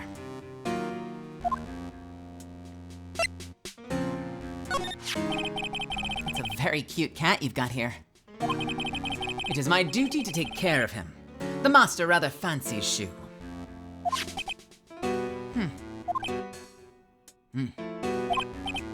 And, anything else? No, not especially. It is not appropriate for a lowly servant to speak of the family cat. Well then, I guess I don't need this piece of scrap paper anymore. Matt's note crumpled into a ball and thrown away. Well, I'm afraid I must take my leave of you now. Oh, we should probably get going ourselves. Ah, so young, and yet already so accomplished. A master of law. But there is also, that's Phoenix, sorry. But there's a,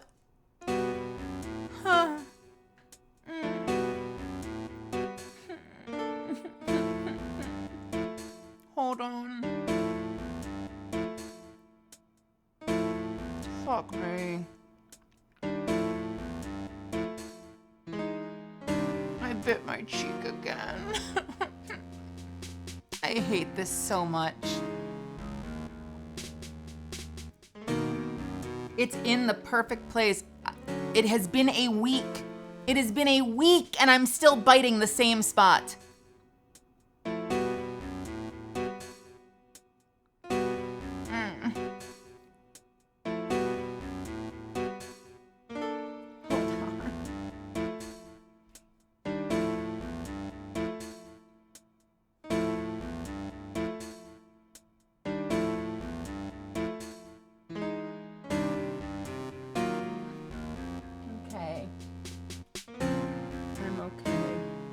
I'm proven I'm not responsible enough to have cheeks.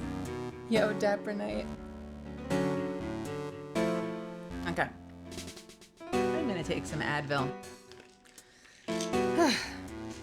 Oh, I see what he's saying. Okay. So, he says, so young, yet already a master of law. How accomplished. But there's also a lot to be proud of in being a butler, in charge of a house and all. Thank you for the compliment, sir. People are not always who they appear to be. Now, if you'll excuse me.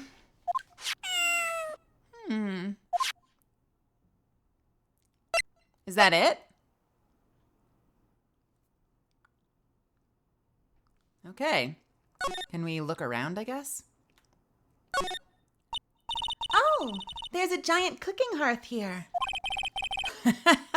That's actually a fireplace. How are they different, Mr. Nick?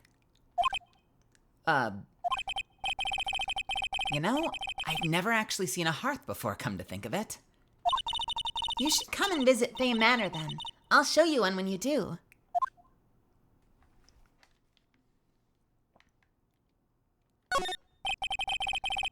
It's a very comfortable and spacious looking lounge set. I wonder if famous stars drop by and sit around and have a good time.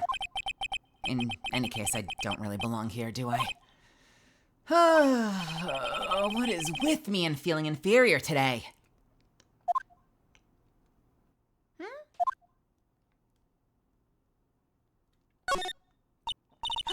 There are masks here. Yeah, that one in the middle is the Steel Samurai. The ones next to that are the Pink Princess and the Evil Magistrate. They fought many battles against the backdrop of Neo-Old Tokyo. Wow, you really know a lot about the Steel Samurai, Mr. Nick. I don't know whether to laugh or cry that I know more about that show than a kid.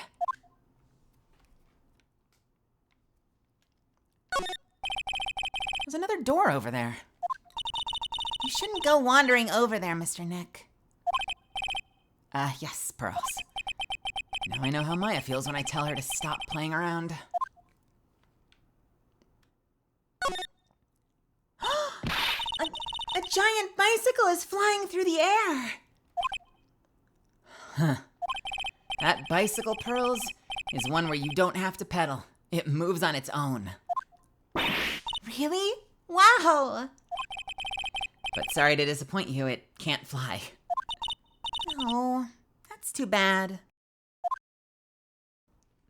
Motherfucker! Listen to me. Dude has a fucking motorcycle strung up from the ceiling.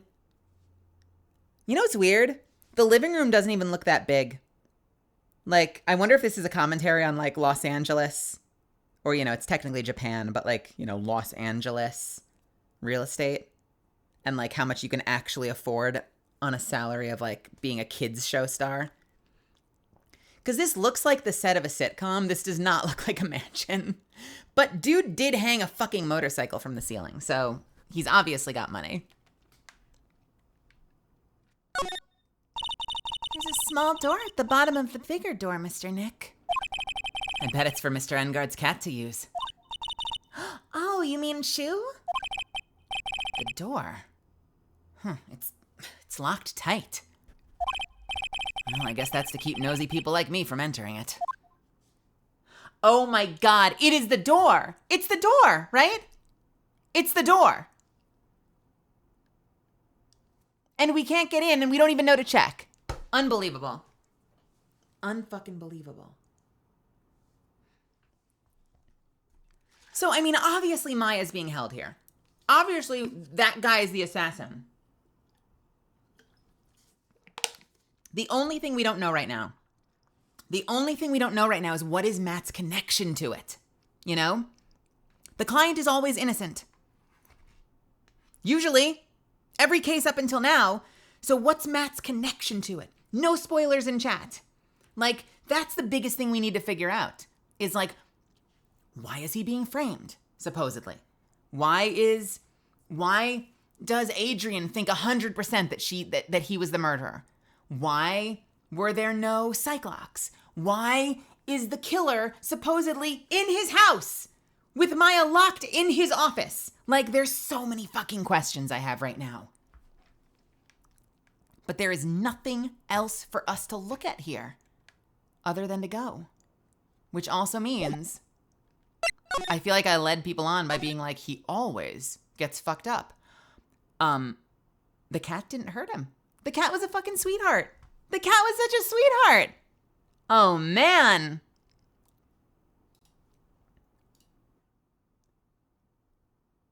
Well, the outcome was probably not. Are you sure 9,300 channel points are about to be divvied out? Boom, baby. If you earned points, congratulations.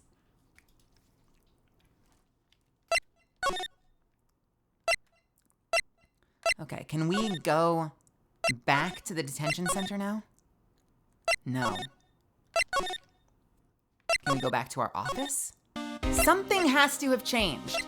Something has to have changed.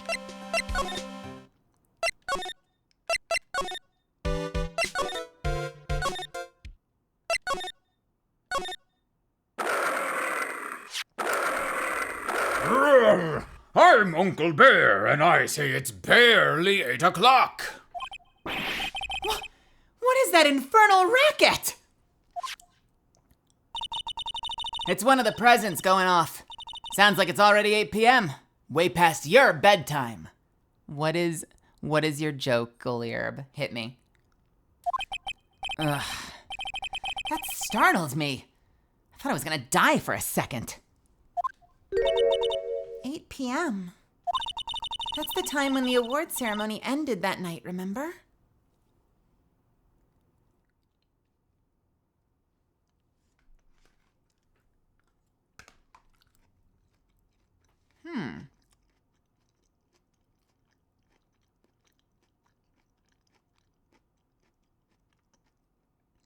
I don't rightly know. Do you know, Zuffins?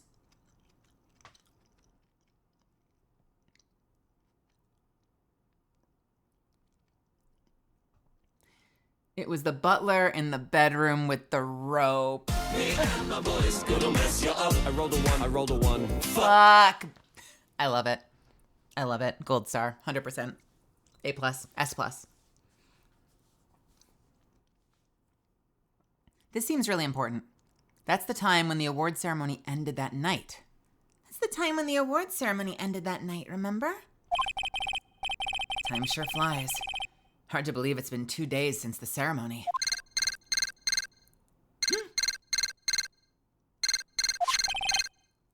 The transceiver. Hello? Hello? This is not a phone.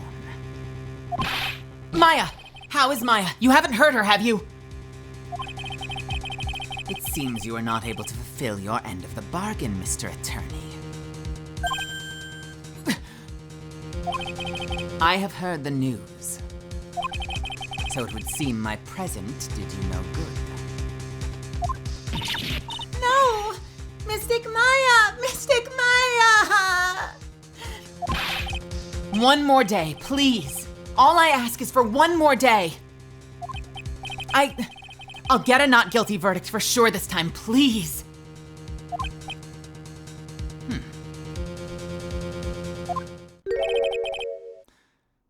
I suppose if I must. I need that acquittal more than anything else, after all.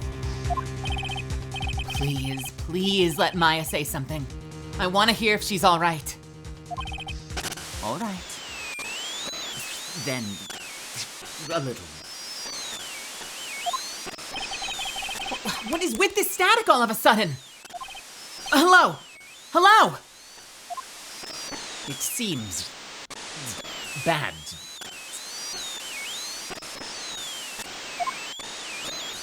Connect.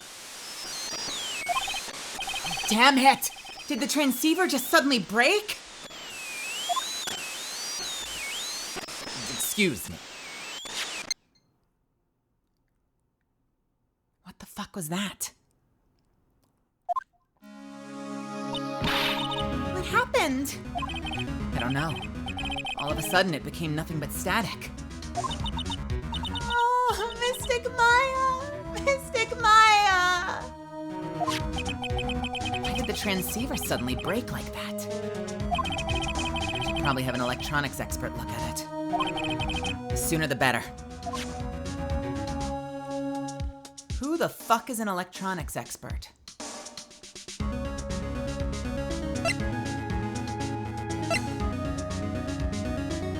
You're not an electronics expert, are you? No. Yeah, she's just been standing there, not even paying attention. Lotta, maybe?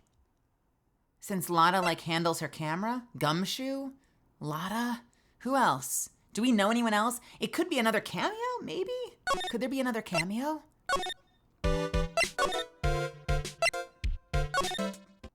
Yeah, let's try Gumshoe. Let's try Gumshoe. I like that idea. Ooh. March 22nd, Wright & Co. Law Offices. Hey, welcome back, pal. I thought I'd make you a little something for dinner. That's nice. Thanks. A rich man's luxurious full-course meal. Out of a can, that is. Sorry you went through all the trouble to cook, but I don't have time to eat. Oops. Looks like you don't have a can opener, pal. You've gotta be kidding. And here I thought he'd already whipped up something. Oh, I know. There is one way I know how to be helpful. Ask me about anything you want, pal. Go ahead. Well, since he's here and offering, I wonder what I should try asking him about. Can you fix this, please? The transceiver? Oh, Mr. Nick, you should ask Mr. Scruffy Detective about that thing. What thing? Oh, yeah. This thing just up and broke all of a sudden. It broke, pal? When I was talking to the kidnapper, it just suddenly broke into static. Look, it sounded like this.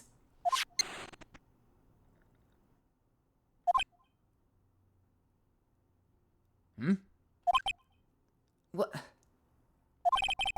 I don't hear any static, pal. Huh? Maybe it fixed itself? That's strange. I'm sure it was making a loud static noise.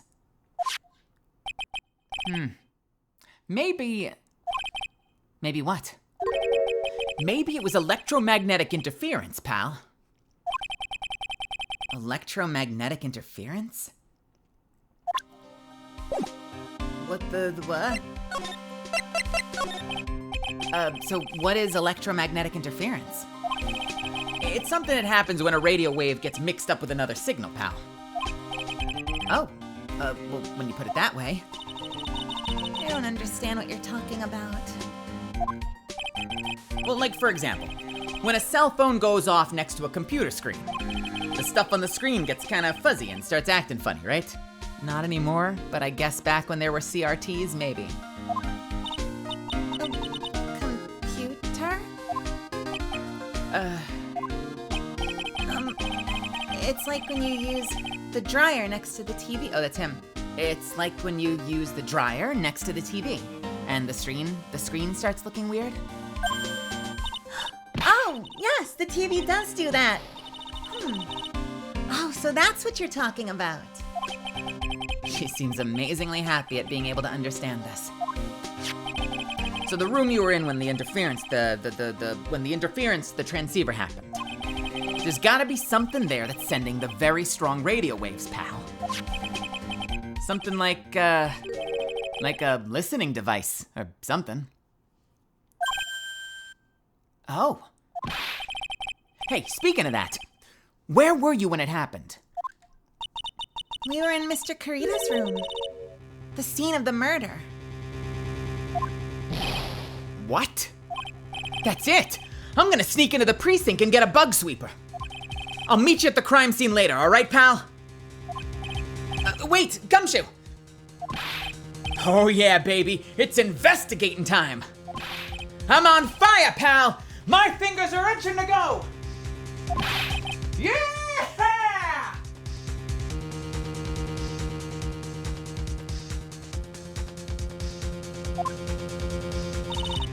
You should get going too, Mr. Nick. All right, let's go. We're going back to the hotel, baby. Not to the criminal affairs. I guess we're meeting him there. He said that. We're going straight there.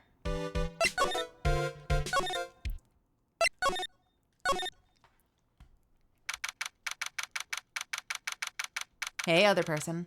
March 22nd, Gatewater Hotel, Corrida's hotel room. Hey, you're finally here, pal.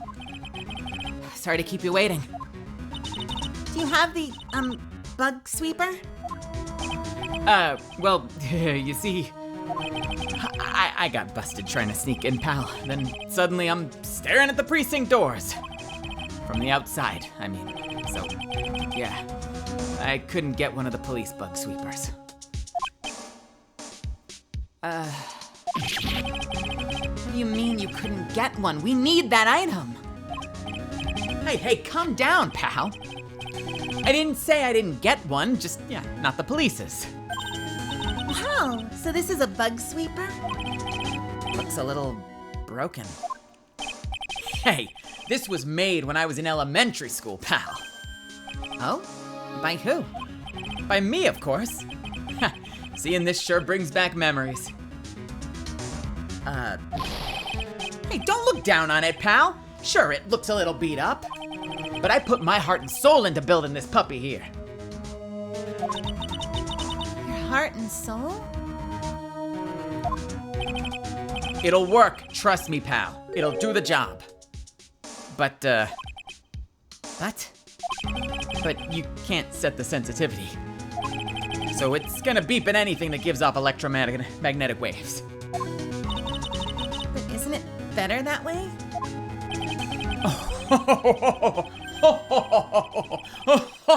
Well, anyway, since I brought it all this way, might as well give it a whirl, right, pal? Is this what we saw in Gumshoe's locker? Back during Rise from the Ashes? I don't know. Let's take a look. Gumshoe's locker.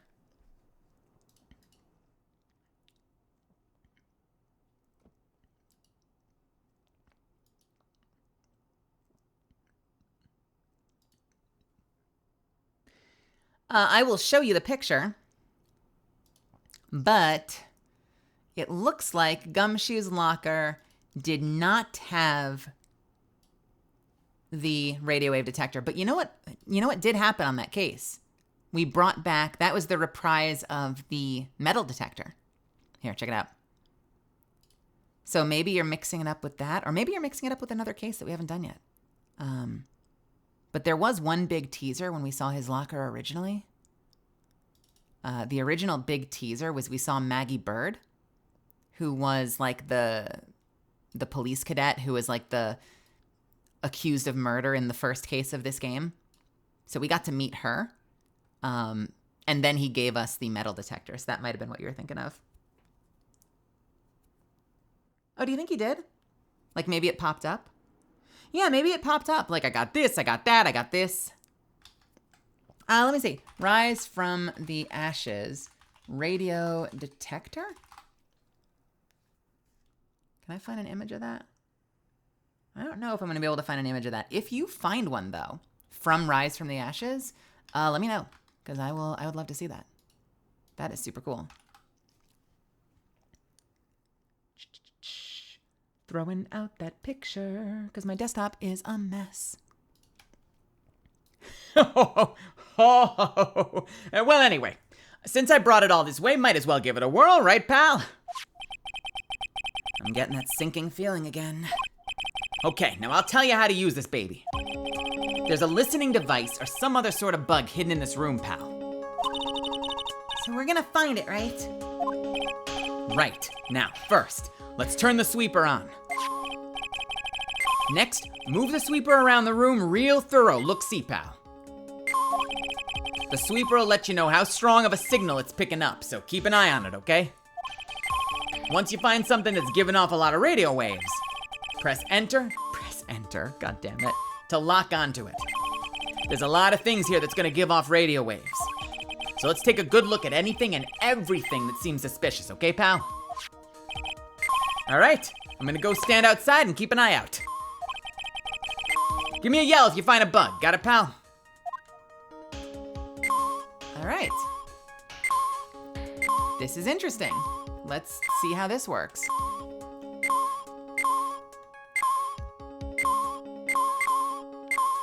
Oh, that's kind of cool. Lamp, check. Listening device, nope. There are a lot of lamps in this room, aren't there, Mr. Nick? Yeah. And they're all on. You shouldn't do that, Mr. Nick. Do you know that's wasteful? Yeah, I'll be more conscientious from now on. Sorry. It's not the lamps.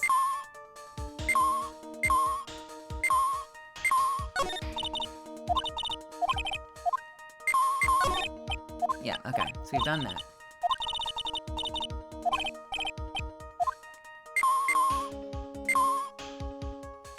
I'm gonna do this one with the mouse, I think. I think that'll probably be easier. No, it won't, because mouse, I have to hold, click and hold. Never mind, we're using the controller. A cell phone. Nope, no bugs in here. A cell phone? What? Don't tell me you don't know what a cell phone is. I'm sorry. I've never seen one before. Now that she mentions it, my cell phone couldn't get any reception while I was staying in Korean Village. And Pearls has never lived outside of that village, so... Well, I guess I can't say it's impossible to live without one. Okay, I know a lot of these are gonna be obvious, but you never know when a bug might be hidden inside something, right? The radio is on and playing something. Oh, it's Kids Question Corner. Professor! Professor, why is the Earth so round? Oh. Yes. Why is it, Mr. Nick? Why don't you listen to the radio program a little more, Pearls?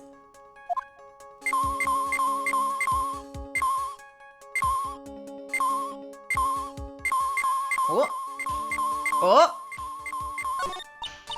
Oh, what a lovely bear.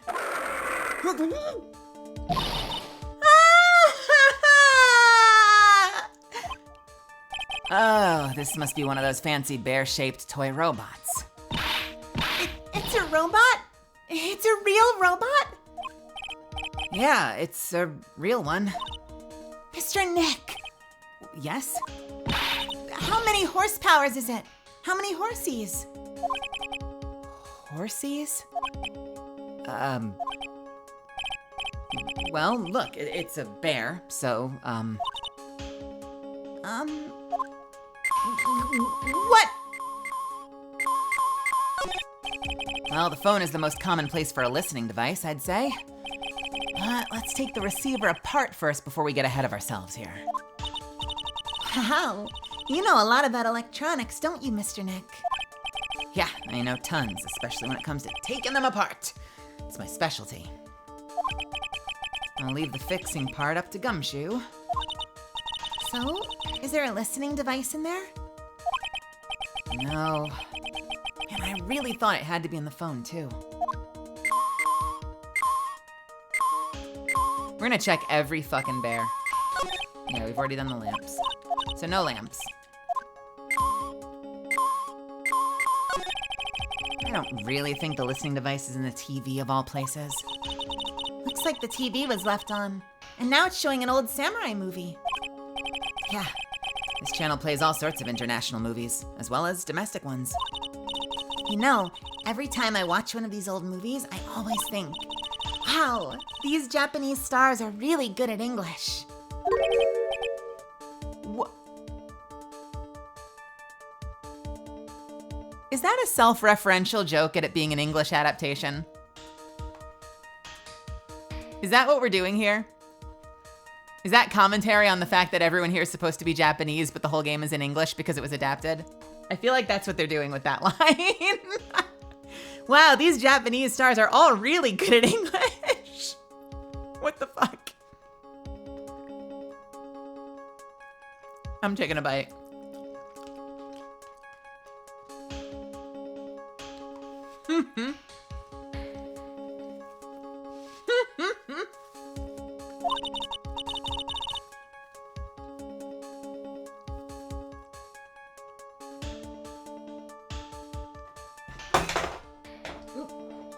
Oh, sorry. I knocked something over.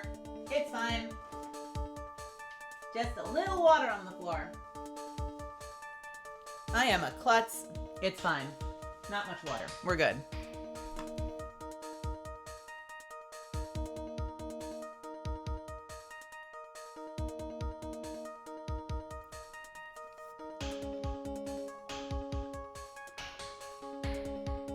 All right. When I grow up, I want to study Japanese. I should probably keep my mouth shut here and not destroy her dream. Wait, what? What?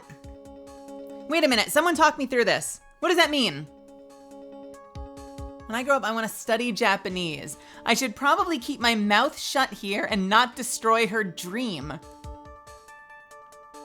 What are we doing with this joke? I'm confused.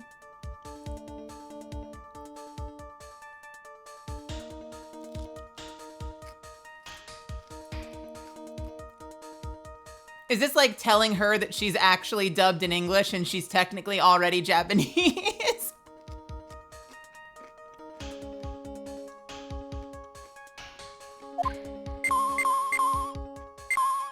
Okay, I like this. I like the self-referential joke.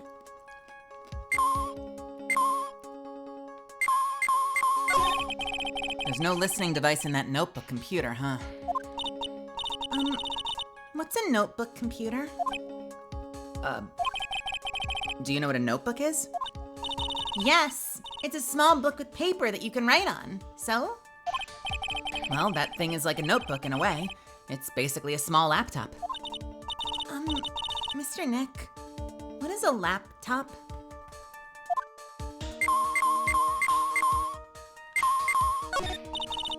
Doesn't seem to be anything giving off radio waves here, Mr. Nick. Keep a careful eye on the bug sweeper. Let's try again. It's the TV's remote control, but it doesn't look like the listening device is in there. So I was thinking, I wonder if the TV remote works on other things, like, can I make you change your expressions like TV channels? Zap! Only if he was a VTuber, Pearly. Only if he was a VTuber. Hey! But if I could, man, the people I would give the old mute button to. Well, I don't think it's gonna work on me. Why don't we try it on Maya tomorrow, okay? Okay.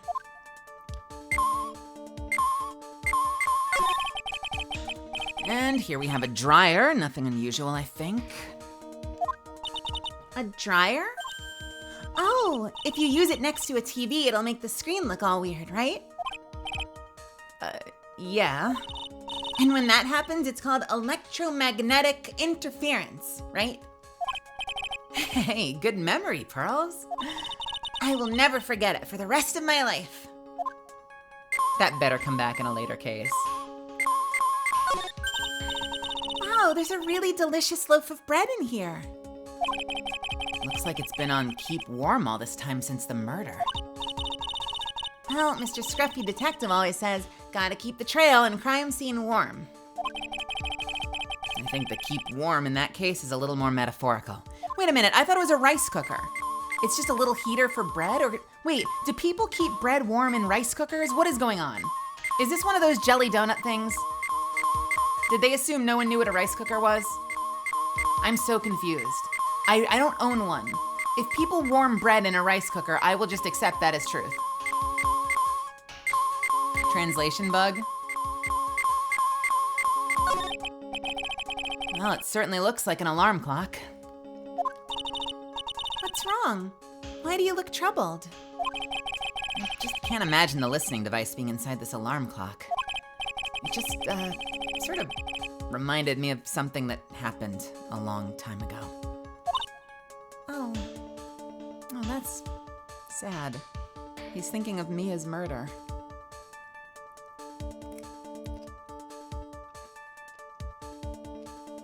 Bread equals American rice? Maybe.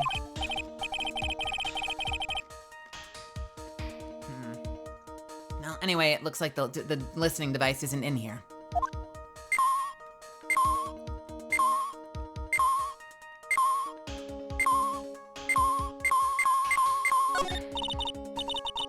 What's this? It sort of looks like a hot water pot, but...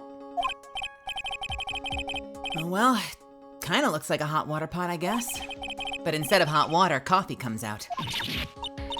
Really? This pot can do that? Is there a pot that orange juice comes out of? I don't think there's anything like that, Pearls. Sorry. Oh, the water in this hot water pot has run out. I'll go get more water for it. Okay, sounds good. Looks like she's forgotten about looking for the listening device. What's this? It sort of looks... Oh, we already did that one. Okay. In the windows? Could it be like... hidden in the blinds? What? What?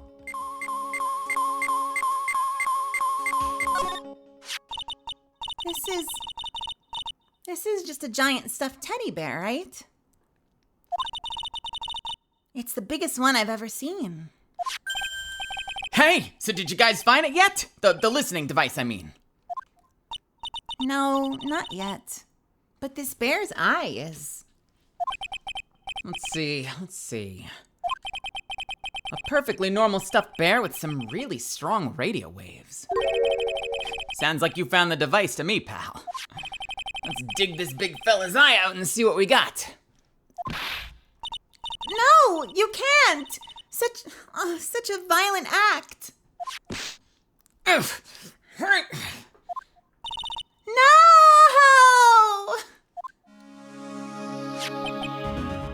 Huh. It's a miniature camera. And it looks like there's more. There's a transmitter and a timer. A what emitter? It's a transmitter, pal. Oh, is this more of that high-tech stuff? What the fuck did we just find? So this tiny thing is a camera? Yep, it's a pinhole CCD camera, pal. It's a small, high-grade video camera mostly used in security systems. So it's a video camera. It runs on a battery, which comes with it in the set. But there's no videotape in this camera. This is only the camera part here, pal. The tape recorder with the tape inside it is somewhere else. Somewhere else? Maybe that room with all the tapes. Do you remember the fucking satellite set up in that office with all the fucking tapes? The footage is chained onto radio waves and then it's sent to that recorder. So, it's sort of like a TV broadcast, isn't it? Hey, you're right. A camera, a transmitter, and a timer. Clearly the work of a Twitch streamer. I don't know about that timer part. At least not this streamer. I don't know how to keep a schedule.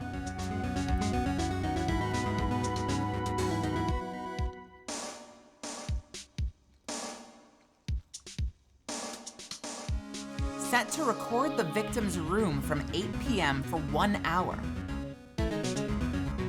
Was running at the time of the murder. So, what is a transmitter?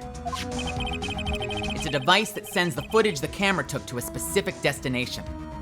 It's like a video version of a listening device, pal. It looks like it's attached to a small clock-like thing. Oh, that's a timer, pal. You can set it to turn the camera on and record at a certain time with it. You can set it for a certain time? Yep, let's see. This looks like it was set to start at 8 p.m. and go for 1 hour. 8 p.m. That was the time the award ceremony ended. There's no date set, so it's been recording every night, I guess. Mr. Detective, how long has this bear been here? I'm pretty sure it's been here since the night of the murder. Then maybe... Maybe this camera caught the murder on tape. What? And if you think about the angle the bear is at, It's bound to have had a clear shot the whole crime. A clear shot of the whole crime, pal. Changes the footage taken by the spy camera into radio waves and transmits the data.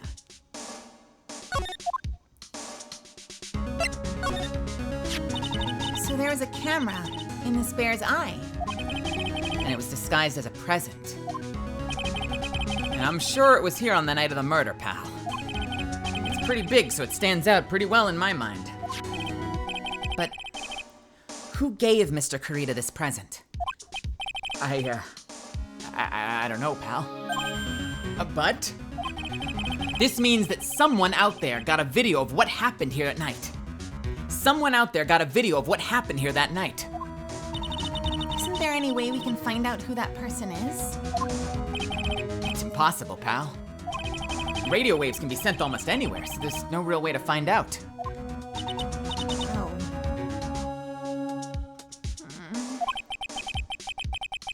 Is there really no way to find out?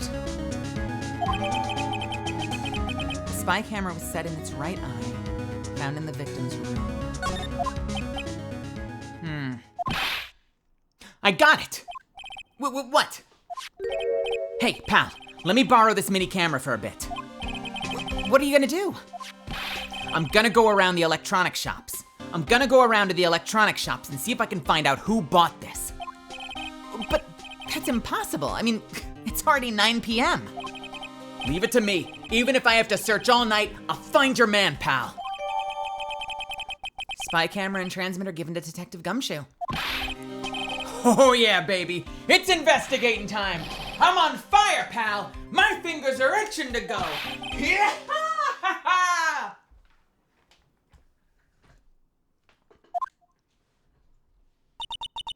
He's gone. Yep. But Mr. Scruffy Detective sure is a nice man.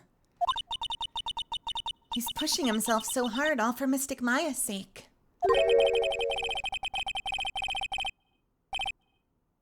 It's a mystery how you always manage to do things in the most inefficient ways, right? You'll have to excuse me. I heard your conversation just now. Edgeworth, what are you doing here? A rescue team has been created and deployed. I can't say I'm optimistic, but we have to move forward, one step at a time. I see. Thanks. Don't thank me yet. We still have to find her.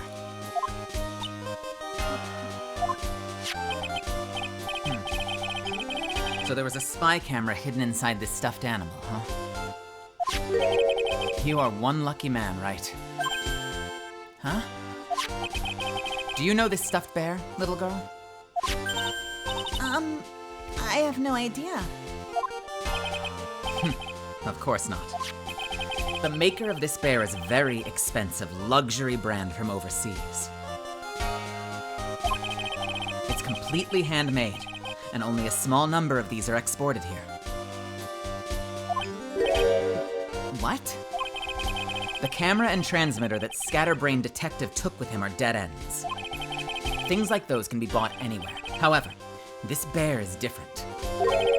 By tracking how it got into this country, this bear can tell us who the buyer is. Can you really do that? Mr. Nick, can he really? Well, I guess so. It's 9 p.m. I think I can still make it in time. What? I'll be taking this for now. I'm sure you'll have other things you have to do. Stuffed bear snatched up by Edgeworth. See you soon, right? Wait! What? Why are you doing this?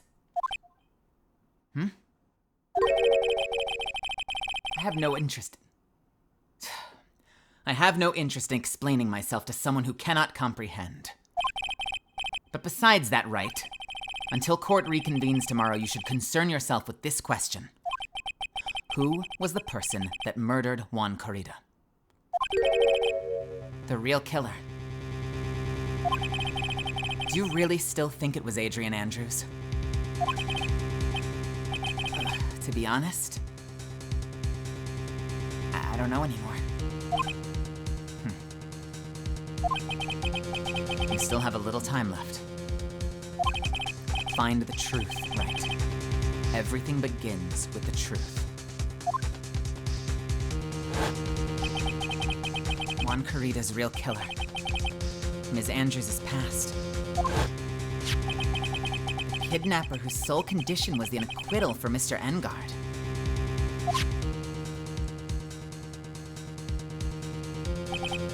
And this card.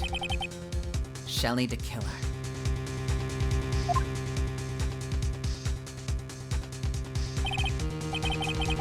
Maya, the only way I can save you now is to find all the answers to this case tonight. I don't understand what your real intentions are, Edgeworth. But as you said, all I can do right now is find the truth.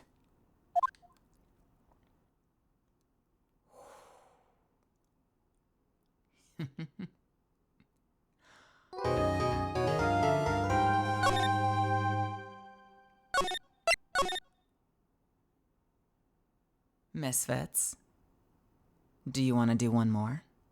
Or should we break there for the night?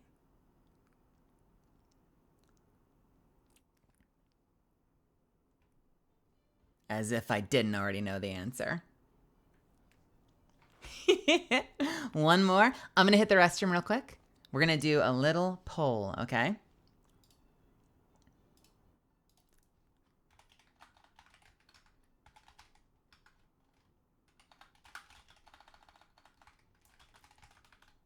We're going to do a really quick poll, all right? We're going to do a 3-minute poll, and I am going to hit the restroom. I'll be back in 3 minutes, and we'll do whatever you want me to do.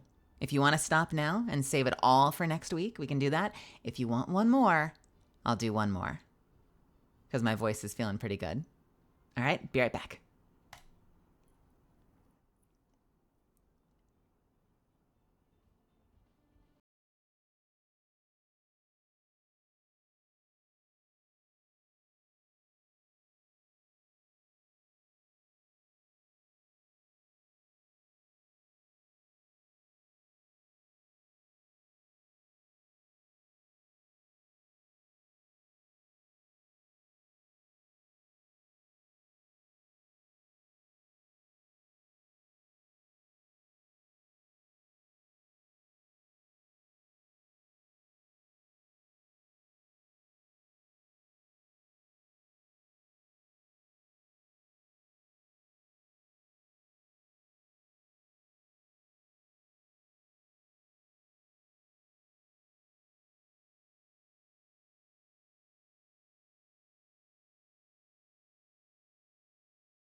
All right. Welcome back, everybody. Welcome back. It looks like more wins with a vote of 8. So I guess we're going to continue. Bread, welcome. Bloodhound, welcome, honey.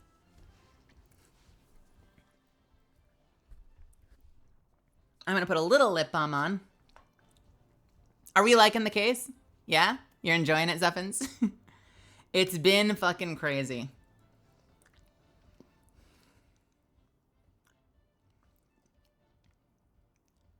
All right, part 2, investigation.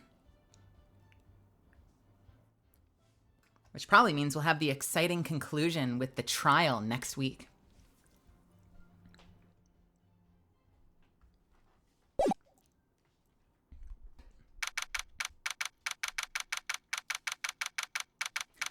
March 22nd, 9:14 p.m. Gatewater Hotel, Corita's hotel room. It's past 9 p.m. already, isn't it? I wonder if Mr. Edgeworth has already found Mystic Maya. These things take time. I'd say probably not. The police are professionals, Pearls. They'll find her, so don't worry. And if we can win a not guilty verdict tomorrow, then everything will be okay. You're right.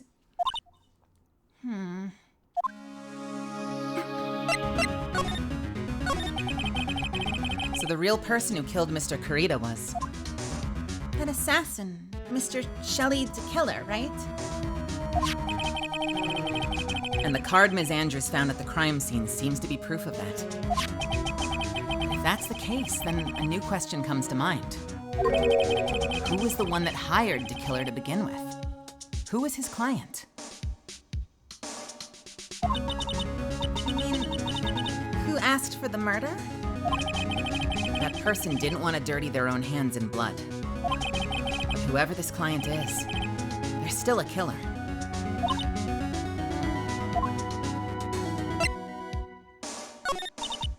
Who could have hired the assassin? Do you think it was Ms. Andrews?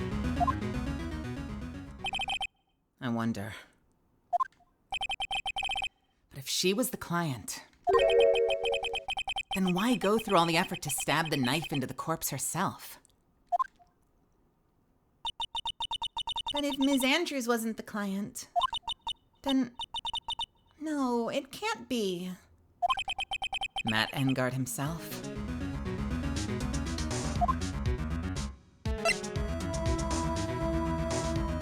We've never had a guilty client before. The fact that we're even asking this question, we've done it before. Like we've asked the question before, but the fact that we're leaning in so hard on this question is really a first for the series, isn't it? I don't think we've ever had so much doubt in our own client in any of the cases up until this one. Was it Matt?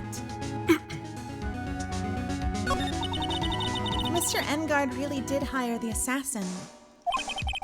Then he's not innocent at all. Far from it. He would be guilty of the crime. But it can't be Mr. Engard, right? I mean, when we first talked with him... Mr. Engard, I'd like to ask you one question. Did you kill Mr. Juan Corita? All right. Just so we're clear, dude. I didn't kill anyone. And that includes Juan Corita, okay?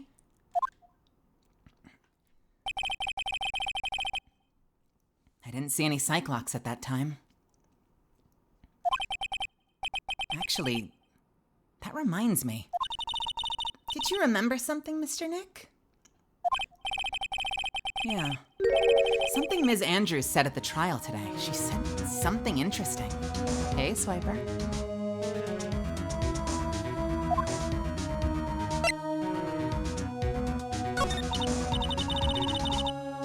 I just thought of something. What if the killer killed Ms. Andrews' mentor? So what is this interesting thing? Oh, that's right. You didn't hear it, did you, Pearls?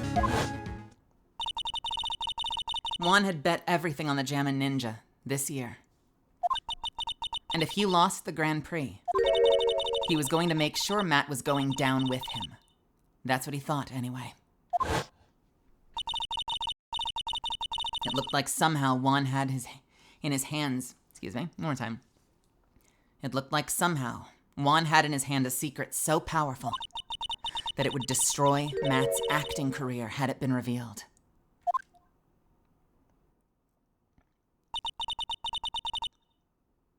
Mr. Engard's secret? What is this secret? I don't know yet. But for now, let's think about it this way. Mr. Kurita was going to reveal this secret. That means Mr. Engard had plenty of motive to have Mr. Kurita silenced.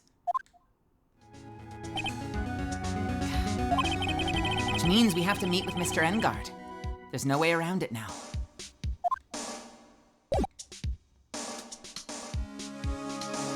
I interacted with you in a dark time. I'm glad to see you flourishing now, as I am too. I'm so happy to hear that, Swiper. I'm glad you're doing all right. It's been a while. It's been a while. I'm really glad that you're back.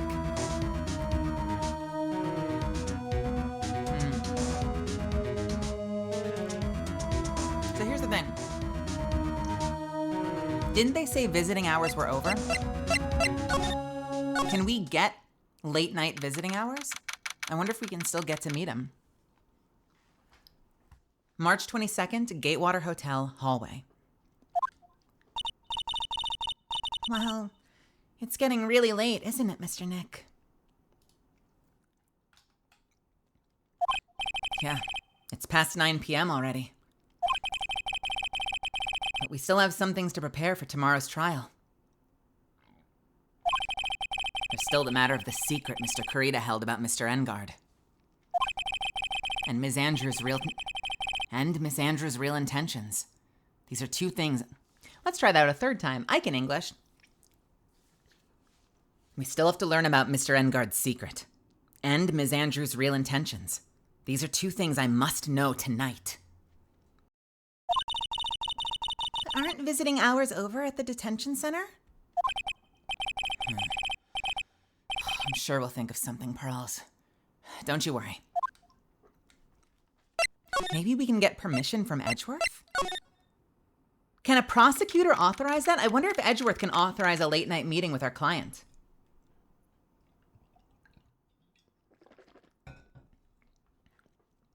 March 22nd, Gatewater Hotel, Viola Hall.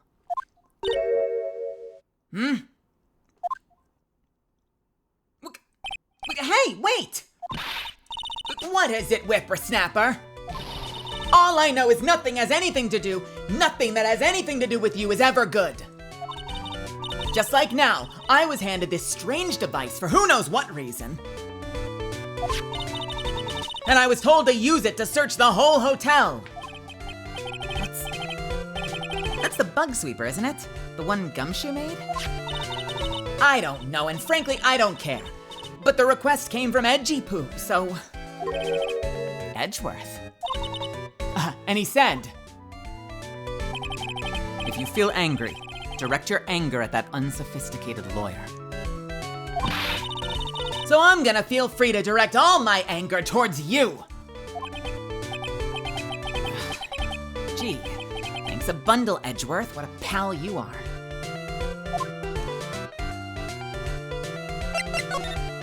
You have anything else to say? This is absolutely top secret, so you'd better keep it to yourselves. I heard they found a spy camera hidden in one of the presents. Huh. Very interesting. I'm sure it was. You know, I was about to catch poor Juan in the middle of a scandalous meeting. Scandalous? What's that? It means, well, you know, that gossip's been going around about my dear Juan. Oh, you mean that thing with Ms. Andrews? I'm sure she must have had some reason for getting close to Mr. Kurita. I'll let you in on another secret, young'un. I know who planted that spy camera.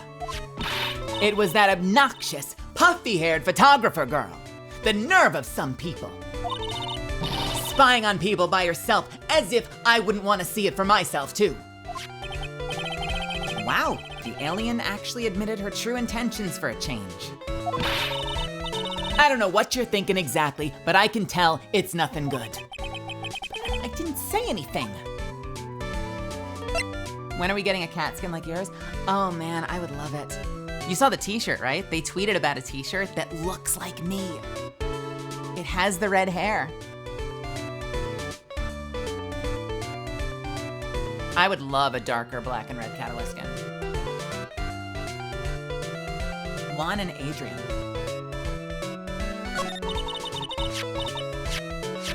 So you want to know about Juan and that manager, right? Actually, as I hear it, they were something of a So you want to know about Juan and that manager, huh? Actually, the way I hear it, they were something of a refreshing pair. Oh? I tell ya, Juan really welcomed that manager with open arms, I heard. That manager? Who are you talking about? You don't know? That manager woman Juan had.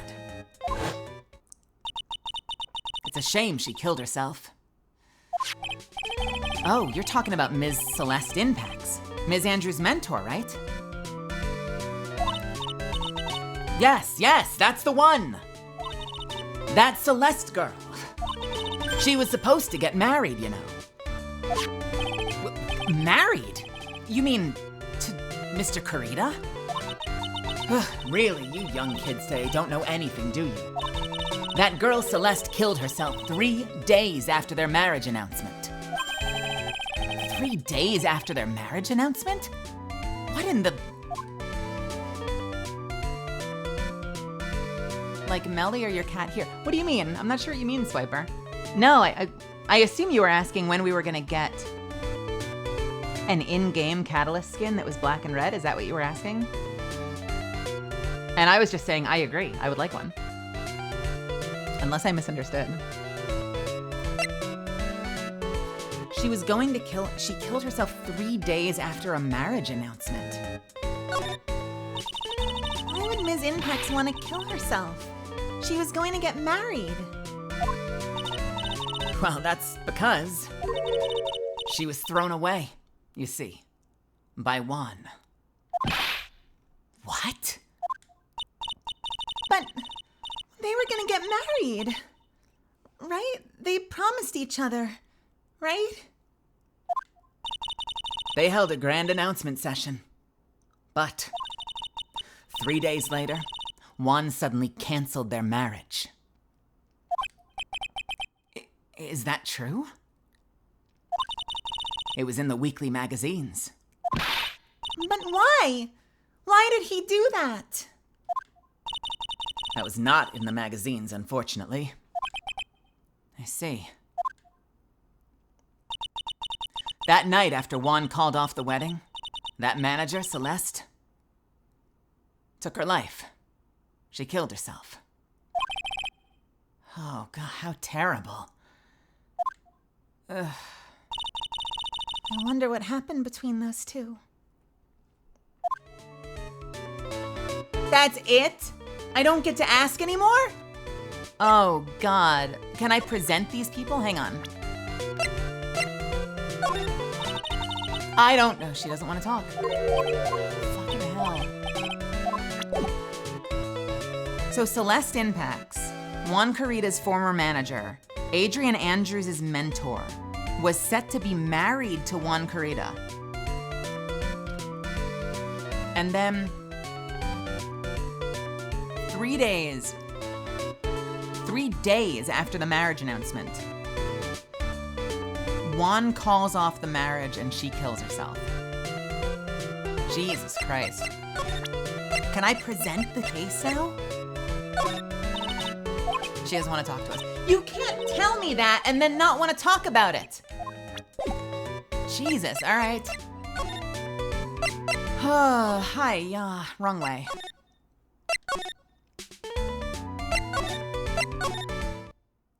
Oh my god, who now? Is this going to be our last interaction with Lotta? March 22nd, Gatewater Hotel, hotel lobby. On that night, there must have been at least a few hundred people here. I guess the police are done with their questioning and investigating. Looks like things here in the lobby have finally calmed down. Wait a minute, does that mean I can go back? Can I go back and investigate the room? Or no, are we locked out? We're still locked out. Okay. So everyone's finally left. Can I go back here? I can. You know what, Misfits? I bet we can get Edgeworth to give us permission to see Matt. March 22nd, Police Station, Criminal Affairs Department. It feels sort of tense in here, doesn't it, Mr. Nick? Yeah, it does. I wonder if something happened. You're Mr. Engard's lawyer, right? Yes, sir. Well, we finally found just the person we've been looking for. A real decisive witness. A decisive witness? You mean for the Engard case? We're taking the witness's statement right now. Gotta hand it back to Mr. Edgeworth. Oh, gotta hand it to Mr. Edgeworth. What's Edgeworth up to now? Who is this witness? I think you know this person quite well, Mr. Lawyer. Mr. Nick? Between the kidnapper's demand and now this, I can't see a way to win here. Oh yeah! Mr. Edgeworth wanted me to tell you something. He did? Even though visiting hours are long over at the detention center, he wanted me to grant you special permission, so there you go. What? I've already called them, they know. Go on, go talk to your heart's content. Well, thank you very much. This is such good news, Mr. Nick. Talk to your heart's content? It sounded like the police are pretty sure they have tomorrow's trial in the bag. Who is the witness? It can't be Lotta. It can't be Lotta. Who the fuck is it?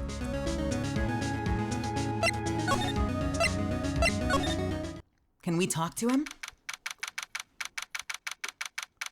March 22nd, Detention Center, Visitors Room. I'm sure they must have transferred Ms. Andrews here by now. So that means that both Mr. Engard and Ms. Andrews are in this detention center. Now then, whose story do I want to hear?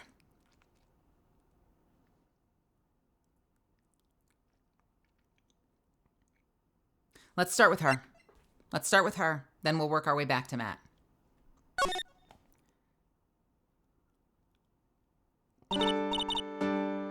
Oh, it's you.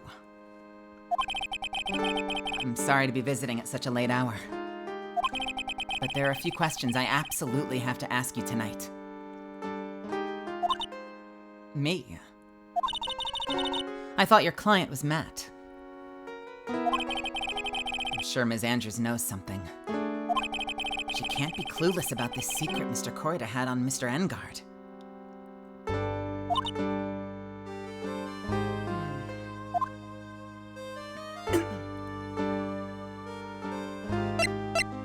I love her top, by the way. Make it black and it's something I would totally wear. I would wear the hell out of that if it were black. I'd like to ask you about Matt Engard, if you don't mind. Mr. Wright, you still don't know, do you? The real him, I mean.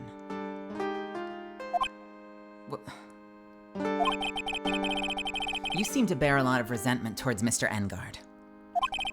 If that's the case, then why did you become his manager? And why would you become intimate with his rival?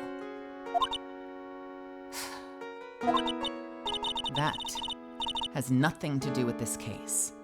Nothing.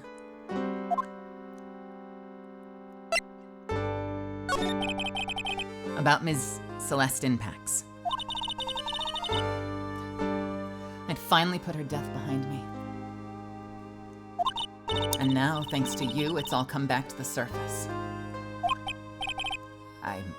I'm sorry. Yes, I was shocked by her suicide. And it's true that when I heard the rumor that Juan was the one who had hidden her suicide note, I began to draw close to him. I wanted to get her suicide note back. And to burn it. You wanted to burn it? But why? I didn't want it to spread just like another piece of gossip. But I never held any murderous intent towards Juan. I would never do something so stupid. Suicide note, huh? I wonder what it said. Hey, Sad Bunny. Why did you try to frame Mr. Engard? That's simple. Because he's the killer, that's why. Isn't it the duty of every good citizen to inform the police? But there has to be another way. The police are excellent. Oh, that's Phoenix. The police are excellent at doing their job. So they'd figure it out, right? Are they really, Phoenix? Yes, they're so good that they couldn't figure out the real truth behind Celeste's death. Ms. Andrews. Well, I know you're not the type of person to do something without a reason. So please, tell me why you did what you did. Revenge.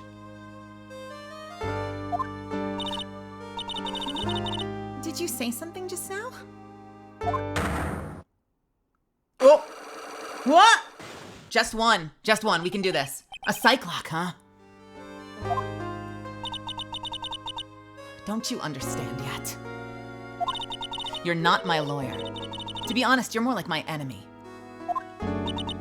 But I'm sure I just heard Ms. Andrews say, revenge. Can I unlock this? Whoops. Whoops, whoops, whoops, whoops, whoops, whoops, whoops, whoops, whoops, whoops.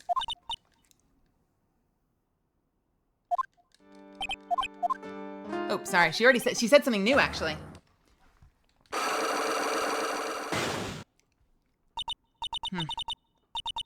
I wonder why. I don't really know myself. When I realized what I was doing, I'd already stabbed the knife into Juan's body. I'm almost sure that just now, Ms. Andrews muttered revenge to herself. Let's see. Let's see.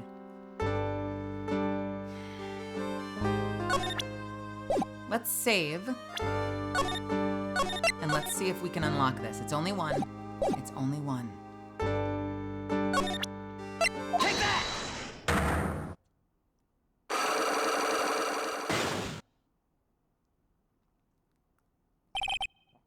Why frame him? Can you please tell me why you framed Mr. Engard for the murder? I've already told you countless times. It's because I thought Matt was the killer. No, that's not it. I know you have a personal reason to dislike Mr. Engard. Ms. Andrews, you may think I didn't hear it, but I know you said something earlier. You said revenge. So you're saying I was talking... So you're saying I was taking my revenge out on Matt, and that's why? What an absurd idea.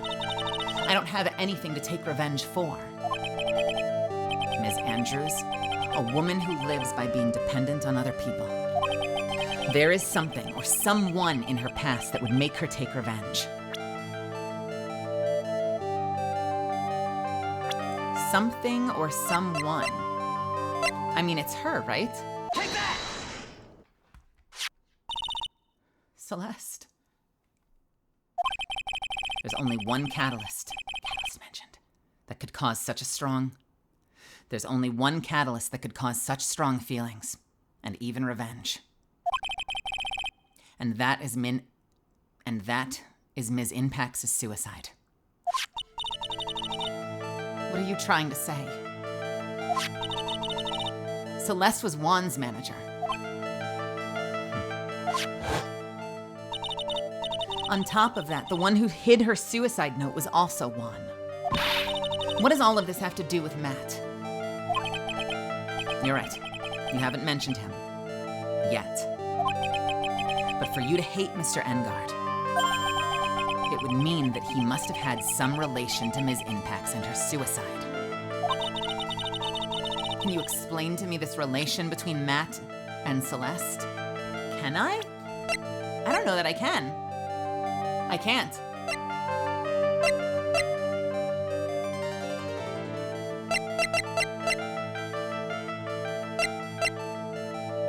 Hear me out, though. If we believe that Maya is trapped in Matt's mansion for some reason, there was a photo on the desk or on the table that said, "With love from Celeste." So I feel like we've seen evidence that Matt and Celeste might have been together, but we don't have that evidence, so I can't present it. Shit. All right, I guess we're gonna have to talk to Matt. I don't think I have enough evidence yet. I should investigate and gather some more clues before I try again. Let's go there. Ooh, and let's go back. March 22nd, Wright & Co. Law Offices. It doesn't look like Mr. Scruffy Detective is here. Well, he's out there with that camera asking around at all the electronic stores. And I'll make some salad for him for dinner. Looks like Pearlie really appreciates what Gumshoe is doing for us. Mr. Nick? Yes? Where's the lettuce? I don't think I've ever bought lettuce before. Oh, I guess I have to give up on making a salad then. Guess the lack of lettuce is kind of a problem. Okay, let's go back to the detention center and let's see if it offers me Matt. Dude, it's Mr. Wright! I hope you can get me off the hook tomorrow. I'm counting on you. I hope so too. Edgeworth just dropped a bombshell on me by saying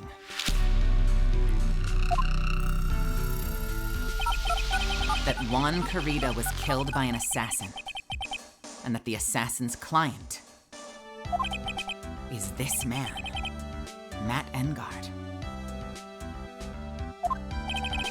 What's wrong? Mr. Engard? There's something I must know with 100% certainty. Huh. You seem kind of different. You're totally not like your usual lawyer self, dude.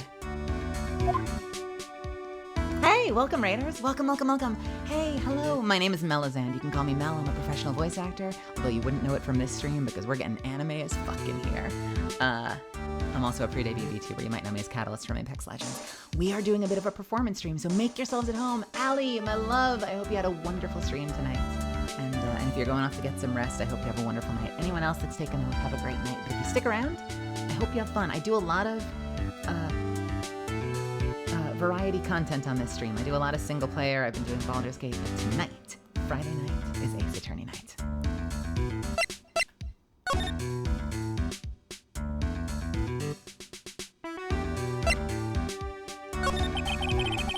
Did you know about Mr. Carida and Ms. Andrews' relationship? Well, it's all over the tabloids, dude.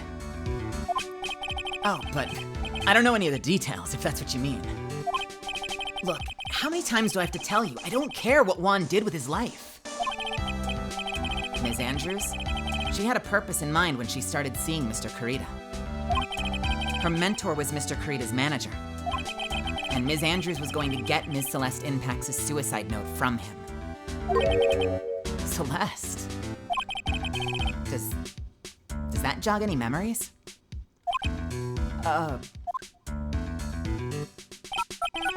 Dude, suddenly I just got totally hungry. Are you up for a pizza? My treat. Uh-huh. Yeah. Oh, totally. Mr. Nick, what is a pizza? Is it kind of like a pea? Like green peas? Let's go eat one later, okay? Ugh, I got cut off by the pizza dude at the shop. That's too bad. Well, hey, how about we get our minds off this topic and talk about something else, okay? Mr. Engard, are you connected to Ms. Impax's suicide in some way?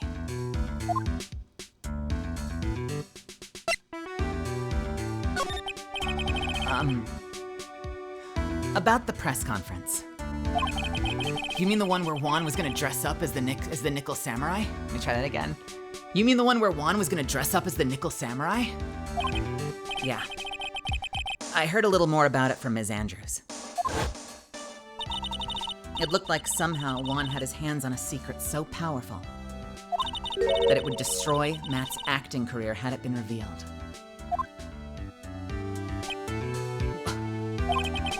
Could you please fill me in on what this secret is? Please? Oh my God! Holy shit, dude! I knew this was coming. Have we had 5 before? Jesus! What the fuck is his secret? Knowing Hollywood? Sorry, I'm gonna make a really bad joke right now. Knowing Hollywood, it's just that he's queer. I don't want to tell you this, but I'm actually part of the LGBTQ plus community. Oh, Matt, honey. Sorry, bad joke. Ah, Hollywood. I knew this was coming. Mr. Nick, don't tell me. Cyclops. You said a secret, right? But I don't have any idea what it is. Do you, dude? What? Nothing. Okay. Can I present anything? Let's see.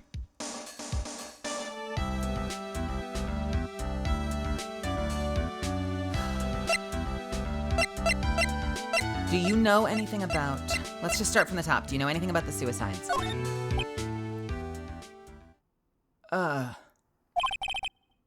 Mr. Engard? Dude, I know I asked you to be my lawyer and all, but I don't think I have to tell you anything and everything.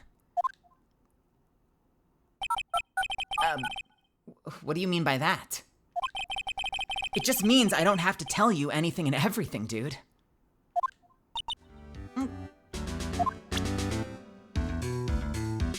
Okay. Is that just him not wanting to talk to me? Or is that a hint? What about this? Can you talk to me about Adrian Andrews' attempt? About this. Mr. Nick, you can't! Huh? Miss Andrews said she doesn't want anyone to know about that, remember? What's that? Oh, this? Nothing. It's nothing, really. Okay, we can't talk about that then. Fine. What about the autopsy report? Because I don't think we've talked to him since before the trial. So we can share, like, basically everything from here on. He was a bit of a talentless hack when he was alive. But who knew he could play dead so well? Wouldn't you agree? Well, that's because he really is dead. And quite pitifully indeed, yeah? Dude, okay, this guy he's not doing himself any favors. Like, he very clearly has a problem with Juan. Even though he has a more successful career, he's not helping his case by being so fucking petty about the guy. Every time Juan comes up, Engard is like insanely petty and spiteful, despite the fact that he has a more successful career. Like, this is not gonna get you acquitted, my guy. And it's so fascinating that he's wearing it on his sleeve like that. Like he's not even ashamed of it. That Adrian? I never thought she'd go this far to frame me for a crime. I mean, what does she have against me? Dude, I don't get it. It's something I'd like to know too. Do you have any ideas at all? Even the slightest clue? Huh? What, me? Don't be silly, Mr. Lawyer, dude. How am I supposed to know something like that? Okay. What about the autopsy report? Can I talk to you about the autopsy report? Could you please take a look at this?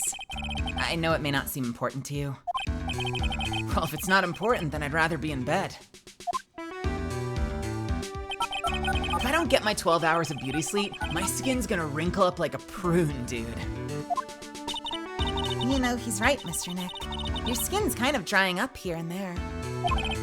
I swear, after this case is over, I'm gonna get lots and lots of sleep. I promise. What about the knife? Same thing, okay. What about the picture? Same thing. Okay, so anything that has to do with Adrian framing him, we get that response. What about the card?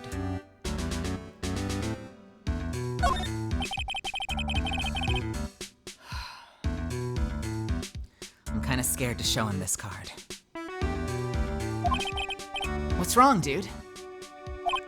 Oh, so about this picture card. Have you ever seen this before? Huh?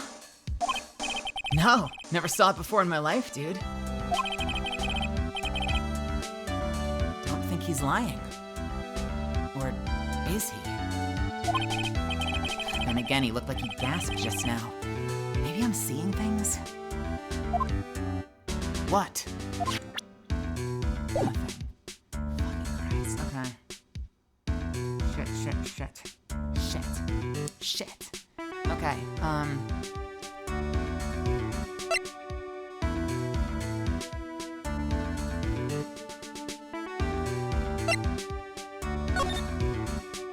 let's quickly, hey Brutus, let's quickly try Adrian one more time. Oh, you're right, I can present people. Good idea. Yeah, let's present some people. Let's present evidence to her, let's present people to her, let's present people to him, and then we'll try his insane one, because I feel like we probably can't do it yet. But let's try it. We have shown her everything but... So all this stuff. About this photo. Look at this photograph. The person who was stabbed... Blah, blah, blah. The person who stabbed the body and opened the guitar case was me. And that was so you could get the Nickel Samurai's costume out so you could wear it. I thought I had executed that part quite well. But you showed me differently. You're a formidable lawyer, Mr. Wright. I thought I'd present. You know, there was only one thought running through my head at the time. With this, I can finally expose Matt's true nature to the world. His true nature? I wonder why she's saying that, but not telling me what his true nature is. If it were me, I think I'd be happy to finally get that kind of thing off my chest. Can I talk to her about it yet? No, fuck. Okay.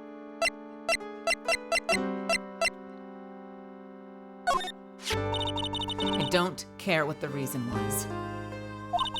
It's unforgivable that he hid Celeste's suicide note. But you don't have any proof that she left a suicide note behind, right? Celeste. She always believed that there was a right way and a wrong way to do things. She would have left a note. I wholly believe that.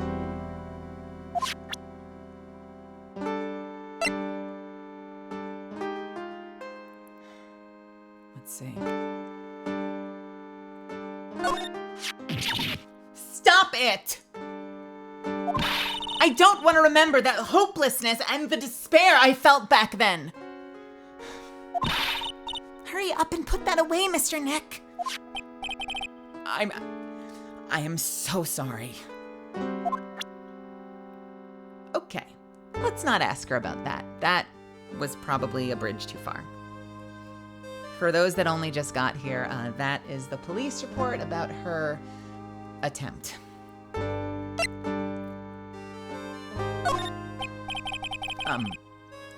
I'd like to ask you about this.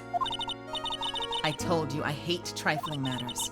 If it's a waste of time to show me things that are of no relevance to me, and it's a waste of time to show me things that are of no relevance to me. Okay, we've already had that. What about the knife? All right, we've already heard that too. A picture? Same thing, okay. Anything that has to do with her framing, she has the same thing to say. So what about the card? It was near Juan's dead body. I noticed it when I went to fill the glass. And then when I realized that Juan was dead, I completely panicked. That's when I must have unconsciously picked this card up and put it into my pocket. As for why, I simply do not know. Okay, what about people? Can we ask about Matt?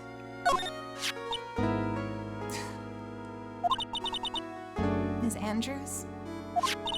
That things have come to this. I have nothing left to say about that man. Not one word. Wow. She is saying so much despite saying almost nothing. That's fucking crazy. What about Juan? He's a very prideful man, or rather, was. He absolutely had to compete with Matt in everything, no matter what it was. He really was such an idiot. Ms. Andrews? I guess maybe all stars are like that. Never give any thought to other people's feelings. What about her? Celeste was my mentor. She was a strong woman. She wouldn't kill herself over any old trifling matter. So, you have some idea of why she killed herself? Yeah, I suppose. Do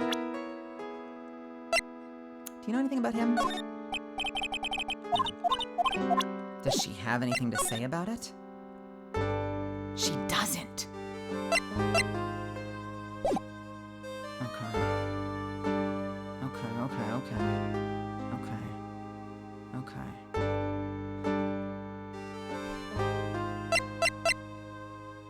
The one question we needed to ask her was if there was any connection between Celeste and Matt, right? Okay. Let's try Matt's psych locks and see how far we get.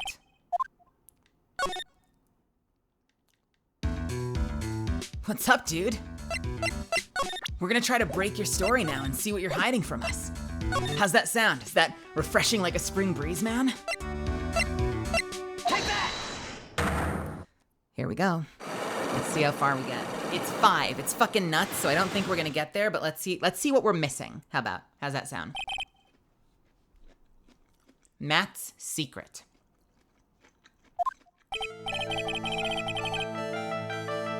Now, let's hear what this secret of yours is. What if Mr. Kurita had been successful in his plan? What would he have disclosed? I told you before, dude. I don't know. I don't know anything about Juan, okay? Look, Mr. Wright. I can keep on saying it until I'm blue in the face, but I totally didn't pay Juan any attention the whole time that night. I mean, come on. I was in the middle of a nap. Don't lie to me. Huh? I know you paid close attention to Mr. Karina, especially on that night.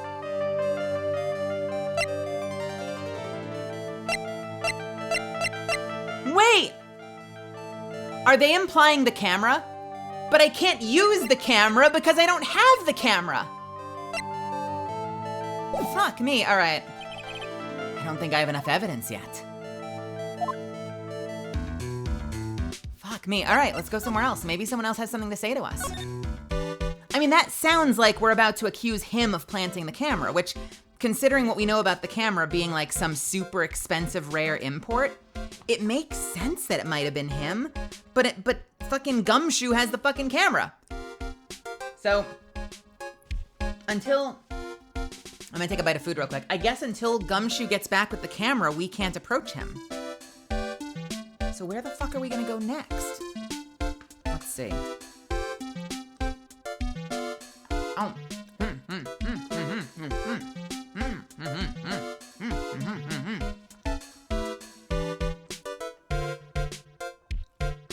don't have the bear either. That's the problem. Yeah, the bear was imported. No, you're right. You are right. I think that's what I meant. I might have just said the wrong thing. Okay, so, fuck. Oh.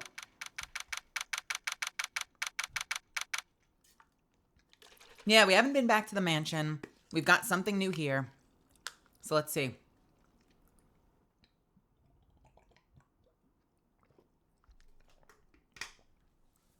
March 22nd, Police Station Criminal Affairs Department.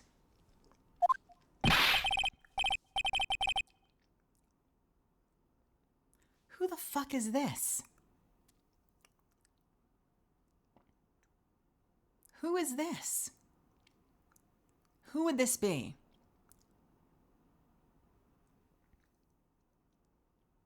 Lotta? Will?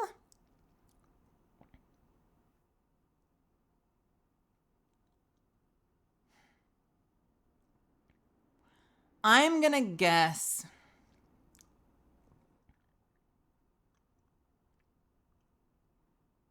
Yeah, let's try it. Oh, no, he would say pal. Let's try Will. Hey, thank you, Lilith and Sunny420. Oh, Mr. Wright, please, you have to help me. Uh-oh. I was right! Mr. Powers. What happened? Why are you here? You see, I got roped into this somehow. What? And now I'm gonna testify at tomorrow's trial. So the decisive witness is Mr. Powers? I was talking with the detective until a little while ago, and I was on my way home. When all of a sudden, you're under arrest, and I was brought back here. Oh. You said my face and whole self in general looked suspicious or something. Huh. Well, I guess I can see how they thought you looked suspicious. I'm just a normal guy on an exercise show for kids. Is that a crime?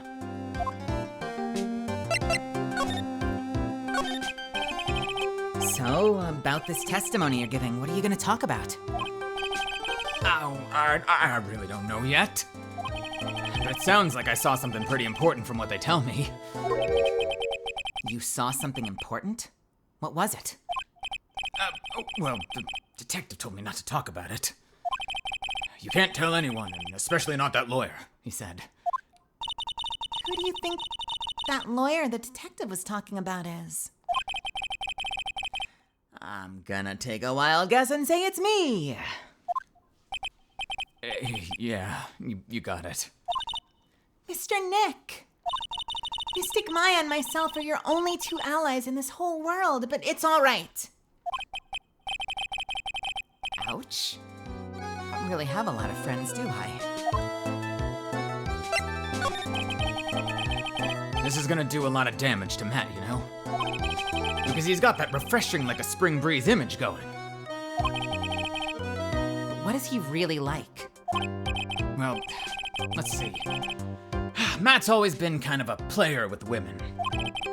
He'd never really turn a pretty face anyway. What? Oh, sorry. He would never really turn a pretty face away, if you know what I mean. He'd always say it's just a game to justify himself. What? How horrible! That's unforgivable! Ow!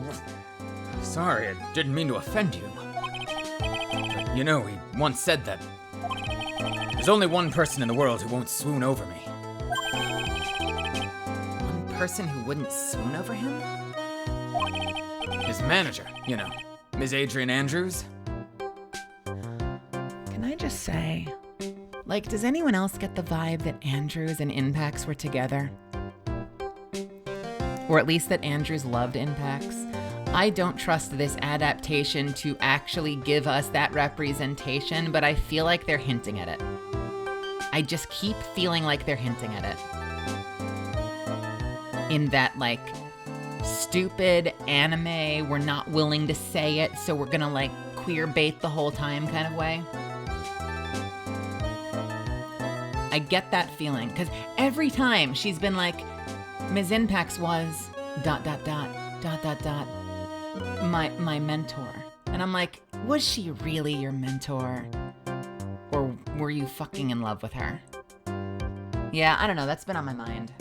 And that also explains why she had no interest in that.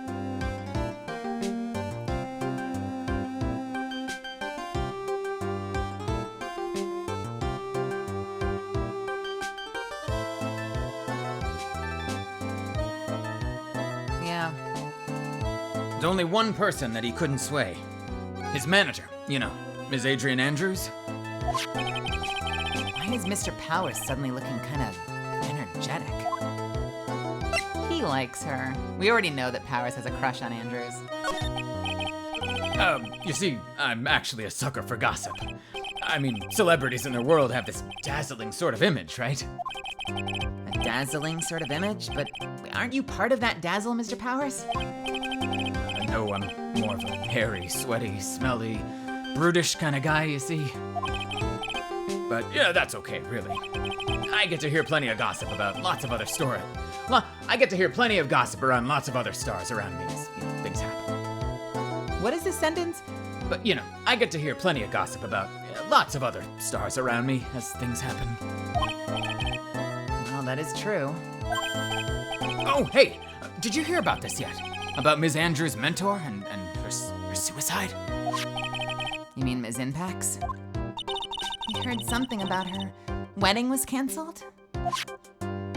Yeah, that's what I'm talking about. I thought about it a little the other day. About that mysterious death. Hey, Mr. Wright, why don't you ask me about that? Go on, go ahead. Mr. Powers is so charged up his skin is practically glowing with electricity. Hey, so, have you heard about this? Celeste left a suicide note. And they say that Juan was the one that hid it. Yeah, we heard about that in court today. There wasn't any actual proof that she had left a note. Well, this is what I think. I think that something bad was written on that note. Something bad for Juan, that's it. Blah, blah, blah. Something bad for Juan, that is. Something bad for Mr. Kurita? Why do you figure so? Well, before she died, Celeste talked with a few of her friends, and she said it looks like I got caught up with a truly insidious man. It looks like I got caught up with a truly insidious man. A truly insidious man? Did she mean Mr. Kurita by that? Well, there's no one else that fits the bill, right? And that would be reason enough for him to hide the suicide note. I see. That's some good info. Thank you. You're welcome. Mr. Engard and Ms. Andrews, they're both at the detention center right now. There's still things I don't understand or know about, I'm sure. I have to get the two of them to tell me everything.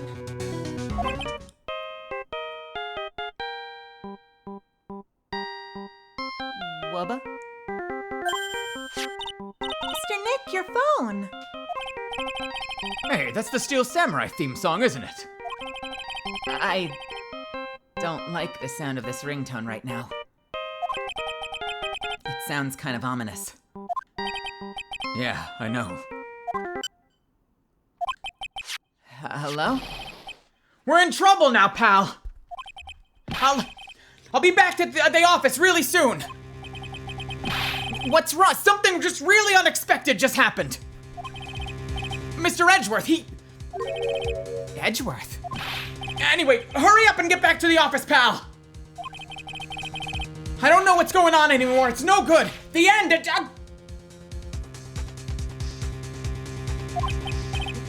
Hello? He got cut off. What's going on, Mr. Nick? Gumshoe said we need to get back to the office right away. Then we should hurry back. I'm scared to go back. What are you talking about, Mr. Nick? Pull yourself together. Maybe it'll be good news. Somehow I doubt that. What the fuck is happening? What is happening in this case? March 22nd, Wright & Co. Law Offices. What took you so long, pal? Mr. Edgeworth couldn't stick around forever and had to go. Well, what happened? We got him. We know who bought the spy camera.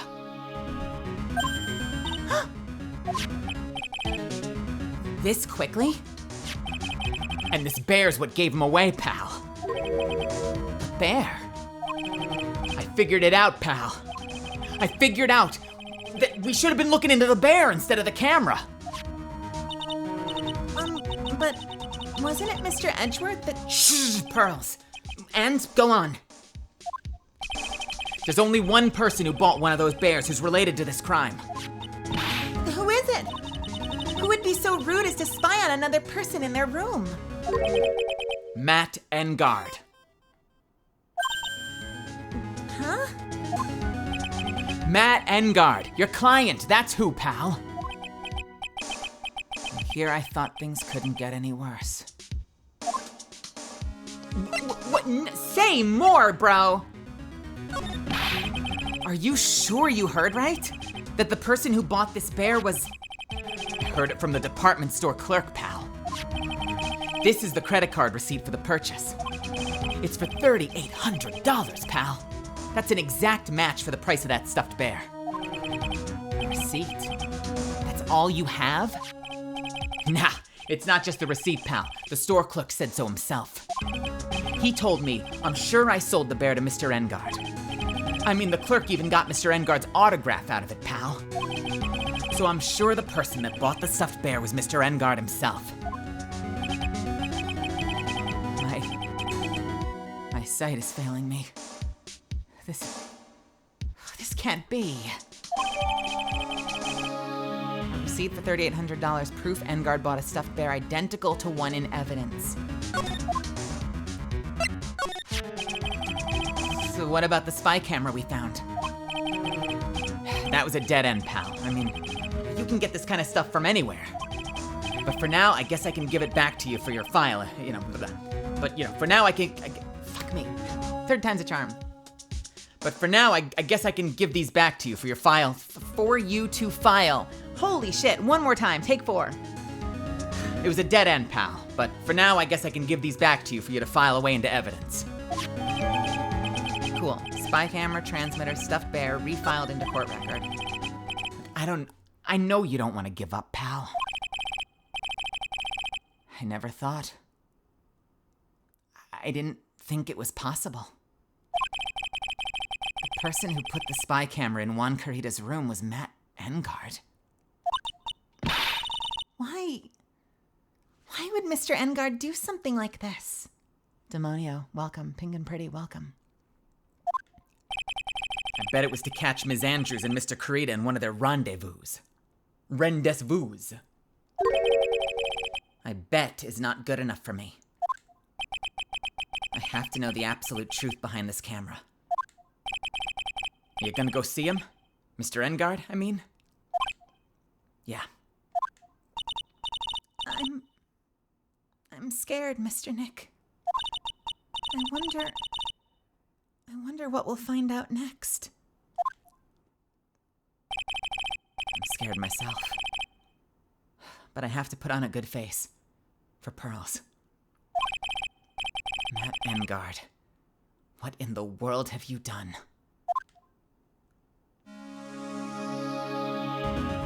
We gotta fucking go. We gotta fucking go. We are going right now. You're working really late, you know? It's already past 10 p.m., dude. I think it's time you told me the truth. Huh? Relax. Don't you know that ignorance is bliss? But if you really want to know, let's talk. I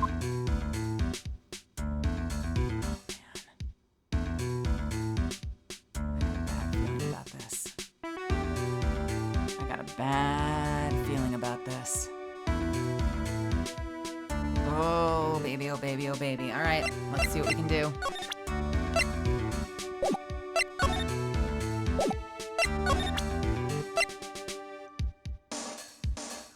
Right after I take a quick break, I will be right back. I'm gonna hit the restroom real quick, and then we will unravel whatever shit show is about to get dropped on us. I will be right back. I'll see you in just a few minutes.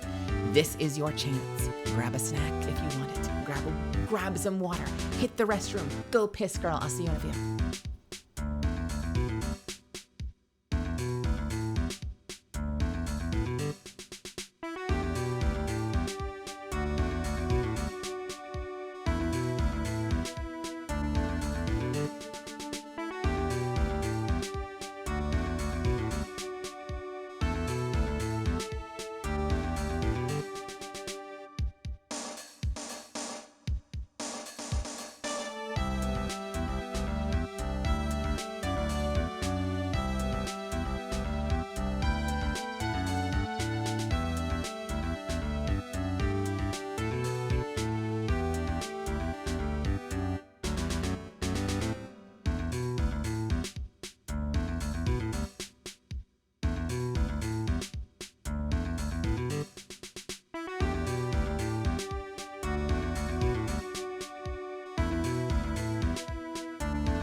right, 40 seconds left on the ad.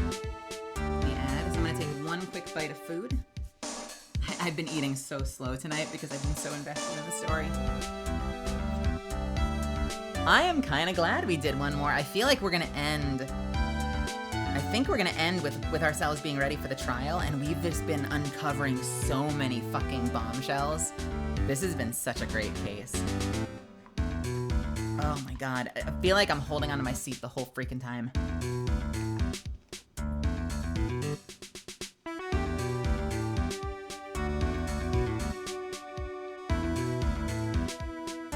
All right. I just need to note how happy I was when I joined, and the first thing I heard you say was "Wubba."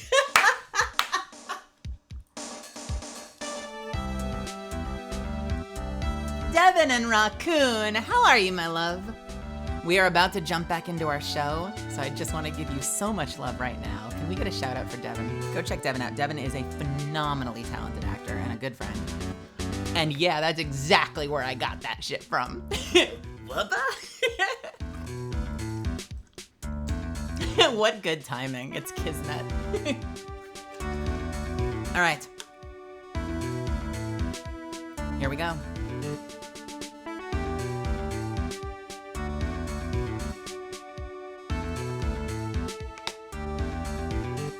I don't know what's about to get dropped on us. So I feel like I need a ready check for this, but let's see where this takes us. Take that!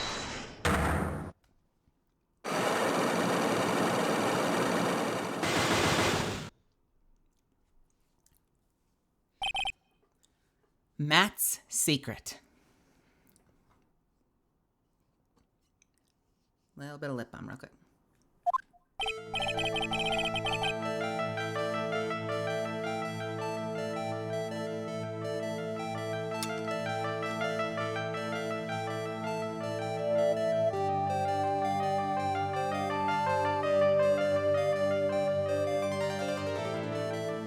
Now, let's hear what this secret of yours is.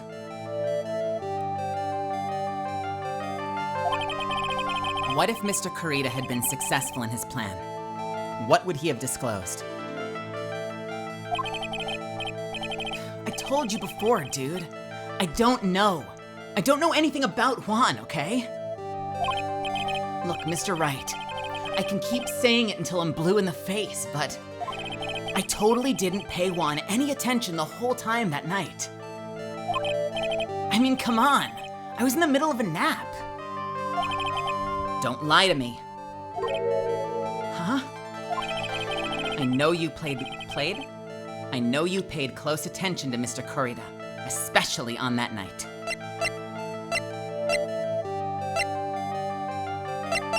It's one of these, right?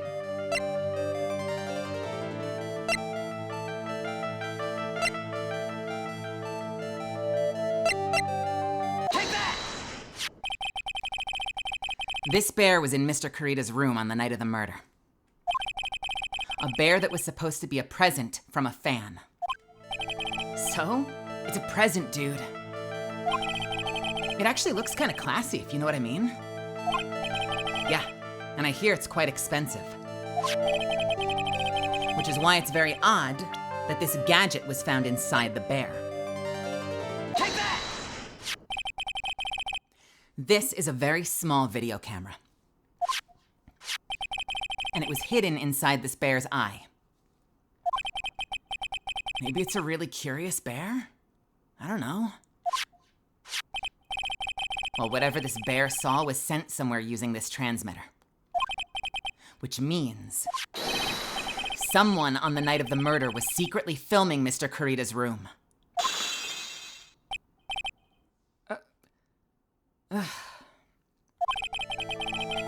I guess Juan had a few of those kind of fans too, huh, dude?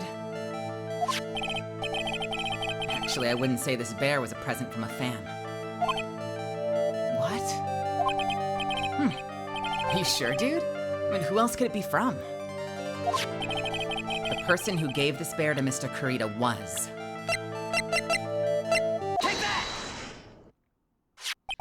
Mr. Engard, don't you know this bear from somewhere?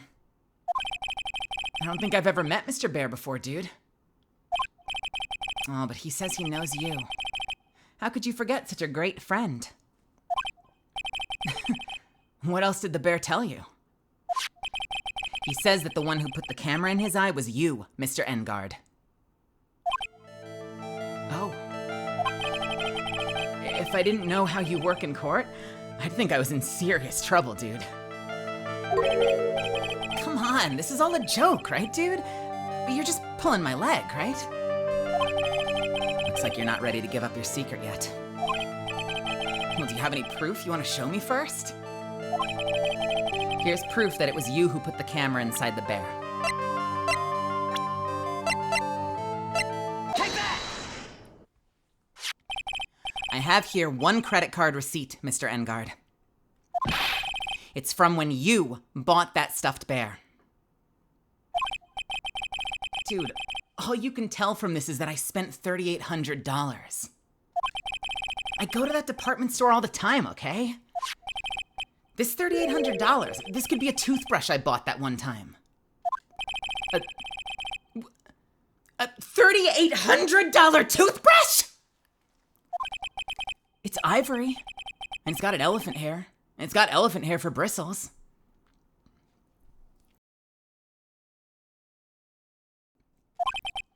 Ew. Elephant hair? Is this what rich people use nowadays? Anyway. The store clerk clearly remembers you and your purchase. After all, you even gave him an autograph, did you not?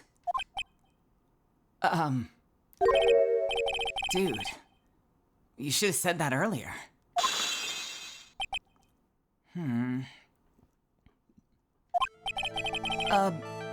So can I ask you one thing? Yes? You're my lawyer, right, dude? So, if you are, then why are you looking into stuff like that? Because if I don't know the truth, I can't help you.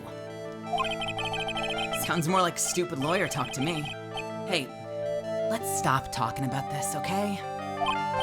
No, not yet. I haven't asked why you set the camera up yet.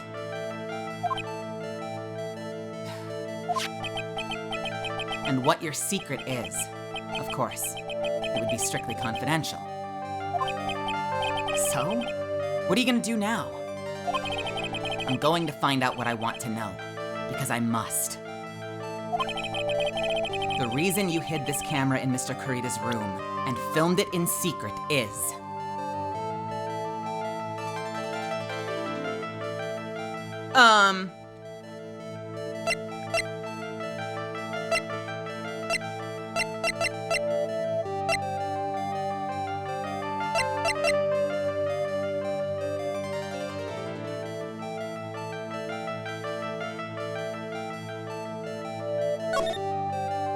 I want to say the rendezvous.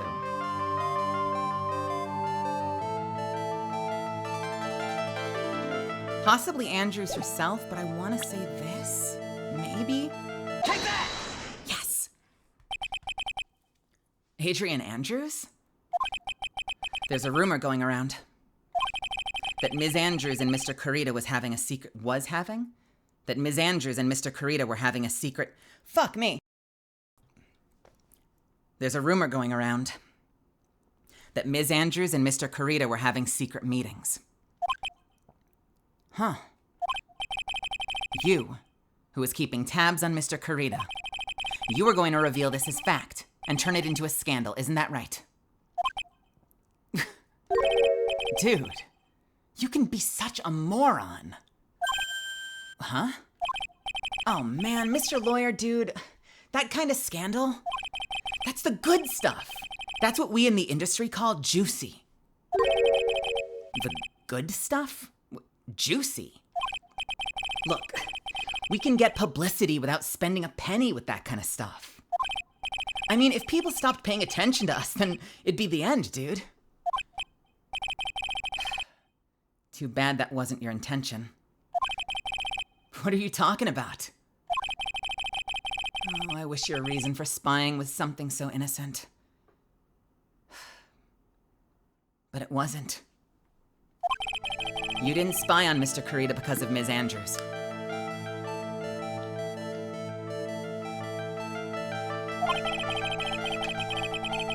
Then there's only one reason I can think of for you to do such a thing.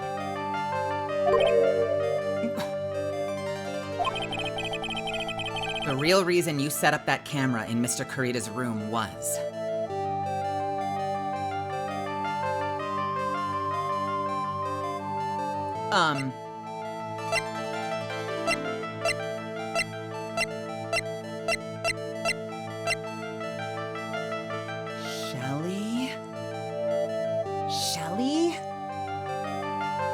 Shelly? Did he know it was gonna happen? Let's try it. Take that! Oh man, Matt. What is this card? Maybe he doesn't know about the card? This is a certain man's calling card. The man's name is Shelly the Killer. And I'm sure you know of him, don't you? Shelly the Killer? That's ridiculous. Why would I know some shady scumbag like him?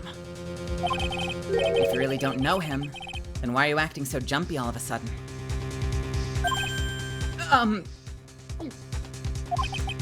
This is it. It's finally starting. I'm finally starting to get to the truth. One more time. This is it. I'm finally starting to get to the truth. I can't afford to make any more mistakes now. Mr. Matt Engard. Oh my god, that penalty.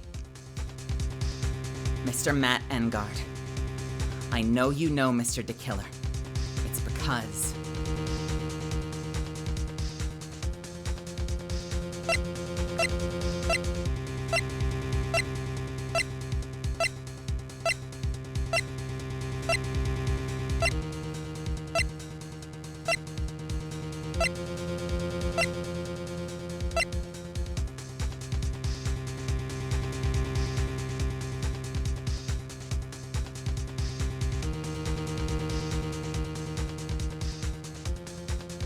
Yeah.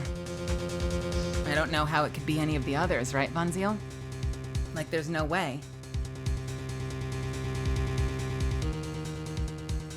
Mr. Engard, I know why you know Mr. the Killer. It's because... since you're the one who set up that camera, that means you knew. You knew exactly what was going to happen in that room.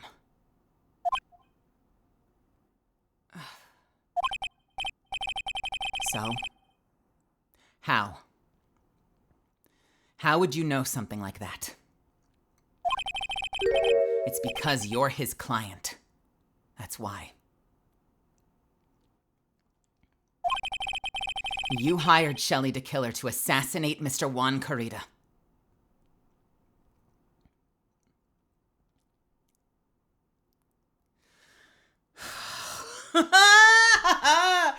Oh man, this is getting crazy.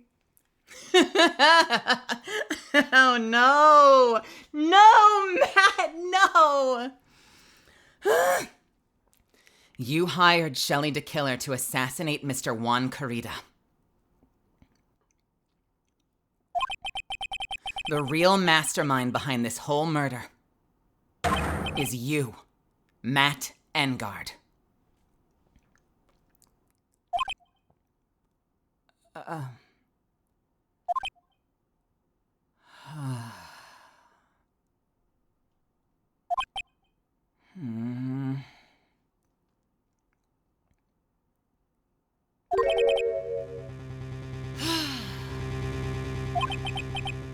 And here I was trying to be a good boy for you, dude.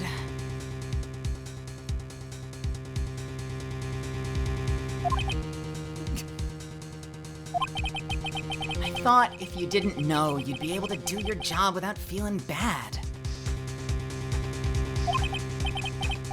Well, that's what I thought anyway.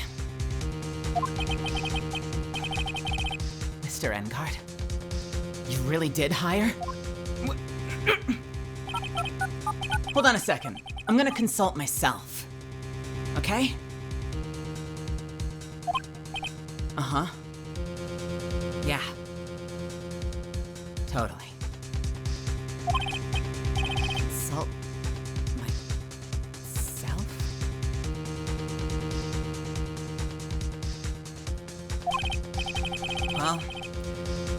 probably about time anyway. About time for what? I think it's time for you to meet him now, Mr. Lawyer. Dude. How do you do, Mr. Lawyer? I'm Matt Engard.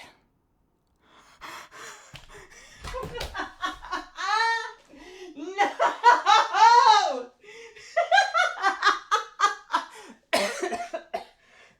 Oh my God. Oh my God. No, Matt. Why does he have bourbon?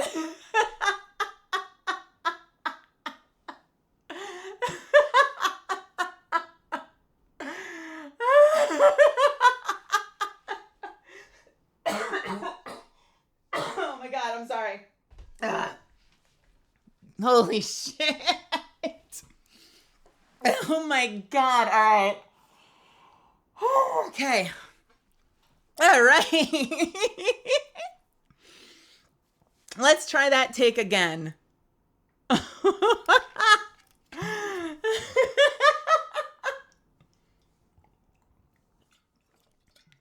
Oh my God. All right. Here we go. Here we go. Here we go. Let's fucking go. Hold on to your fucking seats. This shit is about to get fucking crazy. How do you do, Mr. Lawyer? I'm Matt Engard.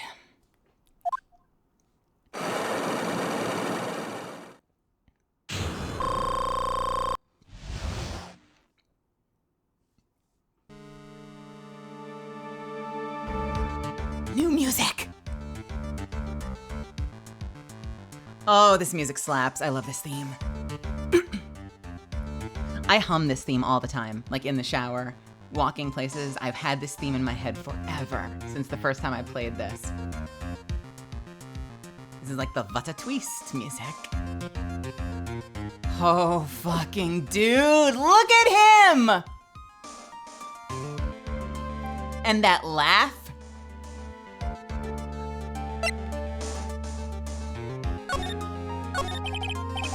Well done, Mr. Wright.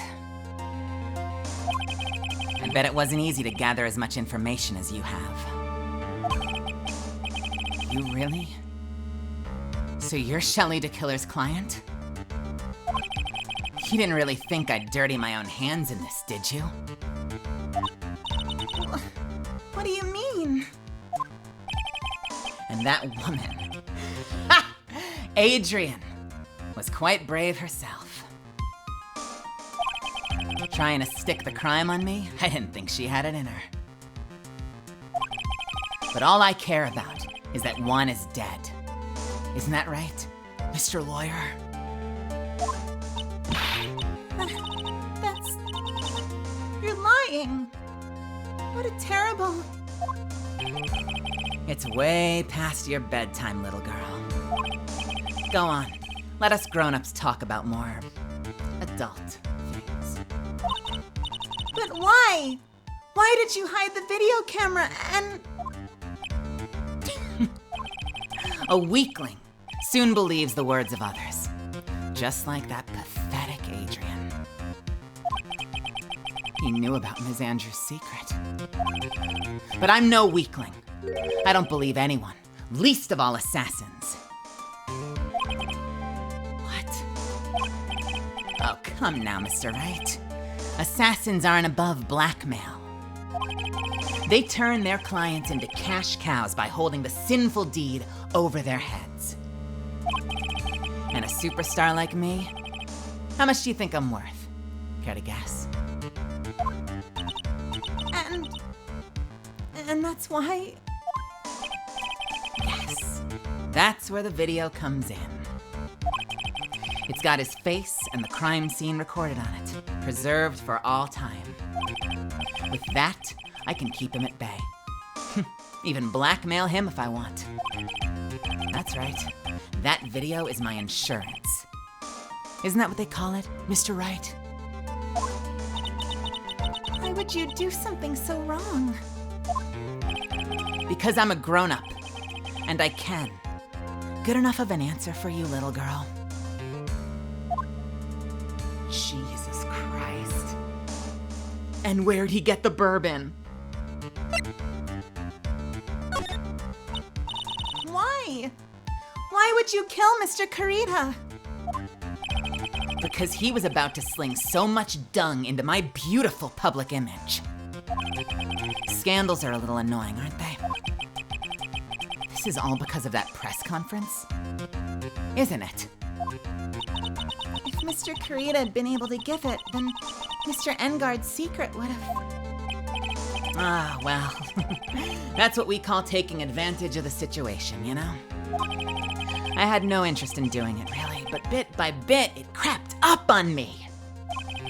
And then, the situation just presented itself perfectly. How beautiful, I thought. And that's how Mr. Kurita ended up dead. Let me tell you something. I'm not like Adrian. I don't depend on anyone. People are simply things to be used. Used and thrown away. Put on a sweet, innocent face, and people will swallow anything you feed them. Adrian fell for it. The assassin, too. Oh, and how can I forget? Even you fell for it, Mr. Lawyer. Everyone, all working their butts off for me. Matt Engard.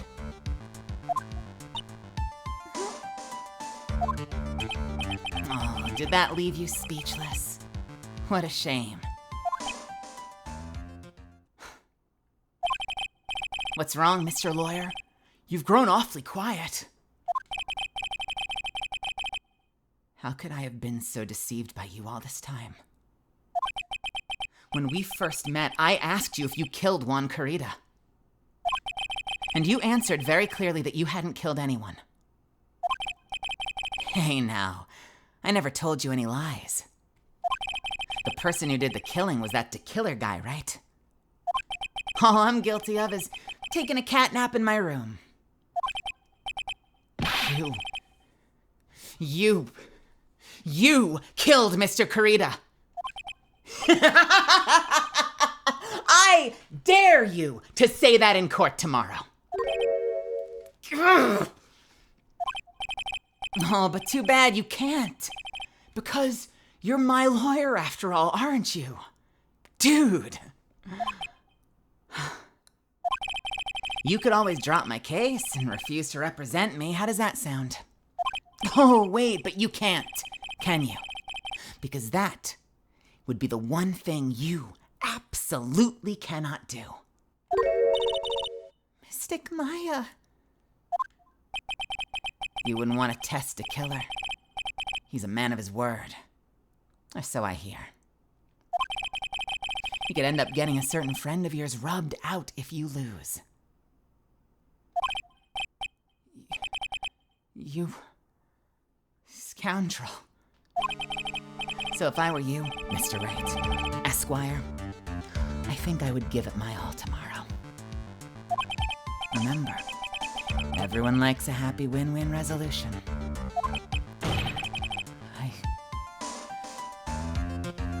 I'll get you for this. That is such a cliche phrase. Yeah, Juan said something just like that, if memory serves. Of course. We all know how well things turned out for him, don't we? Good night, Mr. Lawyer.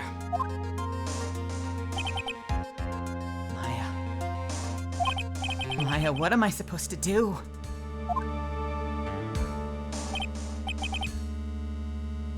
And now you've finally found it.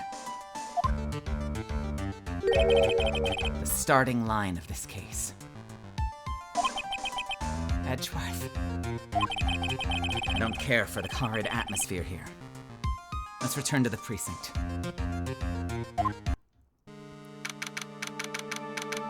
March 22nd, Police Station Criminal Affairs Department. Well, right. What are you going to do? If you plan on changing your strategy. No!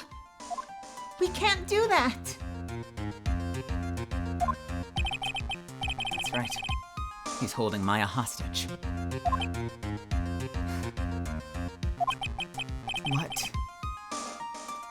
What should I do?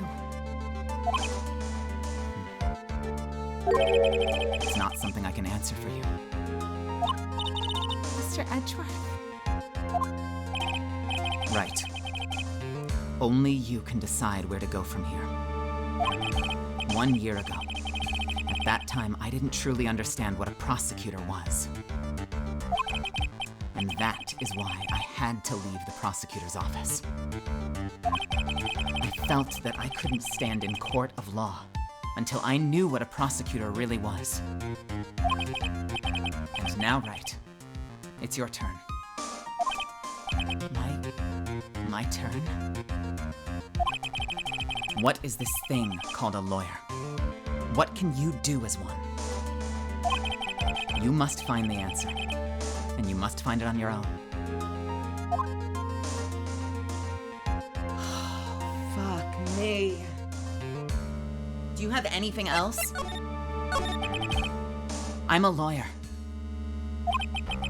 To fight for someone who's clearly a killer. That Engard. That man is really... Ugh. It doesn't matter who. Every person deserves a proper defense and a fair trial. Isn't that the basis of our judicial system? Proper defense? But what exactly is that? Is it where a lawyer forcibly and blindly gets an acquittal through shouting and trickery? Ironic that you of all people should say such a thing. Isn't that exactly how you fought for your clients up until now? Well, that may be true, but that's because I've believed my clients to be innocent from the bottom of my heart. If I were to get Engard an acquittal, that isn't proper defense at all. I became a lawyer because I thought I could save people who are suffering and in pain. But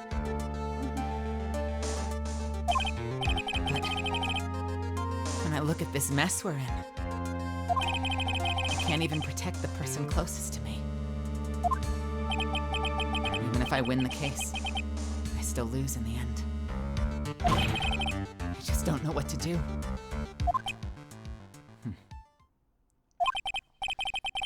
Right. Would you get a hold of yourself? You have it all wrong. Huh? We aren't some sort of heroes. We're only human, you and I. You want to save someone.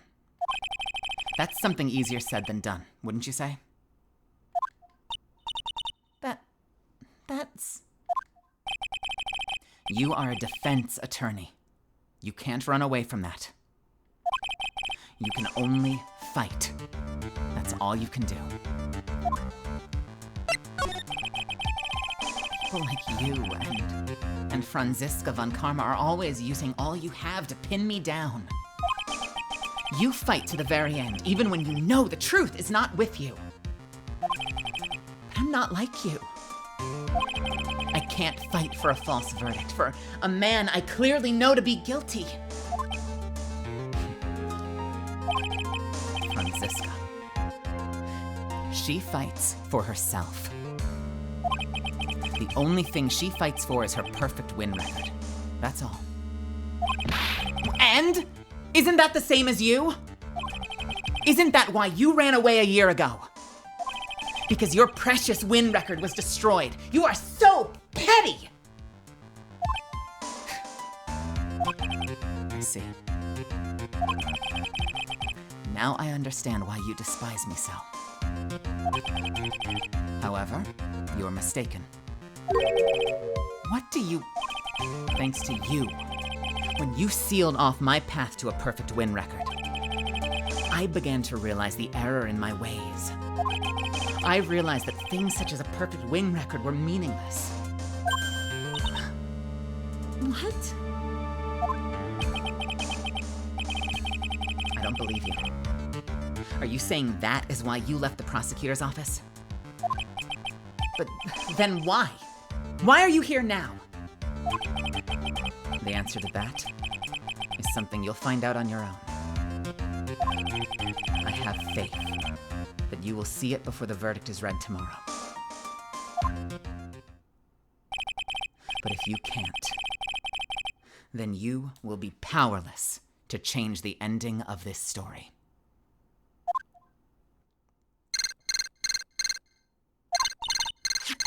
Mr. Nick, the transceiver. I'm sorry for what happened earlier. Now then, Mr. Attorney, do you wager you can obtain an acquittal? Let me try that again. Now then, Mr. Attorney, do you wager you can obtain an acquittal tomorrow?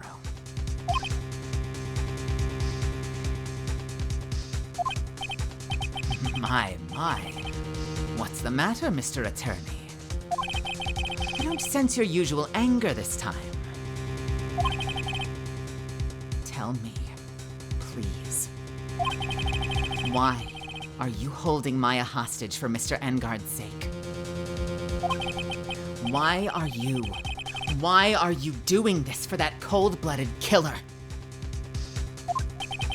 Right. Please don't misunderstand things. He is my client.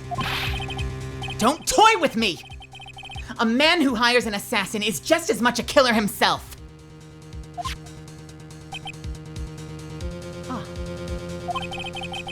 I believe you are asking me for a reason as to why I'm doing what I am. Yes. This is what I like to call my aftercare. What the heck is aftercare? My name carries a certain amount of honor and dignity, Mr. Attorney. I take great care to ensure that no suspicion falls upon my clients for my handiwork.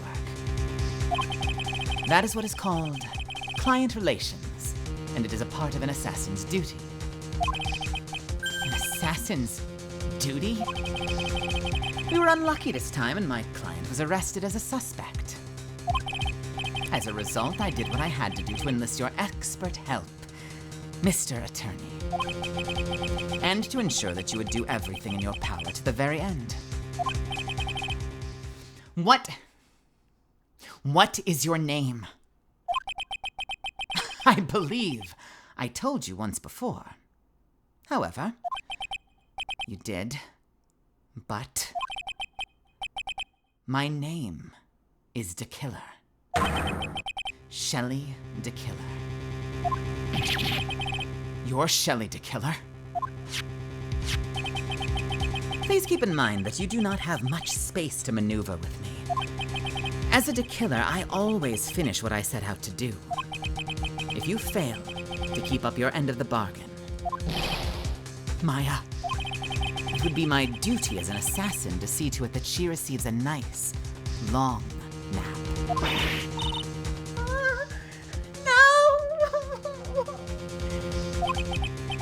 Now then, if you'll excuse me, if someone were to trace the signal back to me, it would be quite troublesome.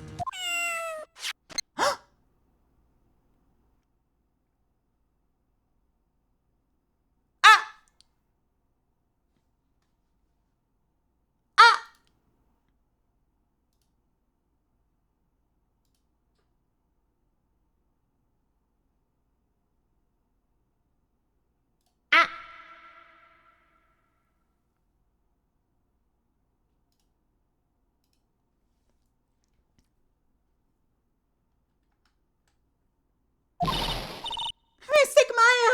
Mystic Maya!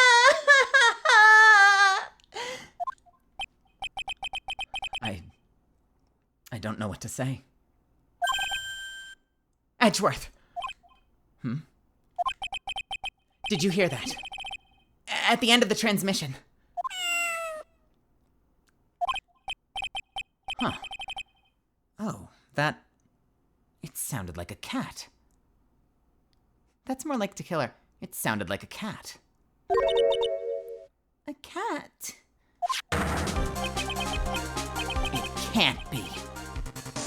That cat, can it? What is it? I think I know where Shelly the killer is holding Maya hostage. Edgeworth, have all your police units head for Engard Mansion immediately. All right. You hurry over there as well, then. Don't lose hope yet, Pearls. This fight has only just begun. Yeah. Oh my god, this fucking gaze. Holy shit, the twists and turns. March 22nd, Engard Mansion, living room. Maya! Please answer us, Mystic Maya! We have this area completely surrounded. There's no way for him to escape. Assuming he's still in the area. I can't believe it. That butler, all this time, he was the killer. He and Engard were working together all this time. I'm sure they worked out a contingency plan ahead of time. Fucking right there. And there's something here. Oh, it's a figurine of a bear. But there are a lot of cuts in it for some reason. A wooden bear-shaped figure. It's covered in many thin cuts. A bear. Isn't that more of a thing for Mr. Kurita? Why would something like this be here? Right. Look down. There's a little pet door installed here. I'm sure that's for oh, I'm sure that's for Shu. I think that this is...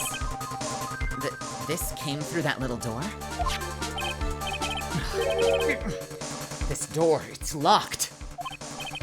Well, I'm pretty used to breaking doors down by now. Let's go, Edgeworth.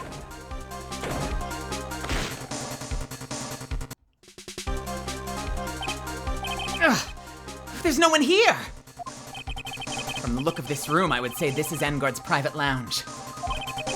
Look at this right. An antenna for sending and receiving radio signals, and a VCR. Check inside the deck. If there's a tape, it would be an important piece of evidence. If we're lucky, it'll have the moment the crime was committed recorded on it.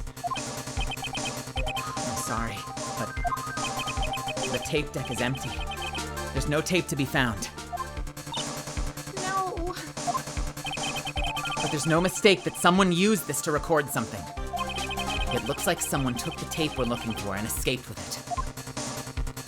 Fucking hell. There's gotta be something. There's gotta be something. There's gotta be something. There's gotta be something. What about here? Is it like a sliding door? Like, how the fuck? I can't read all the labels, but this is a very large collection of videotapes. Looks like Engard taped all of his own shows. There's a little door for Shu in this big door. I'm sure Maya used this door to shove this out here. I'm sure it was her. Every time you give me some piece of evidence, it's always the most crucial piece. This time too, I'm sure. What does it say? Let's take a look real quick. A wooden bear-shaped figurine. It's covered in many thin cuts. It's Engard's computer. Maya, why couldn't you have used this to get help? Mr. Nick, where's the power switch? Oh, I get it. So that's what happened. She couldn't find the power switch. It's a VCR and an antenna. The footage that the spy camera took at the scene of the crime was beamed here and recorded on tape. If only we had that tape, it would have been really helpful. The picture's gone too, by the way. There was a picture of Celeste and it's gone. It's a very small table. I bet we could barely squeeze 3 pearls on there. Is he using pearl as a unit of measurement? What the fuck?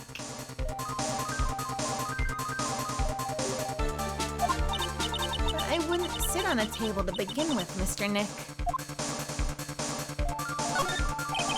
huge television with speakers loom largely here. I'm sure if Maya saw this, she'd say, I would die a happy samurai fan if I could see the nickel samurai on a TV like this. Yeah, that's what she'd say.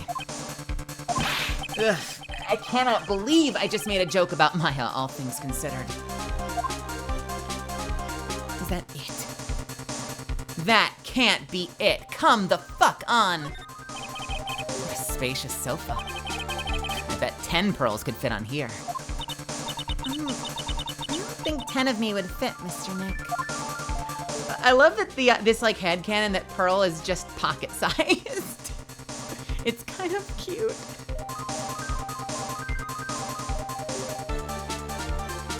I imagine her being like 3 feet tall and super tiny.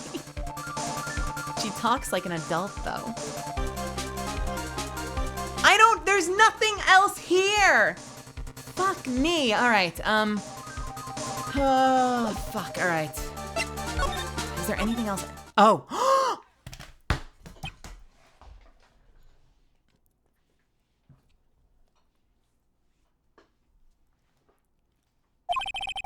We've searched all over, but it looks like he got away. I'm sorry. It looks like he slipped out of our grasp this time. And now, we've lost our only lead.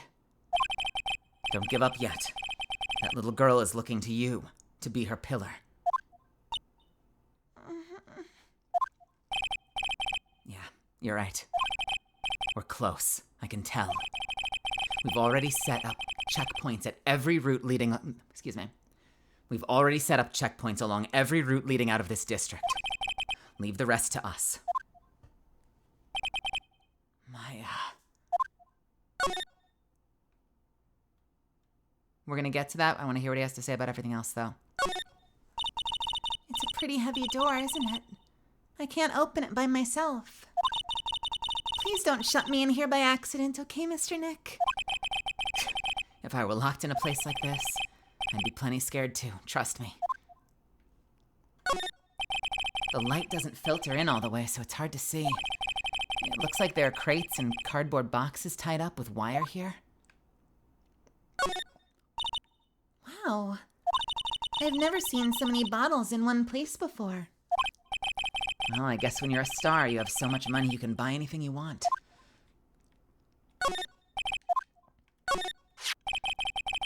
This looks like a picture of Ms. Inpax. With love, Celeste. Ms. Inpax? You mean... Yeah, Mr. Kurita's former manager. Why would a picture of Ms. Inpax be here in Mr. Engard's mansion? And why does it say with love? This might be a clue. Found at Engard Mansion with love, Celeste is written on it. What's wrong, Pearls? Please, let me see that picture frame. Huh? What's so special about the frame? On the back! There's something written on the back of the frame. Maya. It's Mystic Maya. She left us a message. What? I thought you'd come. I knew you would. Now listen up. You better get Engard a guilty sentence, okay? If you get that creepy slime bag not guilty, I will never forgive you ever. I'm fine, so you don't need to worry. There's so much I want to write, but I don't think I'll have a lot of time left. Pearly, you're there too, right? Make sure you help Nick, okay? Someone's got to watch out for that helpless lunk.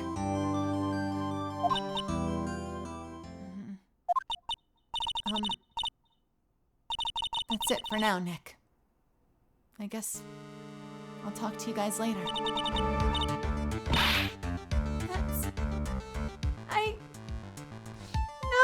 No! Mystic Maya!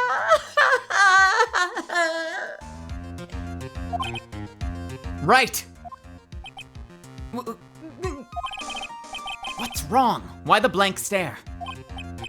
Oh, nothing. We've searched the house. This is the last room. It looks like he eluded us. Edgeworth. Yes. As far as clues go, I think this is about all I'm gonna get. Huh. I'm still short one last thing. And what is that?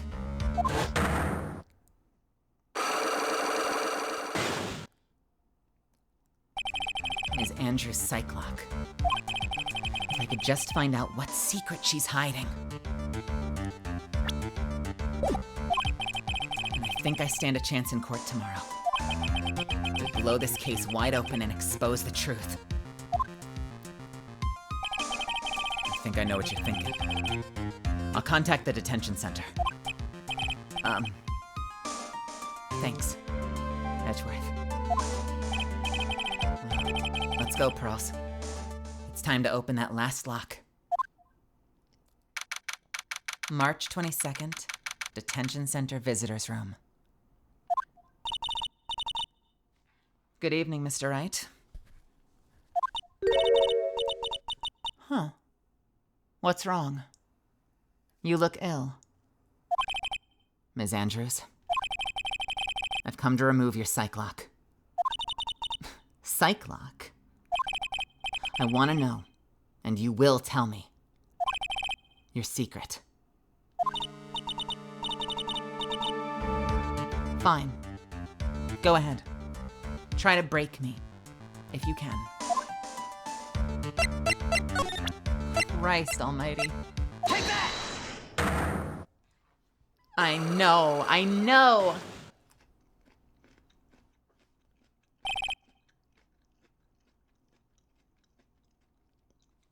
Why frame him?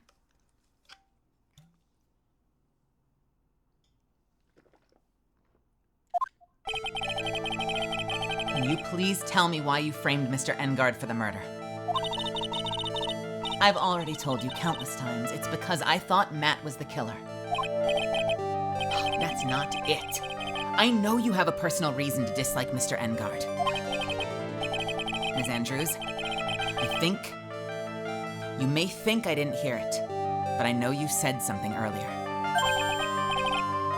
You said revenge. So you're saying I was taking my revenge out on Matt, and that's why? What an absurd idea.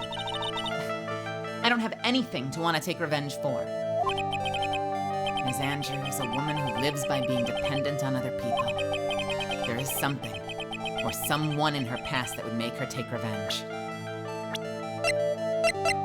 Take that! Celeste. There's only one catalyst that could cause such strong feelings, and even revenge. Love, of course. And that's Ms. Impax's suicide. What are you trying to say? Celeste was Juan's manager.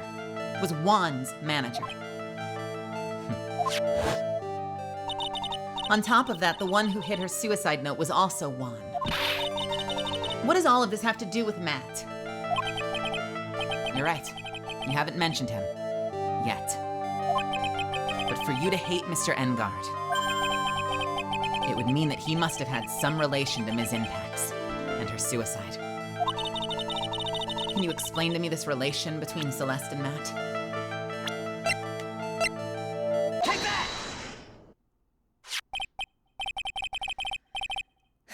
This is a photo of Ms. Impax, correct? She looks younger than when she passed away, though. What? With love, Celeste. This is Miss Impax's writing, isn't it?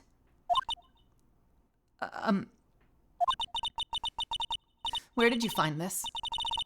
No, that's all right. It was a rhetorical question. Yeah, it is. I found this at Mr. Engard's mansion.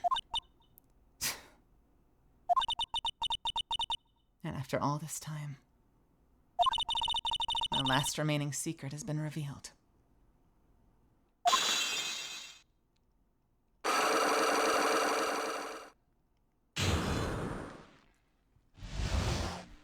I feel like this is about to get sad. Celeste.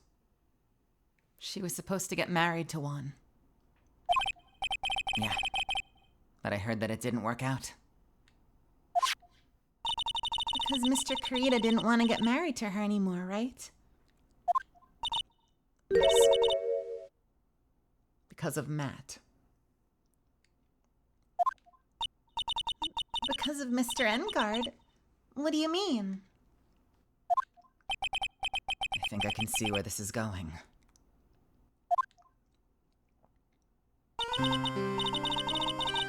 Celeste. She was Matt Engard's manager a long time ago.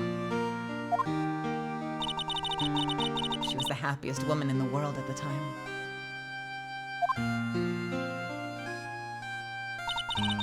I was working part-time back then, and I often saw the two of them together. So that's why, with love, Celeste is written on the frame of that picture. They were a couple, weren't they? It wasn't anything as splendid as that. Celeste was being used, toyed with, until she was thrown away. That's so horrible. Matt's entire image is built around how nice and wonderful of a man he is. A scandal would have destroyed that. Which is why Celeste, in her kindness, moved over to Worldwide Studios. And that's where she met Juan. She seemed really happy with him, even happier than when she was with Matt. Celeste and Juan were such a good match that they were even planning to get married. And then, it was suddenly called off.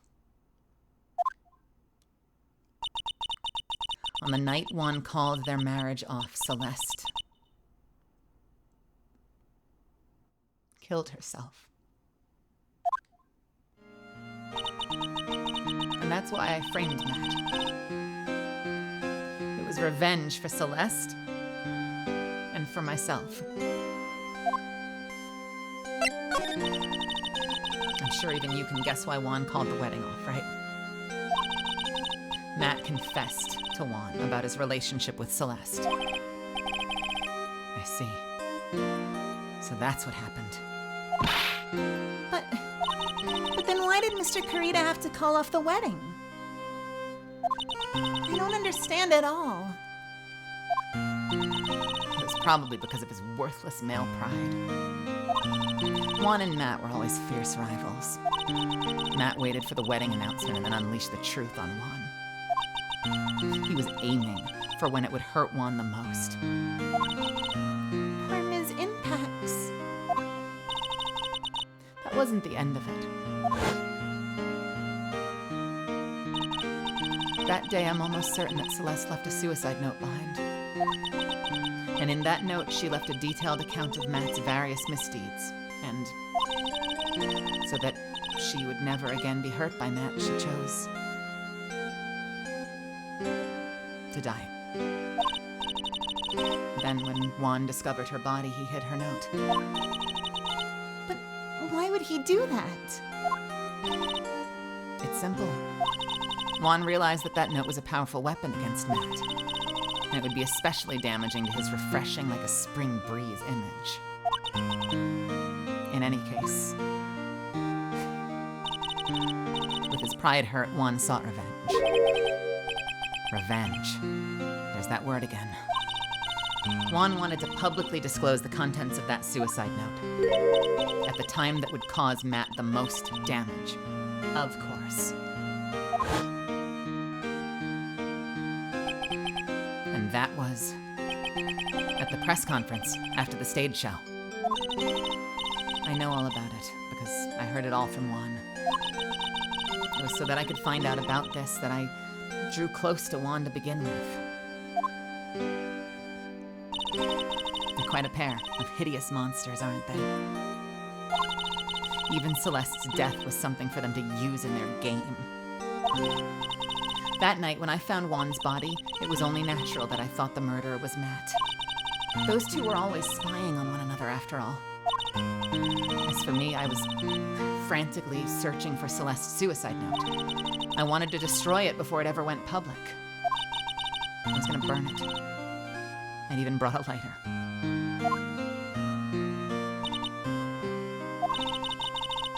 couldn't find the suicide note, and that's when revenge crossed my mind.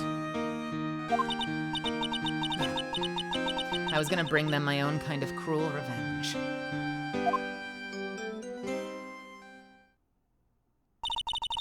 Celeste was killed by those two monsters. So when I stabbed Juan's body with that knife, I didn't feel a single shred of guilt.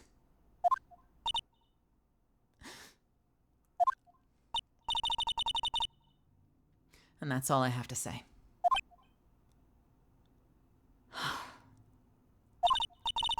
Well, Mr. Wright, even knowing all this, are you still gonna help that man?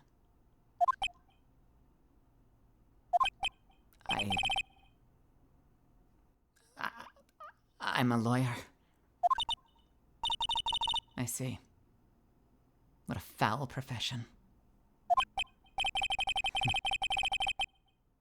Thank you very much for your time and for talking with me. It was no big deal. I couldn't sleep anyway. I can't sleep either. Not with Maya's situation or with what I know now.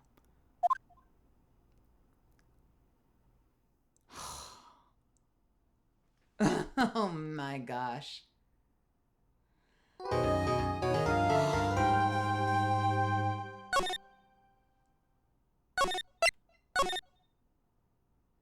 Well, I'm running on pure adrenaline. Oh my God. What a case.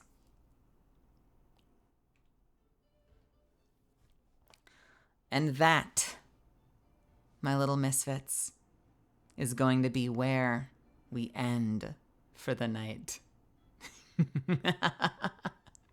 It is 2 a.m. We've been going for 7.5 hours, an incredible, incredible run, and my voice is starting to wear down. So I know, my loves, I want to, but I can't. If you stayed up the whole time, if you've been here from the start and you've just fallen into stunned silence as you've been going through the story, I hope you had fun. If you stuck around from someone else's community, be it Alley Oops community, or who else did we get tonight? Oh my goodness, my brain. Someone help me. Good golly gosh.